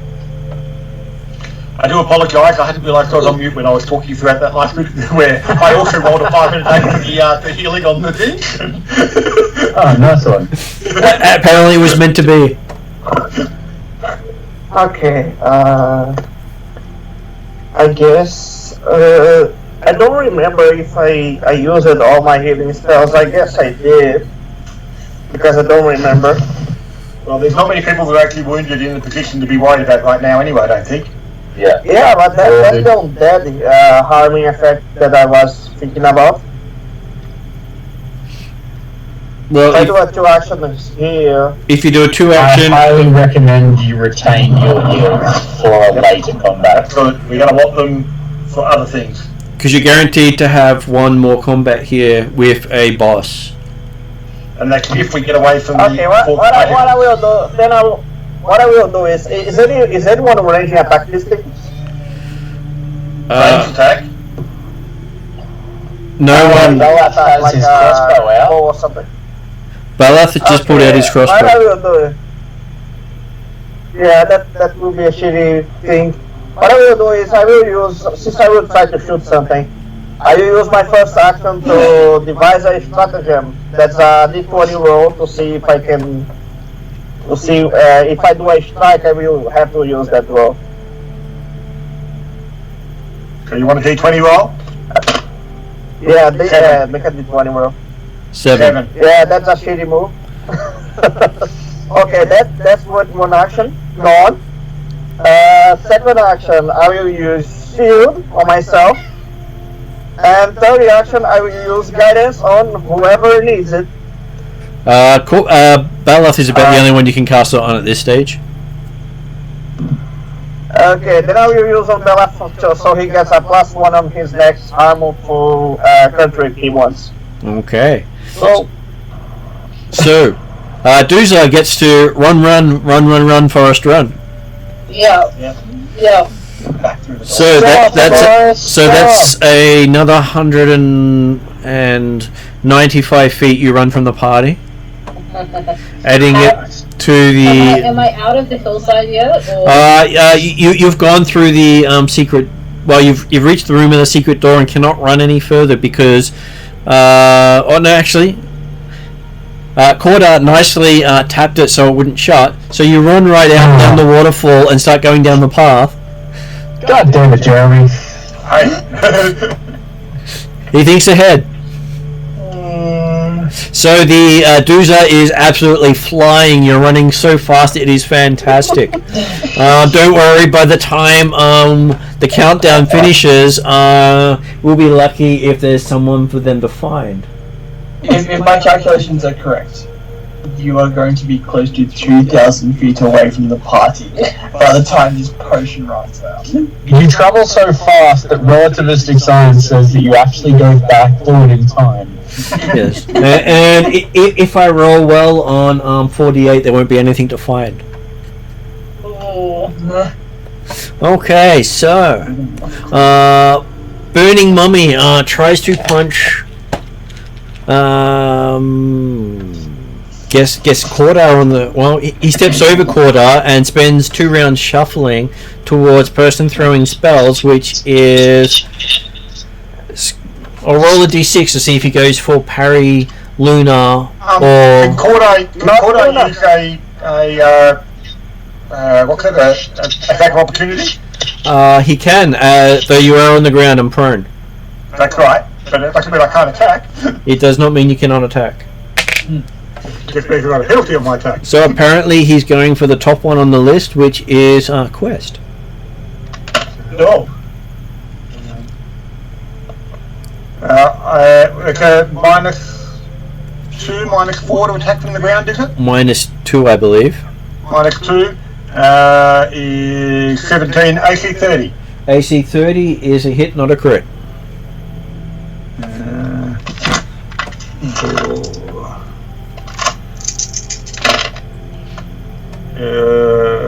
11, 15 points of magical slashing and 3 points of fire. Okay, so with that, Leave me alone, will you? he bursts into flame, and just dust left behind as he wafts away from you. Okay, the last one is also he's going for someone away from you, not even noticing you on the ground. And he's so I can't do another one of them. is apparently going for Luna. Shuffles over with 2 actions and strikes out at Luna, hitting AC 31. That's a crit. That's going to be an interesting crit because it is 22 points of damage. Yeah, that hurts a lot. That's not like a finishing blow. And for now. and a fortitude saving throw for Luna. Fortitude? Yes. Okay, can I roll for me? I got +6 fortitude. 19 on the die, so you're probably pretty good. Okay. And that brings us to Cordar Wait, on the. I have physical resistance. Wait, I have physical resistance 4. So it reduces a bit. So you reduces the damage you've taken by 4. Okay. Yeah, So I'm slightly cursed, so I have. now going back to initiative order, and Cordar, you're now able to act after missing some of your round. Okay, I will. Wait. Can I? Wait, 1 second. Can I do a reaction? What do you have that Mummy triggers? punched me, right? The mummy punched you. What do you have that can do the reaction? What's your reaction? I have blood vendetta prepared for since the start of the game, and I never use it. This is the time. And what's the effect of it? What's the trigger? Well, I don't know if these things can bleed. What's the trigger of the reaction? Assume they can't. spell. Yeah, it's a second level spell. Victor, No you need reaction to Victor. that. You need to say what the trigger is, and are you triggering it? Yes or no? At this stage, you've called it out, so it triggers. Yeah, I receive physical damage. Okay. And are you using it? Are you Yeah. triggering it? It's a reaction. Then, What's the effect of the spell? Okay, No, what you this can't spell does bleed. is... You can undead, so you know it can't bleed. so you curse the target, punishing it for having audacity to spill your blood. The target takes 2d6 persistent bleed damage, using up your second level spell slot. Knowing that it can't actually bleed Yeah. anyway. So if they get bleed, that is just a waste. It's a waste, that's right. So, Yep. Wasted the spell, wasted our time. Like- Fantastic. Next is. Maybe these things like bleed sand, I don't know. well, you haven't seen them bleed I sand can't in this combat. Okay, we are back to Jeremy. Apparently, you have some form of, well, you don't have flanking because I don't believe Luna has a melee weapon. Okay. But hey, it's one move away from you. Yep. So, well, I will stand up, and then so is it less than half a move away? It is one move away from you. So how far? What distance? It's about 25 feet. 25 feet. Because standing, oh no, sorry, standing up is half movement in 50 feet, isn't it? Yeah, it is. So standing up is one action Go in on, this. please. So standing up is one action, isn't it? Yes. Right, yes. So I will stand up. I will step forward. I will move forward to him, and then take a strike. Yep.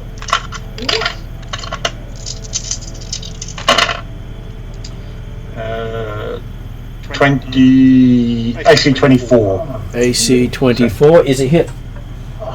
for 12, 16 points of magical slashing and 6 points of fire. 6 points of fire. As I rolled 666 on my damage. So what was the first lot again? Brutal. So it's 18 18. magical slashing. And you rolled 6 on your fire. Yep.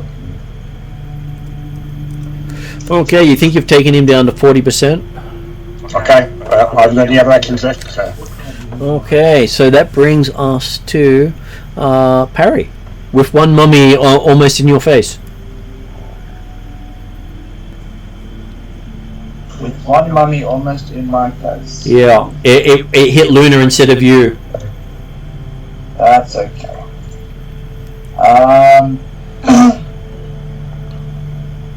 Harry is going to walk over to it, Mm-hmm. grab it, and cast Shocking Grasp on it. Okay, so you have to. Make a touch attack. I think technically you want to cast Shocking Grasp before you try and grab it. Well, you know what I mean. I believe this version of it, you have to cast it as doing it.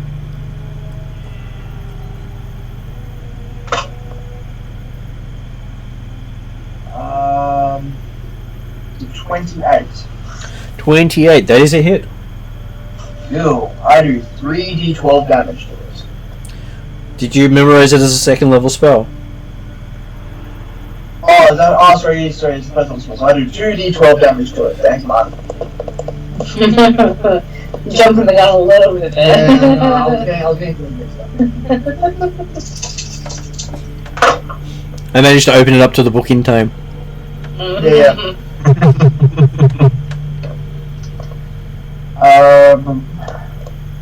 So it gets dealt 22 damage. Nice. And then roll a d. And then I roll a d4 for persistent electricity damage. Yep. Of 3.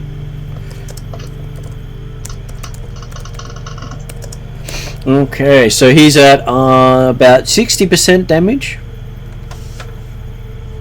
And that brings us to Quest. Alright. Which is the closest one that Parry just attacked, or the other one? There's only one mummy left. There's only one left. Left, awesome. Cordar has scored the kill on 3 of them so far. Gonna be in Cherry picker. What? And he wasn't before. So Quest will pull out his magical dagger, try it up to the mummy and attack it. Yep. Attack. You don't have to move. It's basically adjacent to you. Oh, excellent. He'll attack it. So it's going to be 24. Is a hit? Right. Well, that's one. Dagger. Still don't know what the magic in that one is yet. So it's going to be 1d4 plus strength. That's right. Yeah. There it goes. That's right. Push the button. Is going to be a total of 4 damage on the first attack. Okay, so the mummy just seems to turn to dust. Nice. Interesting. Did it look like it was ready to turn to dust? Well, everyone's always ready to turn to dust when you hit them with the right weapon. Yeah. Right. That's weird. What did you hit it with? Electricity. An unidentified dagger. Oh, sorry, that's right. No, it's the electricity previous one. Don't worry, he's had it for a while, he just hasn't got around to doing anything with it. Belath turns around and looks at you. What the hell? I'm sorry, I know that was a kill field, but... Actually, I'm not sorry. Why didn't you use it earlier?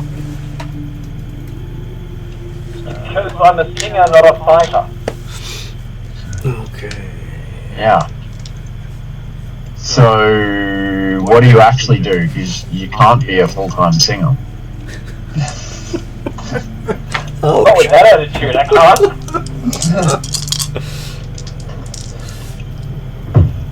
I keep... You ever heard the song "Stick to Your Day Job"? And what did... Okay, so, Dooza, unfortunately, before you stop running from people, your character ends up suffering from mummy rot. But that's only if you fail a fortitude save. So, fortitude save.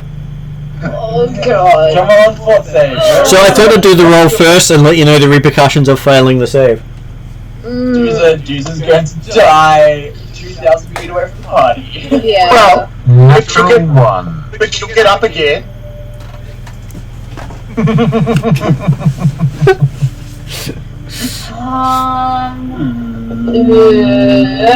That's actually an alright roll.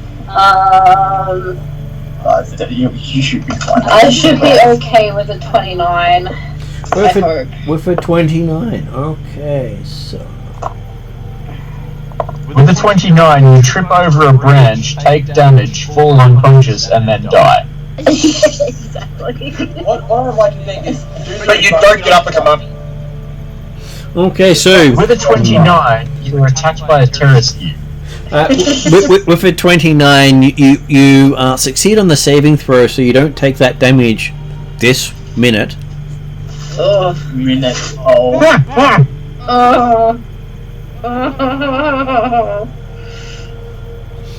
Okay, basically, yeah, certainly once the fourth mummy goes down, Cordar's a lot more interested, not so much in the knife that the bard used, but what the hell he stuck down the throat of Dooza to make her run. It does, yeah.